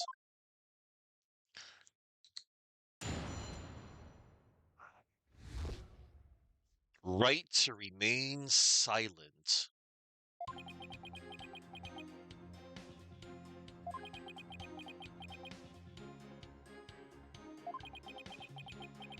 Uh,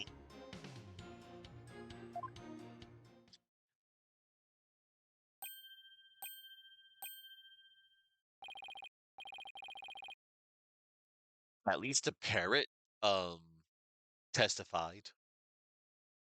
This dude didn't say Jack Diddley squat because he's using his right to remain silent. I find that kind of clever, though. In all seriousness, Mr. Nickety, why don't you say anything?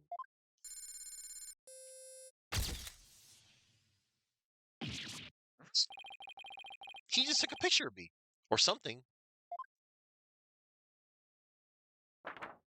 Uh-oh, an X-ray.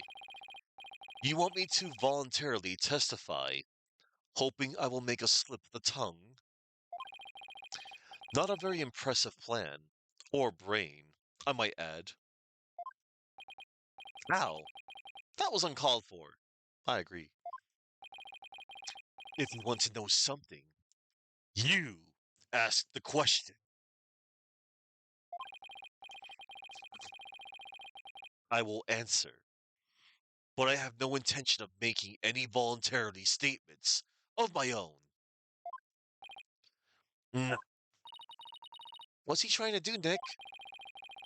He's using the silent treatment as a strategy to avoid getting tripped up. Clever guy. I agree. No more lies, Mr. Nickety. You will tell us nothing but the truth from now on. Ah. Oh, what do you think you're doing?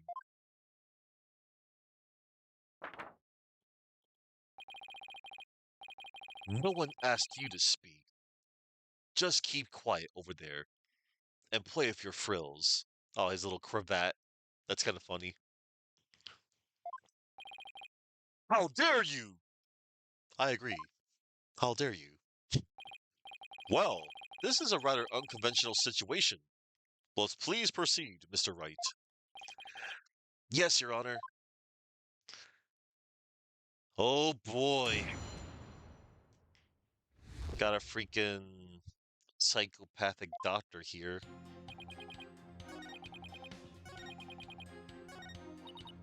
Uh, this isn't going to be easy, is it? You could say that again. All I can do is just try to draw as much information as I can out of him and look for any inconsistencies. This is the moment of truth, huh, Nick? Good luck. Thanks. So, all you can really do is, well, press. Hold it! If he won't speak voluntarily, then I guess I'll have to ask him something. What question should I ask? Reasons for killing Gloomsbury.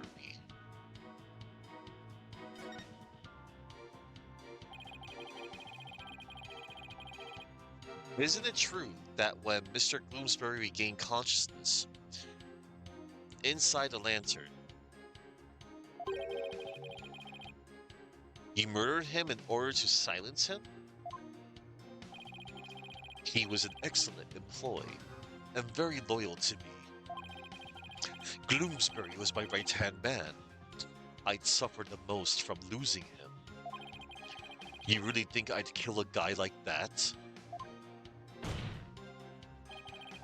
That would make sense only if you were innocent. But since your goal is revenge, you don't really have to care about something like that.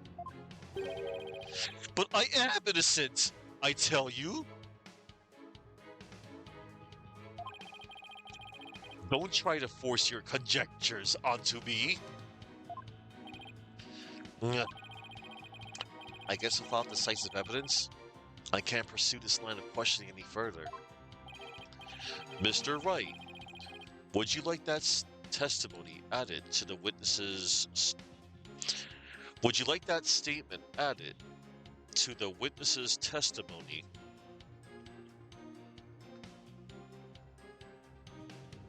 Not necessary. No, thank you, Your Honor. I better tread cautiously here.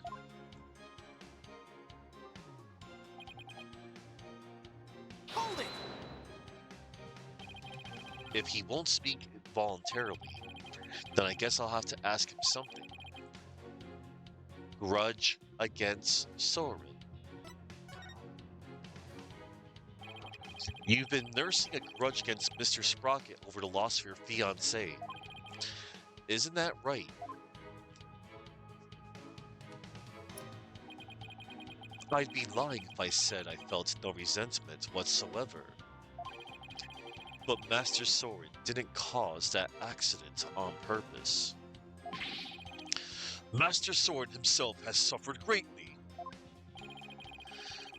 But she quit being a surgeon and found a way to get even closer to Mr. Sprocket. Wasn't that so you could carry out your revenge on him? Don't insult me. Supporting Master Sword and Sprocket Aviation with my life's work is my penance for not being able to save Selena. This is how I honor her. I feel your devotion as both a fiancé and a surgeon. Your statement breaks my heart. I've never thought of exacting revenge on Master Sword. Never thought of it, huh? I guess I should probably take that with a pound of salt. Mr. Wright, would you like that statement added to the witness's testimony? Not necessary. I guess not, Your Honor. But on second thought, I have to get some kind of testimony out of him, don't I?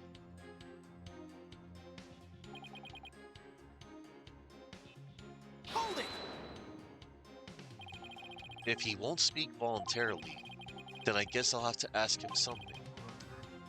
Let's talk to him about the actions on the day of the crime. On the day of the incident, you were constantly surrounded by your subordinates. Is that right? Absolutely. I was in someone's line of sight at all times. After all, I was busy taking care of every detail of the event. Mr. Edgeworth, I believe your investigation backs up my claim. Hmm. I got statements that said groups of his subordinates worked with him in rotation, so he was always with someone. As the prosecutor just said, I couldn't even get close to the lantern containing Bloomsbury by myself, let alone kill him. Hmm. Pierce didn't have a chance to get close to the victim alone, huh?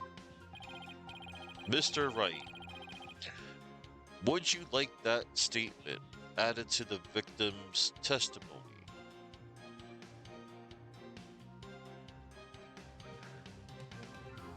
Not necessary. I guess not, Your Honor. It doesn't seem all that important. Uh, let's see.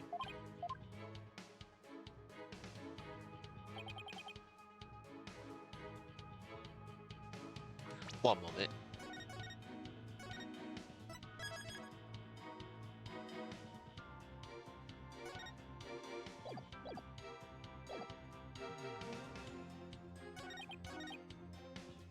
Hold it!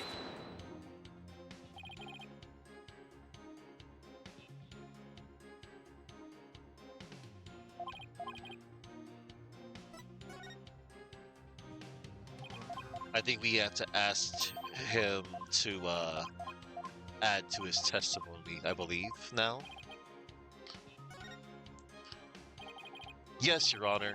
I'd like to have that statement added to his testimony. Very well.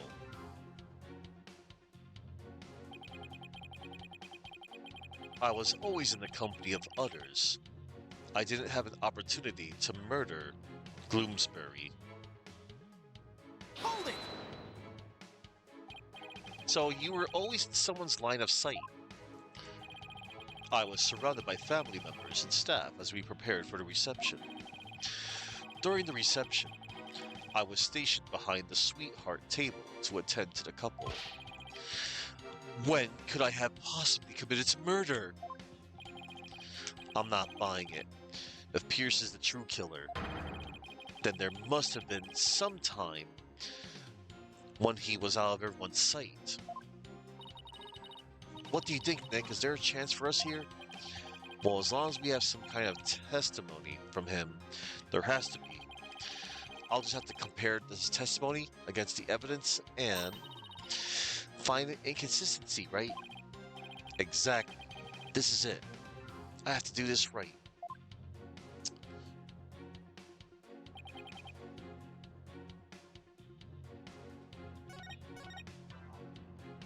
I was always in the company of others. I didn't have an opportunity to murder Gloomsbury. Oh, really?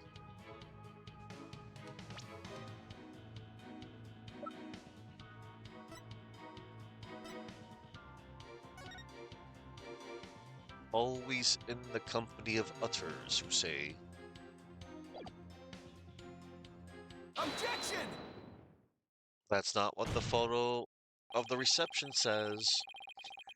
Mr. Nickety testifies that he was always with someone at the time of the incident and never had a moment alone to commit the crime.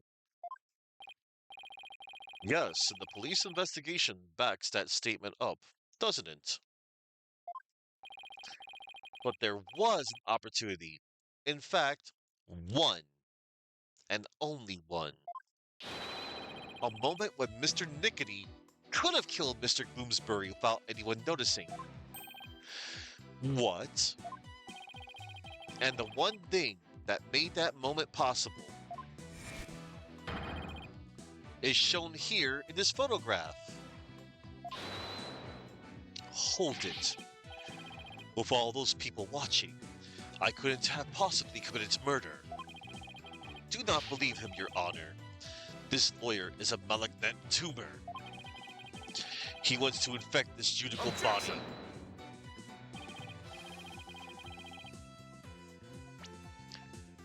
He wants to infect this judicial body with virulent accusations. Mr. Nickety, I would ask that you keep quiet this time. Hell yeah. We need to evaluate the defense's claim, and your yammering only serves to throw further suspicion your way. Nah. Mr. Wright, let's see this one thing you mentioned. But be warned, this had better not be one of your offhanded claims. Who do you think you're talking to, Mr. Edgeworth? Very well, Mr. Wright. Please point out for us the one thing that made the moment of the murder possible.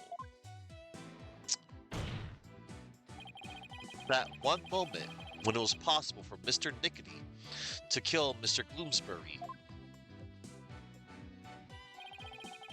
The one thing that made that single moment possible is this.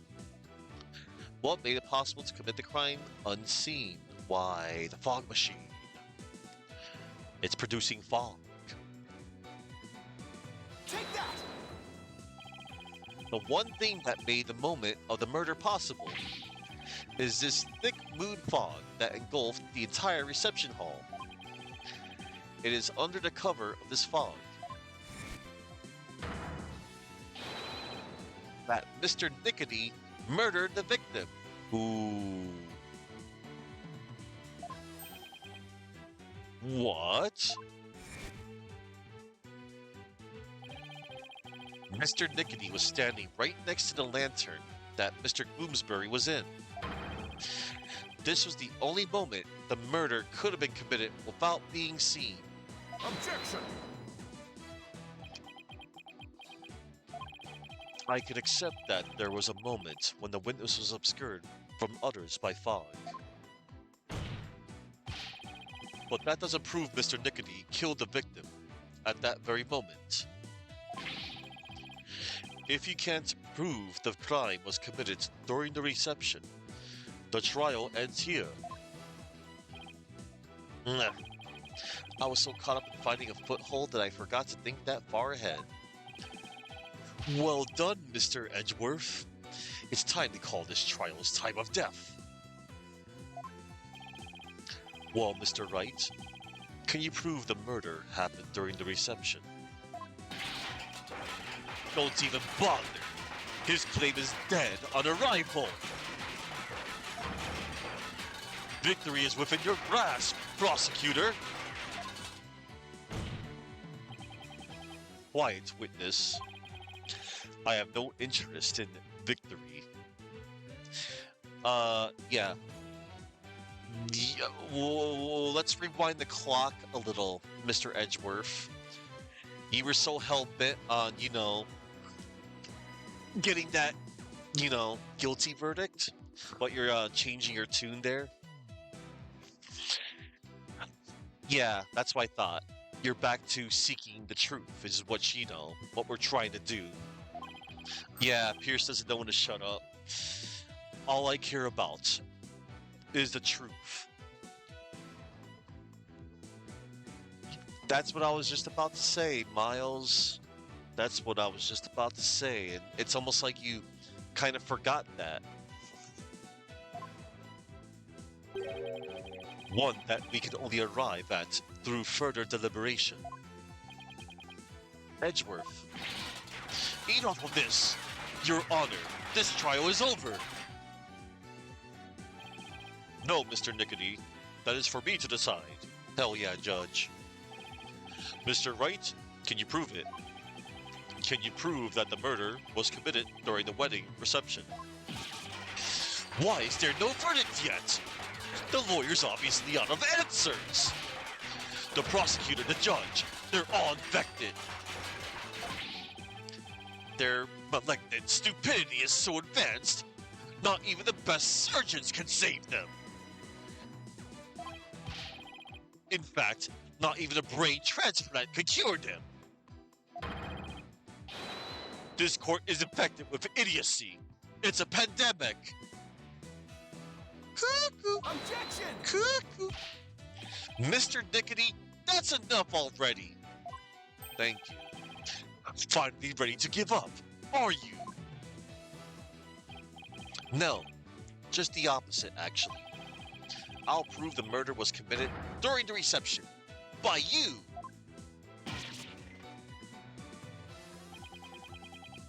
You'll prove it? Can you really, Mr. Wright? Yes, I can, Your Honor. To be honest, I don't know exactly how I'll do it just yet. But if I want to get to the truth Edgeworth was talking about, I'll just have to find that way. Very well, Mr. Wright. Let's have your proof. Enough of the foolishness. He's just bluffing. Stop him from speaking, Your Honor. I will do nothing of the sort. You are just a district court judge. With the power of the Sprocket family out. Enough of your foolishness, Mr. Nickety. Hell yeah, Judge. This judicial body will not succumb to the influence of money or power. You love to see it. Non-corrupt judges. It always comes down to the truth. That's right, Chuck. Now then, let's hear it, Mr. Wright. Let's hear your truth. Think, Phoenix. Remember everything you've learned so far. You can do this. You can find a definitive evidence that will lead us to the truth. And here it is. I believe this is the final revisualization of the series. I don't know if this is in I don't know if it's in the other ones I haven't played, but this was a thing since Dual Destinies. Think, Phoenix. How could I prove the murder took place during the wedding reception? You wonder if the judge was ever drawn to look like James Avery?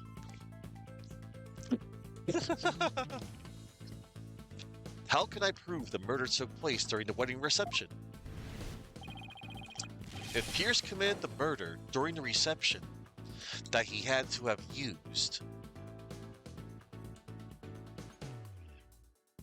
not his shoulder mech and not the reception photo, the murder weapon.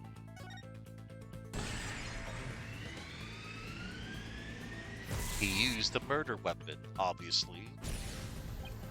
Yes, the weapon that was used to strike the victim twice. According to the autopsy report, the victim was hit by the same object both times.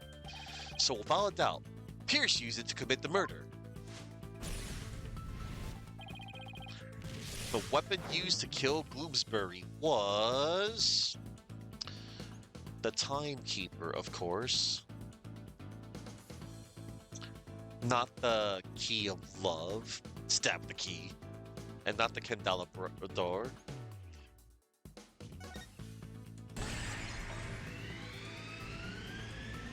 The Timekeeper was the murder weapon. If Pierce struck the victim during that one single moment, then he must have used the Timekeeper. Come to think of it, wasn't it also used for something else during the reception? During the reception, the Timekeeper was also used for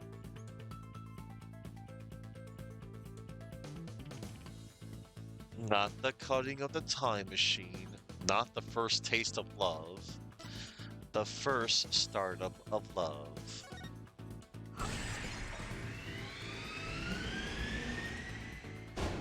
The timekeeper had been activated. That's right. The timekeeper had been activated during the reception. If we activate the timekeeper again now and find any trace evidence of the murder, that would be conclusive proof that Gloomsbury was killed during the reception.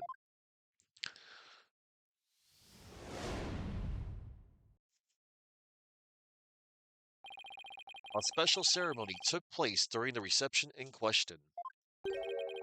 What kind of a special ceremony? It was called the first startup of love. Apparently, the couple activated the timekeeper for the first time during it.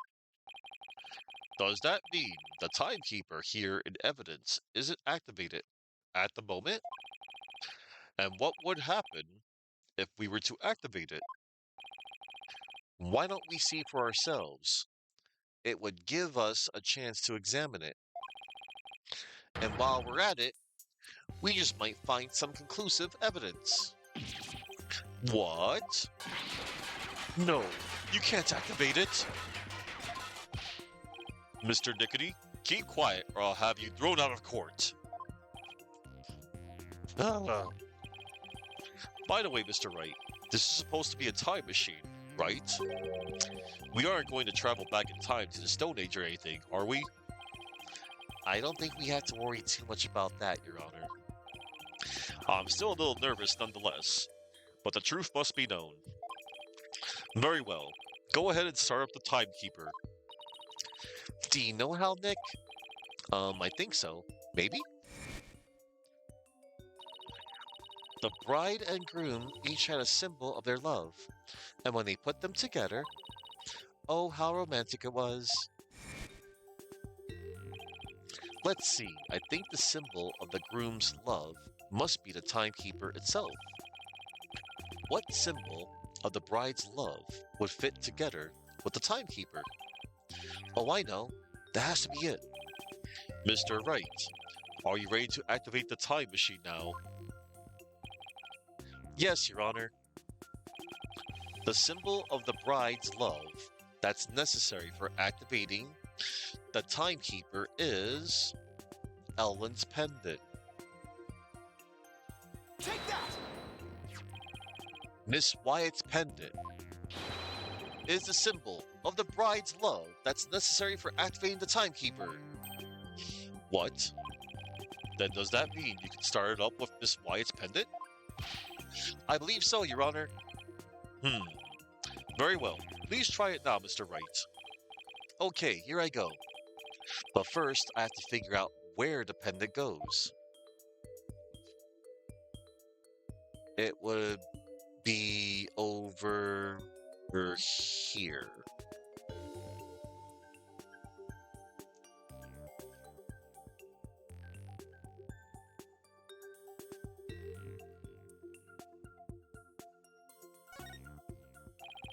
The outer casing is made of metal.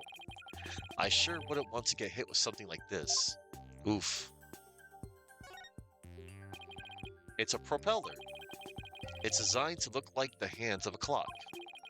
I don't think it has anything to do with the activating the timekeeper, though.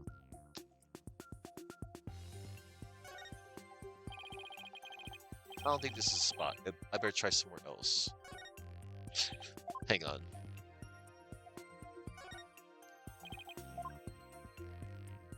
There it is. Right there. This hole looks like a good spot. I'll try setting the pendant in here.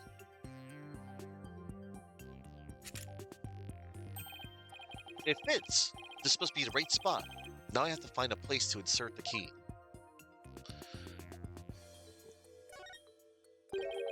This hole in the middle of the pendant. Could this be it? Yep. There you go.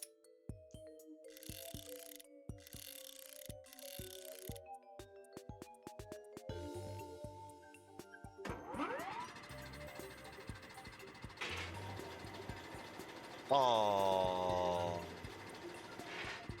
Look at that. It worked. The timekeeper's been activated. Now all I have to do is find proof that the crime was committed during the reception.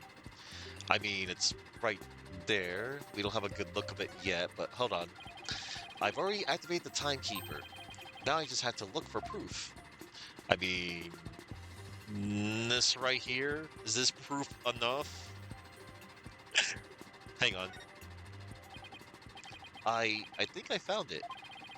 Conclusive evidence that the murder was committed during the wedding reception.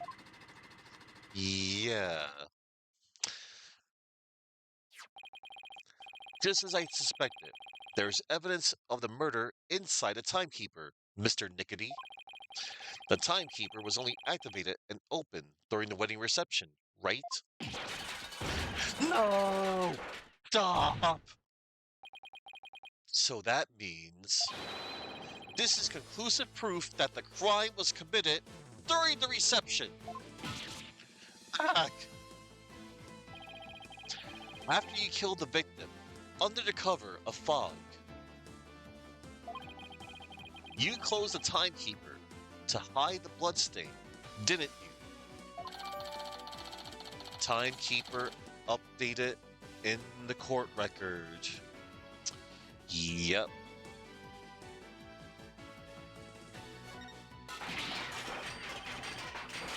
Oh, hold on.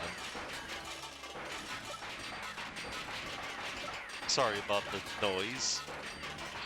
The activated timekeeper.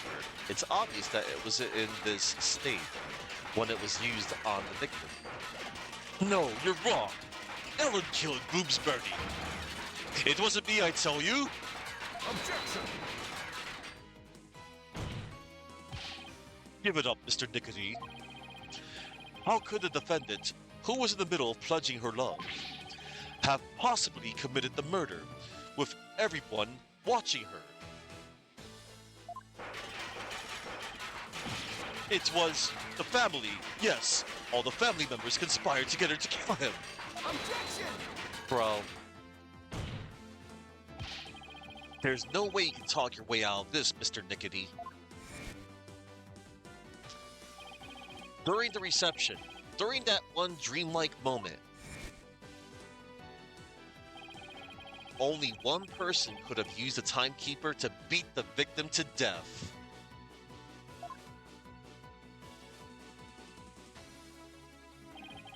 And that one person was you, Pierce Nickety.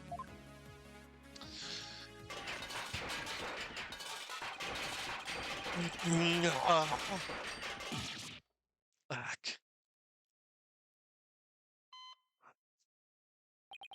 No, this isn't over yet. I won't give up. Oh no, I cut the artery. This stupid thing. We must stop the bleeding now. Give me forceps. Forceps, I said. Hey, where is everyone?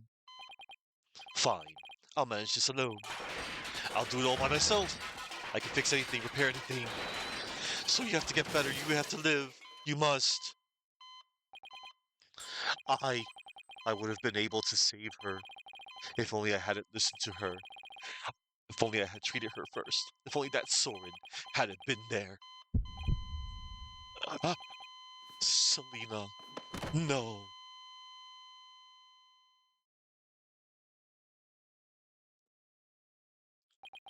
That was a cool and sad breakdown at the same time.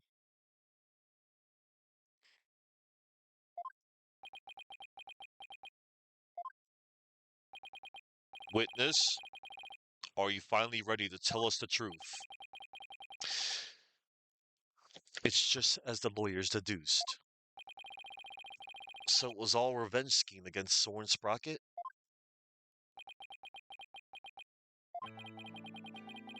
Do you have any idea how hard it is to lose someone you love right in front of you? Selena's condition was clearly more critical than Soren's.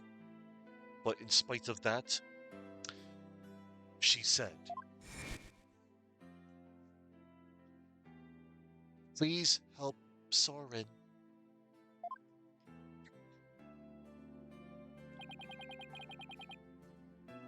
Miss Sprocket's last words. So that's what she really meant by those words. I was able to grant her wish, but at the price of her life. So you got a job with Sprocket Aviation and waited for your chance to get revenge. You got close to Mr. Gloomsbury and hatched his plot. Is that right?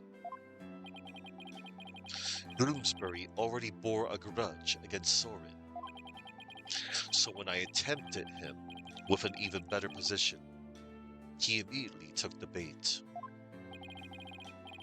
He was your accomplice, someone who shared the same goal as you. Why was it necessary for you to kill him? I didn't expect Soren to strike Bloomsbury out on the Vista deck, and I certainly never imagined he'd make his way there, along the outside wall. Soren's love is the real deal after all. My plan had been compromised, so for the time being, I hid his body in the lantern and tried to think of my next move. And then Mr. Gloomsbury came to during the second wedding reception. As soon as I saw Gloomsbury, I instantly hit upon an idea to pin the blame of Gloomsbury's murder on Ellen. You tried to break up the couple by making the bride out to be a murderer. How despicable! Soren was getting the company and a wedding, both things that were supposed to be Selina's. He took every happiness from her. Bro, who's the despicable one here? Bro, no. Humph. Do you think what you did would make her happy? I know it wouldn't, but I couldn't just stand by, watching Soren enjoy his happiness. I was going to have Soren taste the same pain I had, and then take over Sprocket Aviation. I would take back from him all of the happiness that was rightfully Selina's.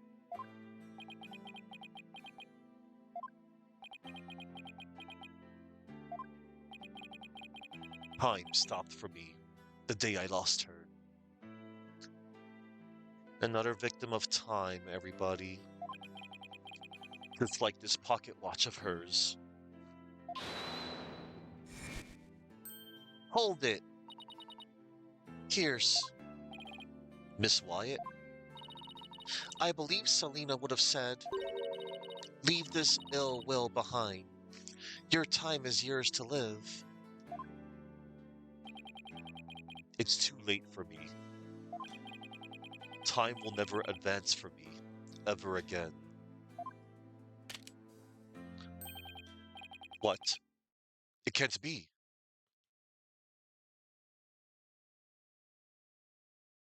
It's working. The clock, the pocket watch. I see now, Selina. What I did was wrong.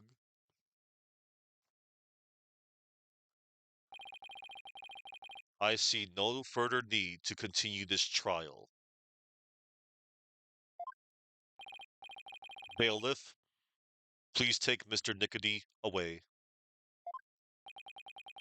Here's Nickety, another inconsolable time traveler who lived in time that stood still.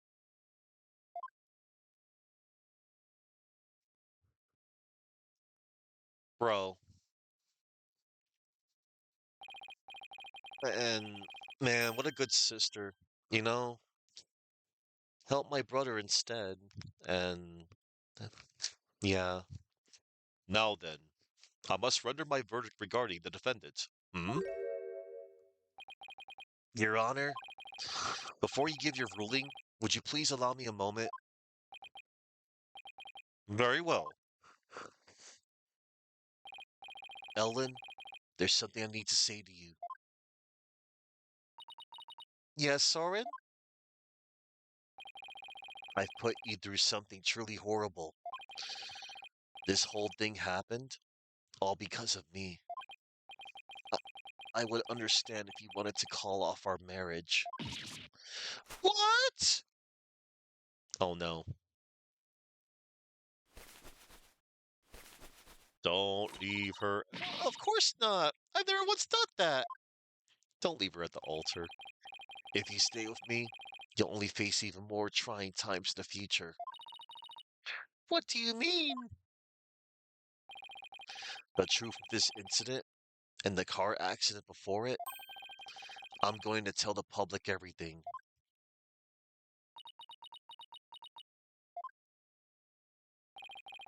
I expect the company's reputation will suffer, and I'll take a lot of criticism. But I feel I can only really start over once I get everything out in the open. Soren, after all that's happened, I might not have the right to ask you this, but, well, um, how should I say this? Um, maybe I'll just.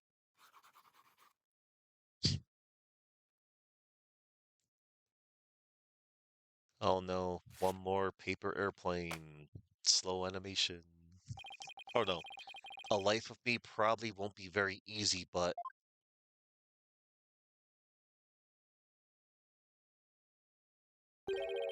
will you marry me?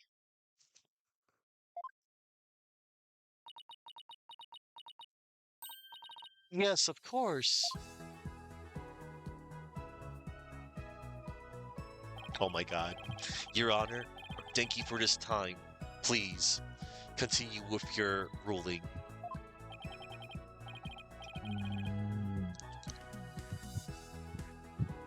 Will I marry Chat? No. Very well, but first, I have one question. Do the two of you pledge your eternal love for each other to the goddess of justice, Themis? I do, Your Honor. I do! Does the prosecution or the defense have any objections? Well then, Your Honor. No, no objections here. The defense has no objections either, Your Honor. This court finds the defendant, Ellen Wyatt. That's not right. This court finds the defendant, Ellen Sprocket, not guilty.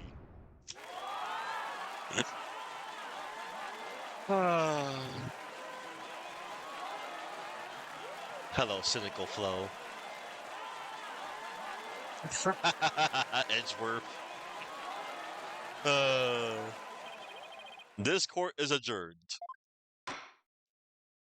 The last time the judge let his gavel down. September 23rd, 11:36 a.m.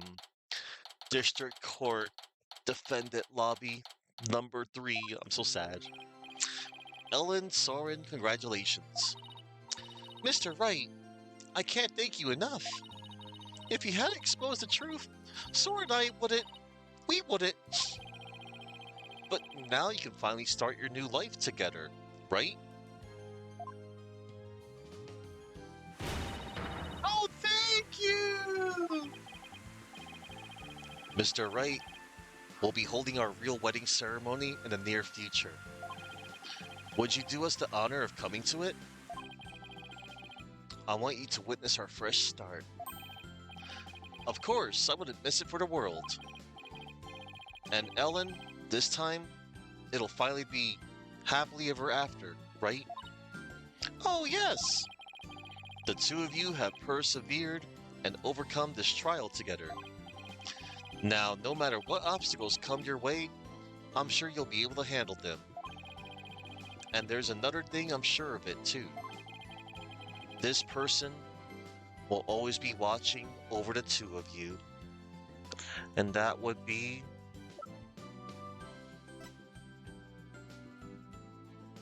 Selena. Take that! Selena, yes, I think you're right. And we promise to live life to the fullest, for Selena's sake too. Right, Soren? That's right. Well, we better be on our way. Yes, my love.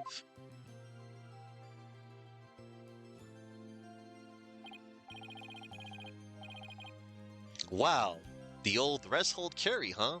Way to show off. We'll be seeing you. Goodbye for now. I'll be looking forward to that wedding. Hold on tight, Ellen. You better believe I will. I'm never letting you go.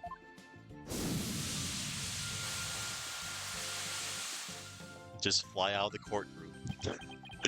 There they go. You're not thinking of going to that wedding by yourself, are you, boss? You're taking us too, right? Oh boy, I bet there's gonna be all kinds of fancy food there.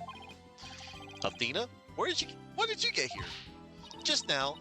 I would have been here to cheer you guys on earlier, but Trucy never gave me a chance to slip away. You're going to be in even bigger trouble for later. Speaking of the wedding, maybe I should ask them to invite Edgeworth. Mr. Edgeworth, really? But he thought Ellen was guilty all the way to the end.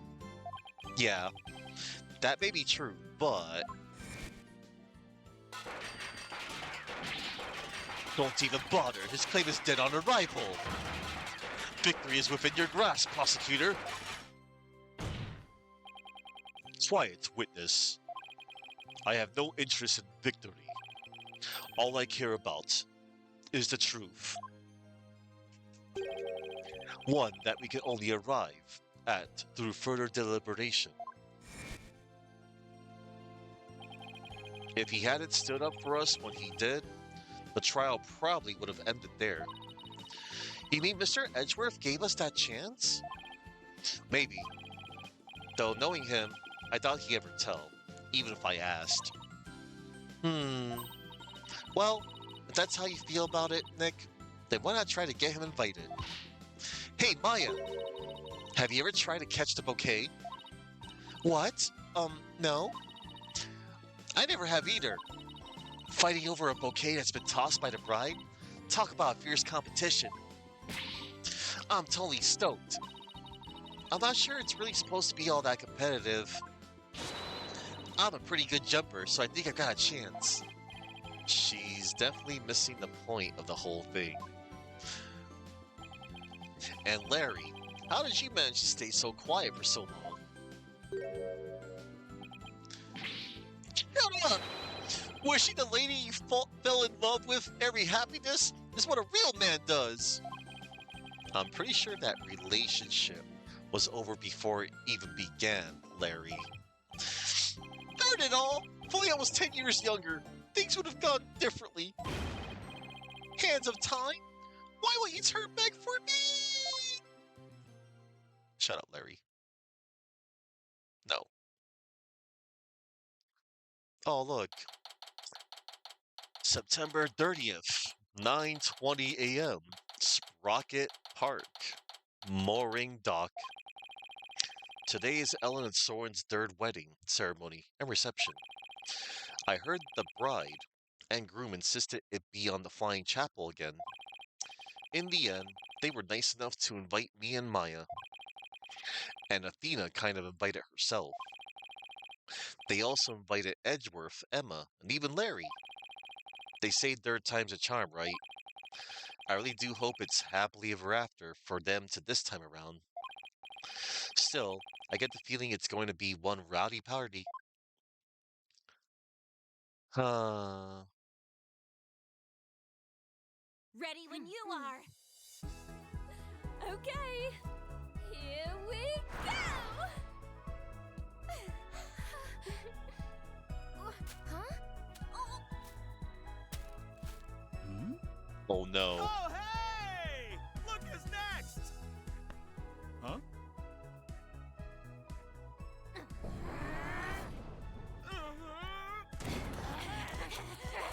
Get back! Haven't you ever heard of ladies' first? I'm truly blessed to have you.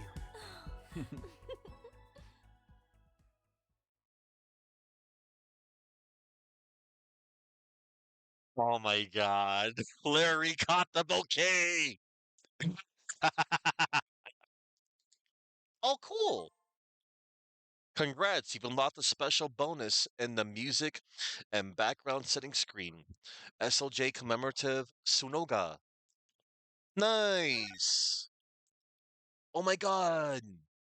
Congrats, you've unlocked a special bonus in the music and background setting screen. Trilogy commemorative Tatsuya Yoshikawa. And I got all the achievements. Yay. Okay, so hold on, everybody. We must look at all the good stuff I got.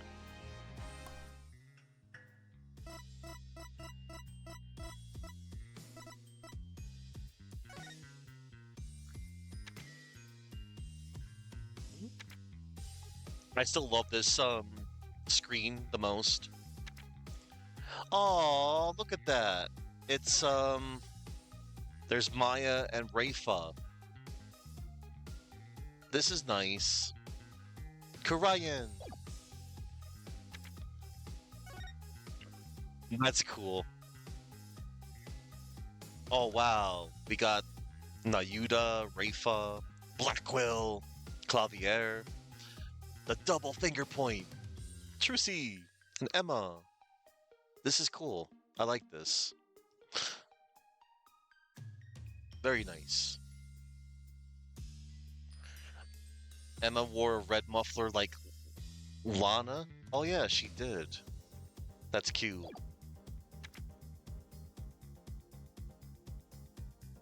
Alright. Oh yeah. Let's check out the art in Spirit of Justice. Oh wow.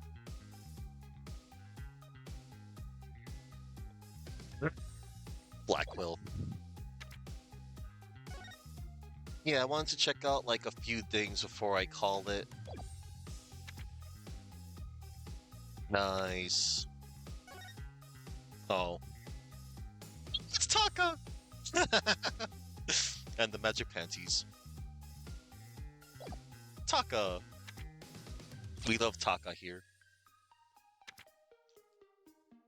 Oh, the splash art of each of the cases. There's Clown Girl over there. Oh, look at that. A very happy, less gloomy Simon Blackwell.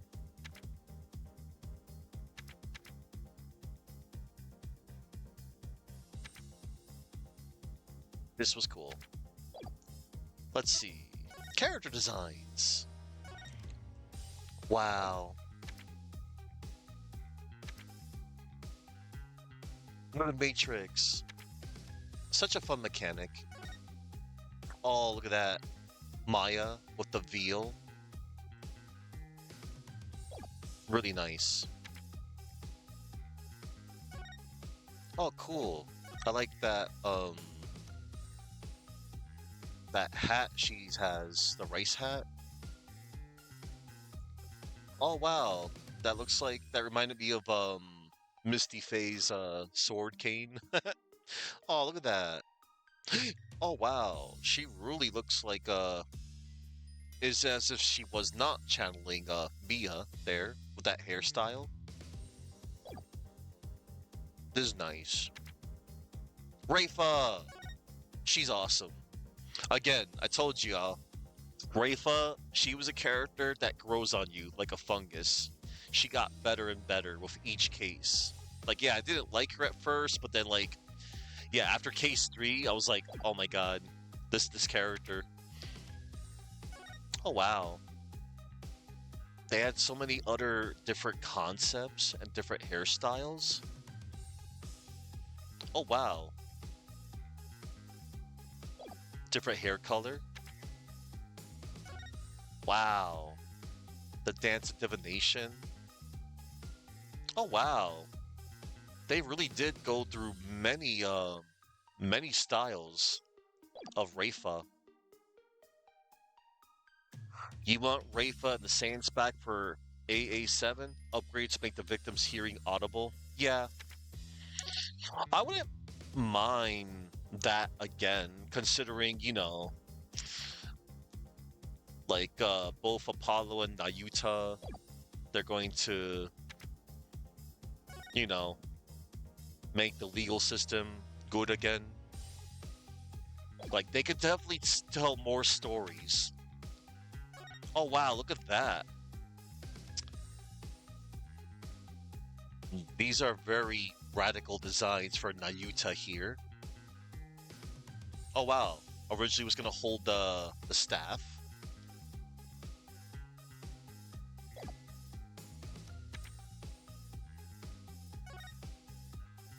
Oh wow.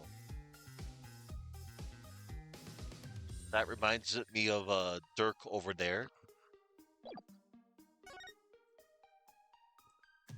This is nice. Honestly, I wouldn't. I kind of want to see more of Athena, more Moon Matrix stuff. I wouldn't mind that. Oh wow. Oh my God, he was originally gonna come in with a horse, I guess.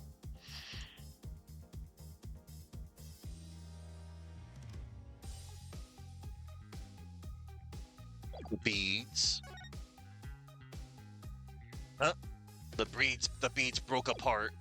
Satora. Oh, and there's Emma. Ah, yeah.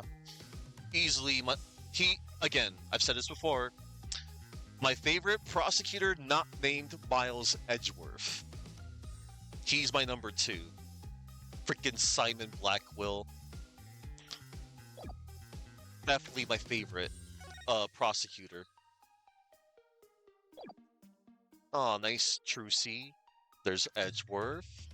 I'll be your guide with Shadow.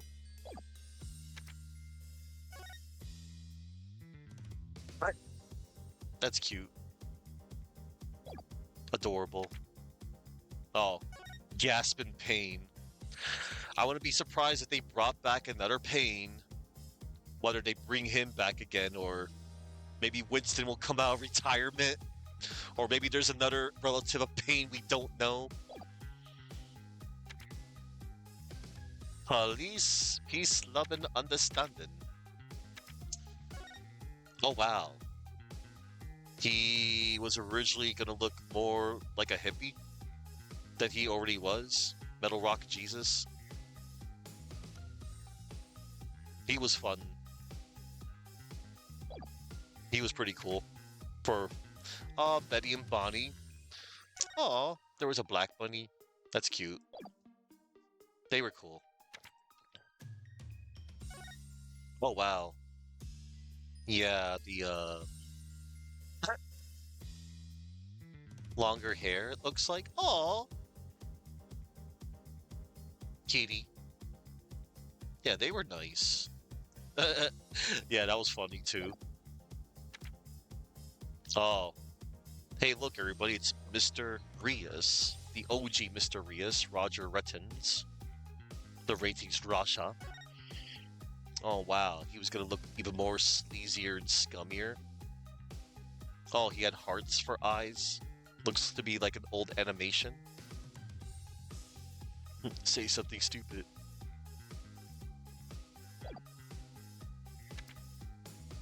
Oh yeah, I liked his magician persona that he took. Believe in me. Oh wow. Looks like she was gonna have shorter hair.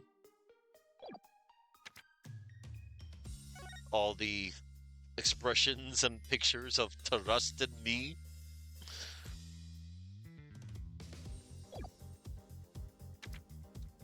Oh, here's when Maya channeled Trust in Me. Oh wow. He looked like he was gonna have more of an extravagant outfit there with that headdress. Oh wow, he looked like he was originally gonna have glasses. That's pretty cool. Ah yeah, that's a rebel. And Anonymous. Yeah, he was a fun character. I liked him. Or that's our ball. That's a rebel. That's our ball.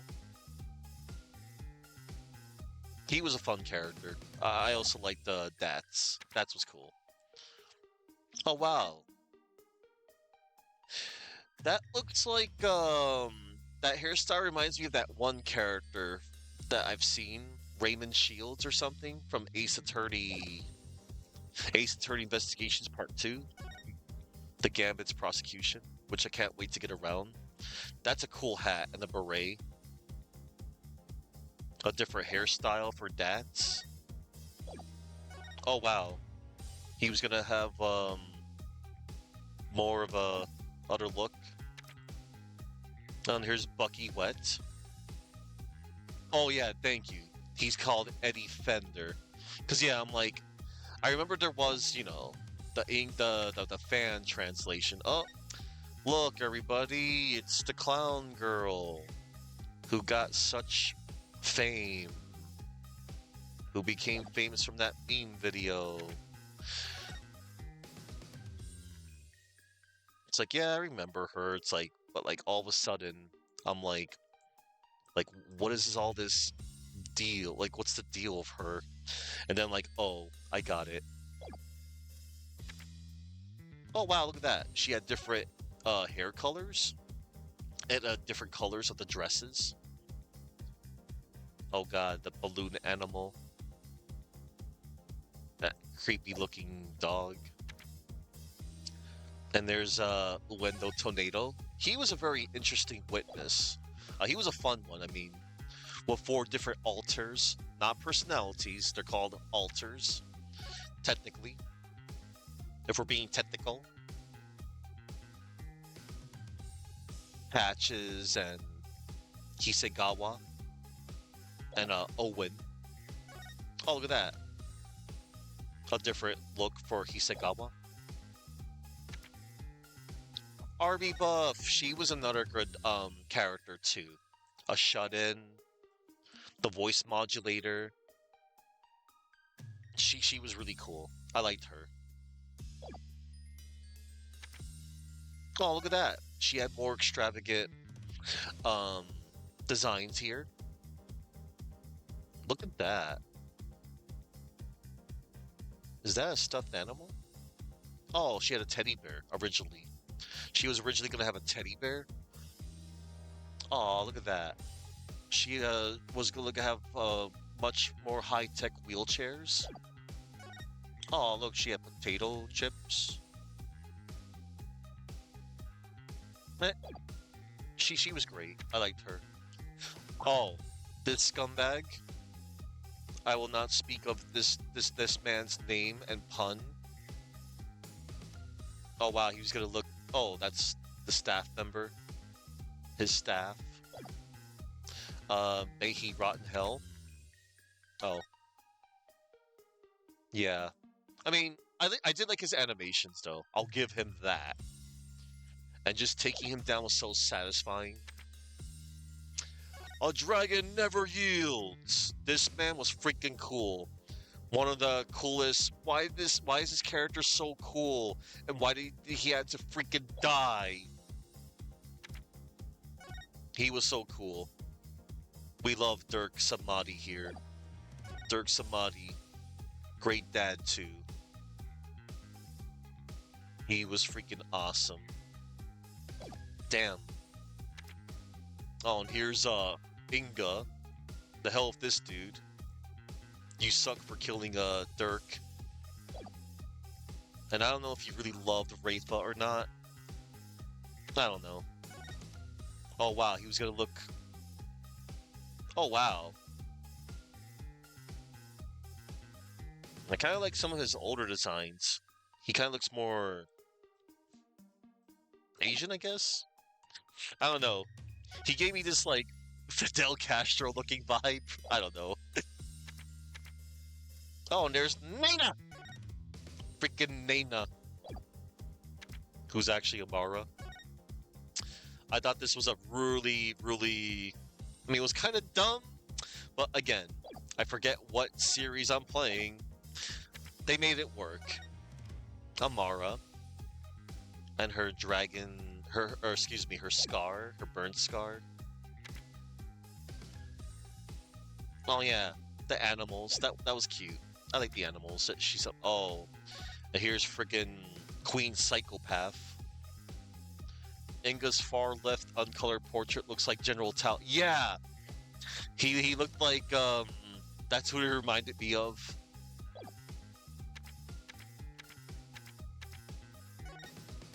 Or like that one villain from I think Enter the Dragon or something. That one Bruce Lee movie.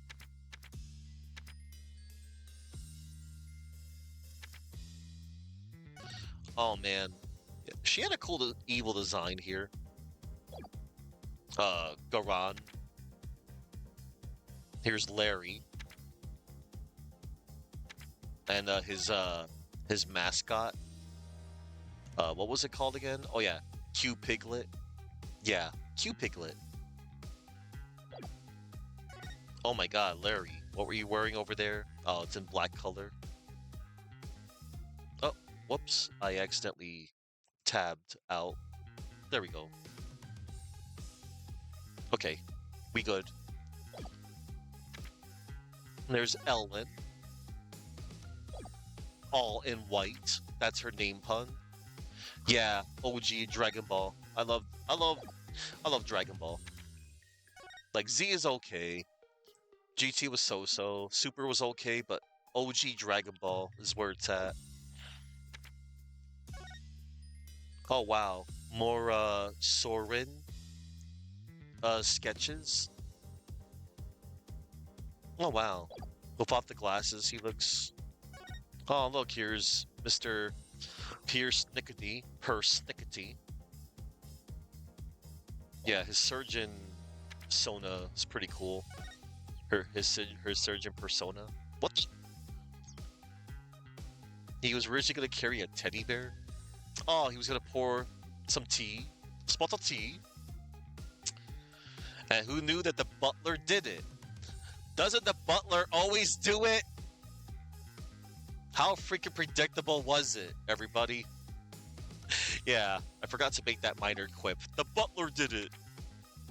Oh, here's the Kurai's judge. Oh, wow. We have him sitting down there. I liked his gavel and the little table thing.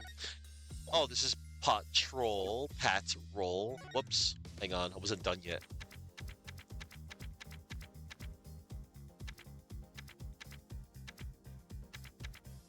Here we go.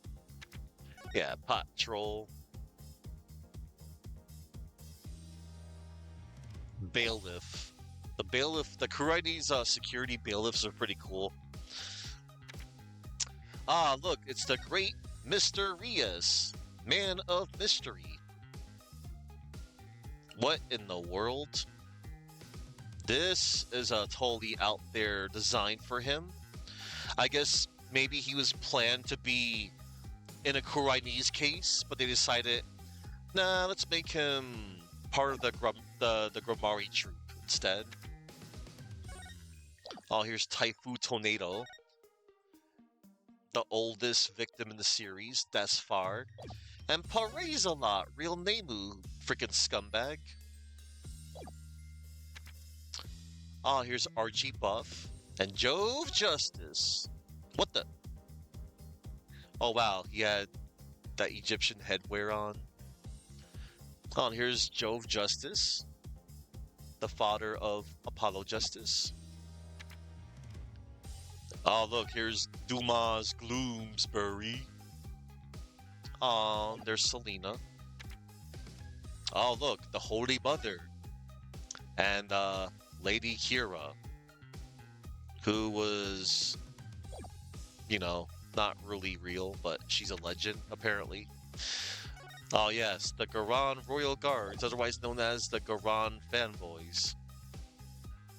Oh, nice. And there it is.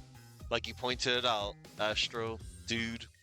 The red scarf of Lana Sky. That's nice. Hey, the DLC costumes. Phoenix, Apollo, Athena, Nice, cute character. Oh, and look at that. I remember seeing all of these on my 2DS XL, the 3DS. Some of them anyway.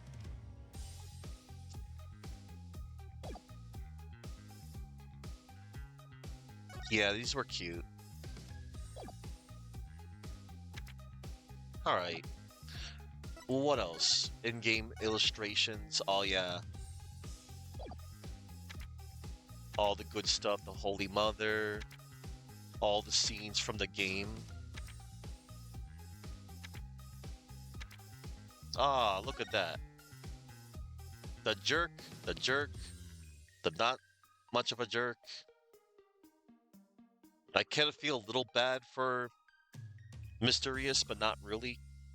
And then the Lhasa, what the hell is your problem? Please see your children. Your children are doing freaking good. Stop freaking hiding. Man of mystery. And that's a very elaborate way to die. That's pretty messed up what Roger Rettins did. Oh look, there's Mr. Hat. Apollo about to get executed by Trucy. Not really. Lady Kira outfit. Praise a lot. Lady Kira. The Plume Punisher. And the Steel Samurai watch. Lady Kira. Such a nice photo. The Steel Samurai versus the Plume Punisher. They should team up instead. Yes, the soba noodles. The udon noodles. That's a cool shot of Black Quill witnessing Geiru feeding the dumplings, and she's just looking over. Aw, poor Taifu. It sucked how he died. Death by dough. Jove Justice. The cave escape. Aww. But that whole time, freaking Maya was channeling Dirk the whole time. Freaking insane. Oh. Oh. Yeah, that's messed up. Amara and little Rafa. Babby Rafa. Amara in disguise as Garan. Dirk asking Maya to channel him.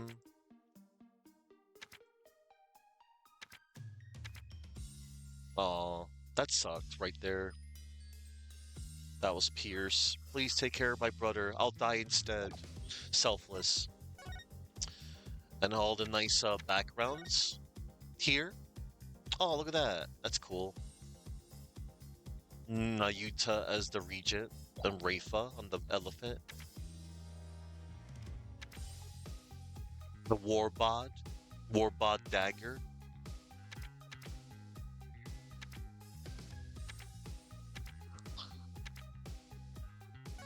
What the? Mr. Hat's magic carpet ride. Sure. Okay. This is cute. The Trucy's magic show. Wait. That's cool. That's cute.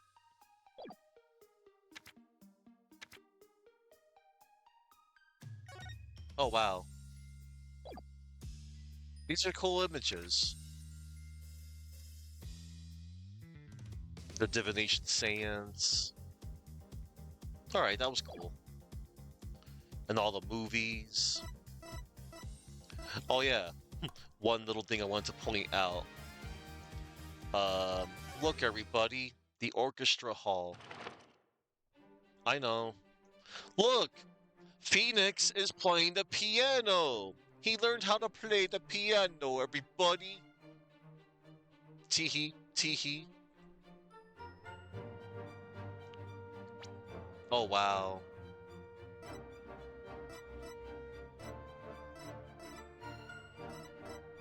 Ooh.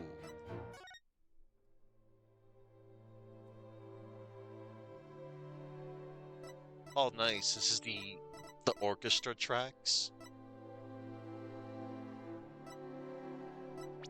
Oh, one moment. We gotta play some. Where is it?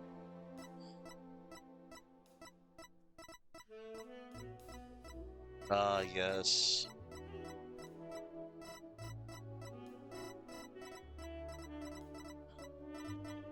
One moment.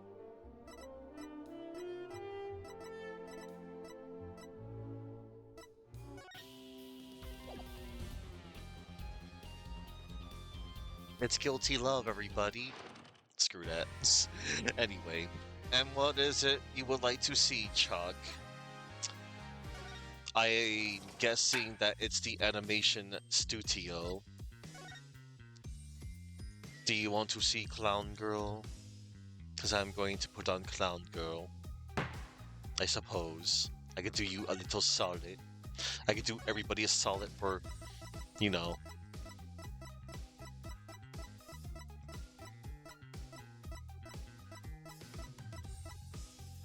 It's Gadu Tornado. Hello again.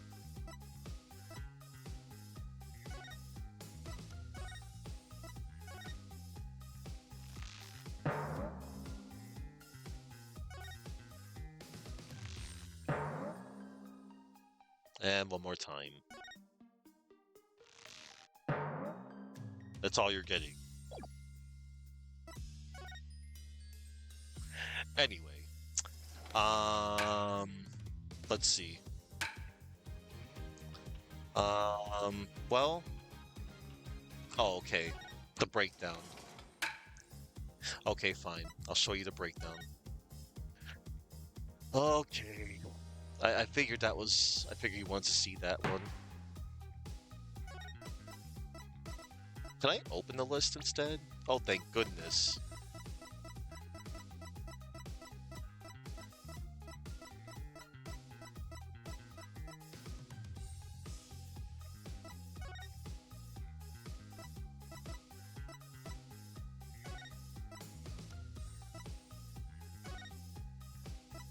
"50-second breakdown."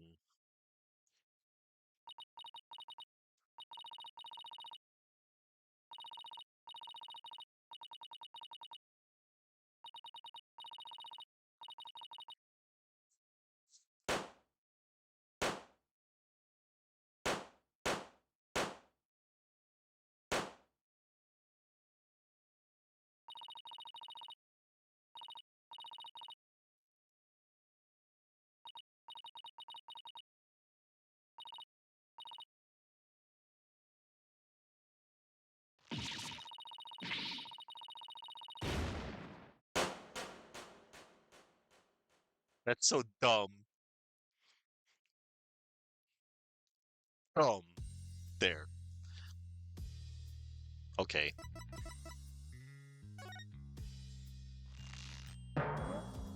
That's enough of that.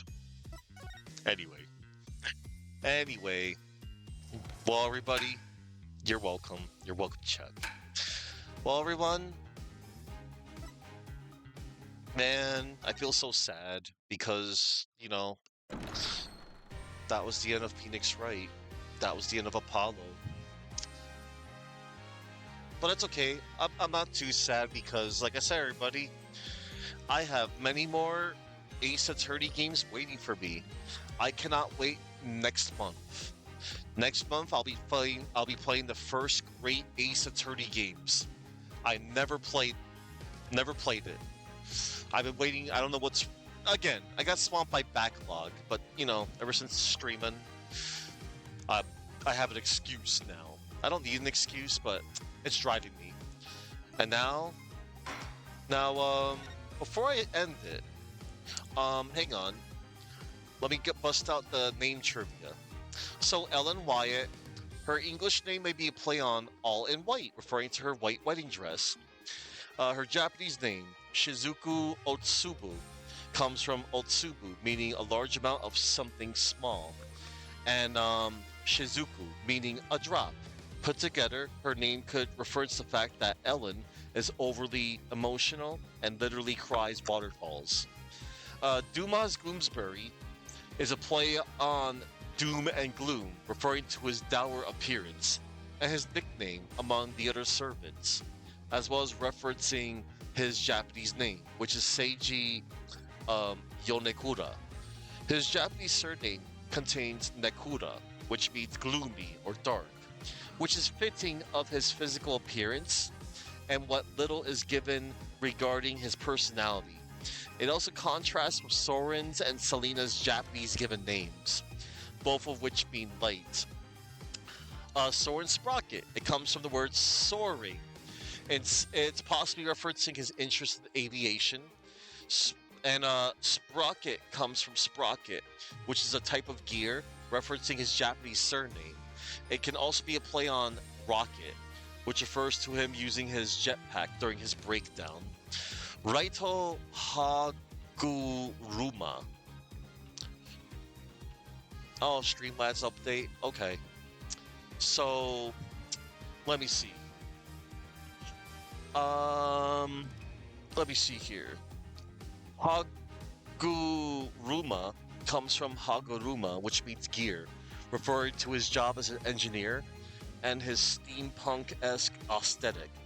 His surname contains Hisa, long, Ma, while, characters related to periods of time, and Tome, meaning to halt or stop. This could reference how time figuratively stopped for him after his accident.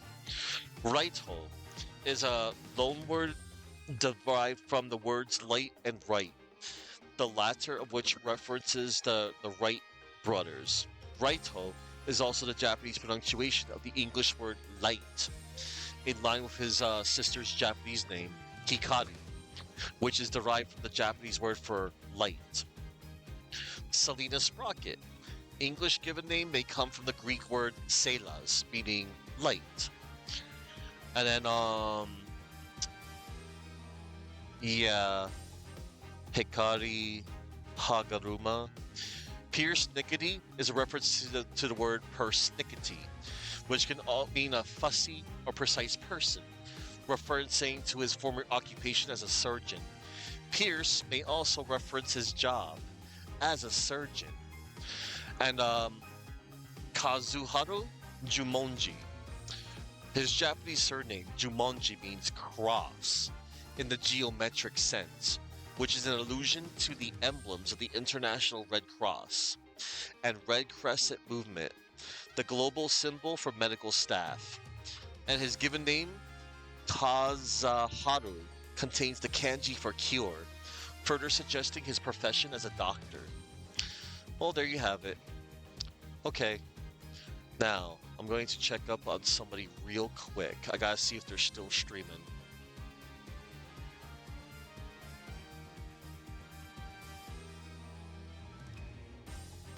Awesome. They are still streaming. Because I've been wanting to raid this dude for a good while. Alright, everybody. Everybody, we're gonna raid on out to Mario. Mario right now is currently playing for the first time ever Resident Evil Requiem.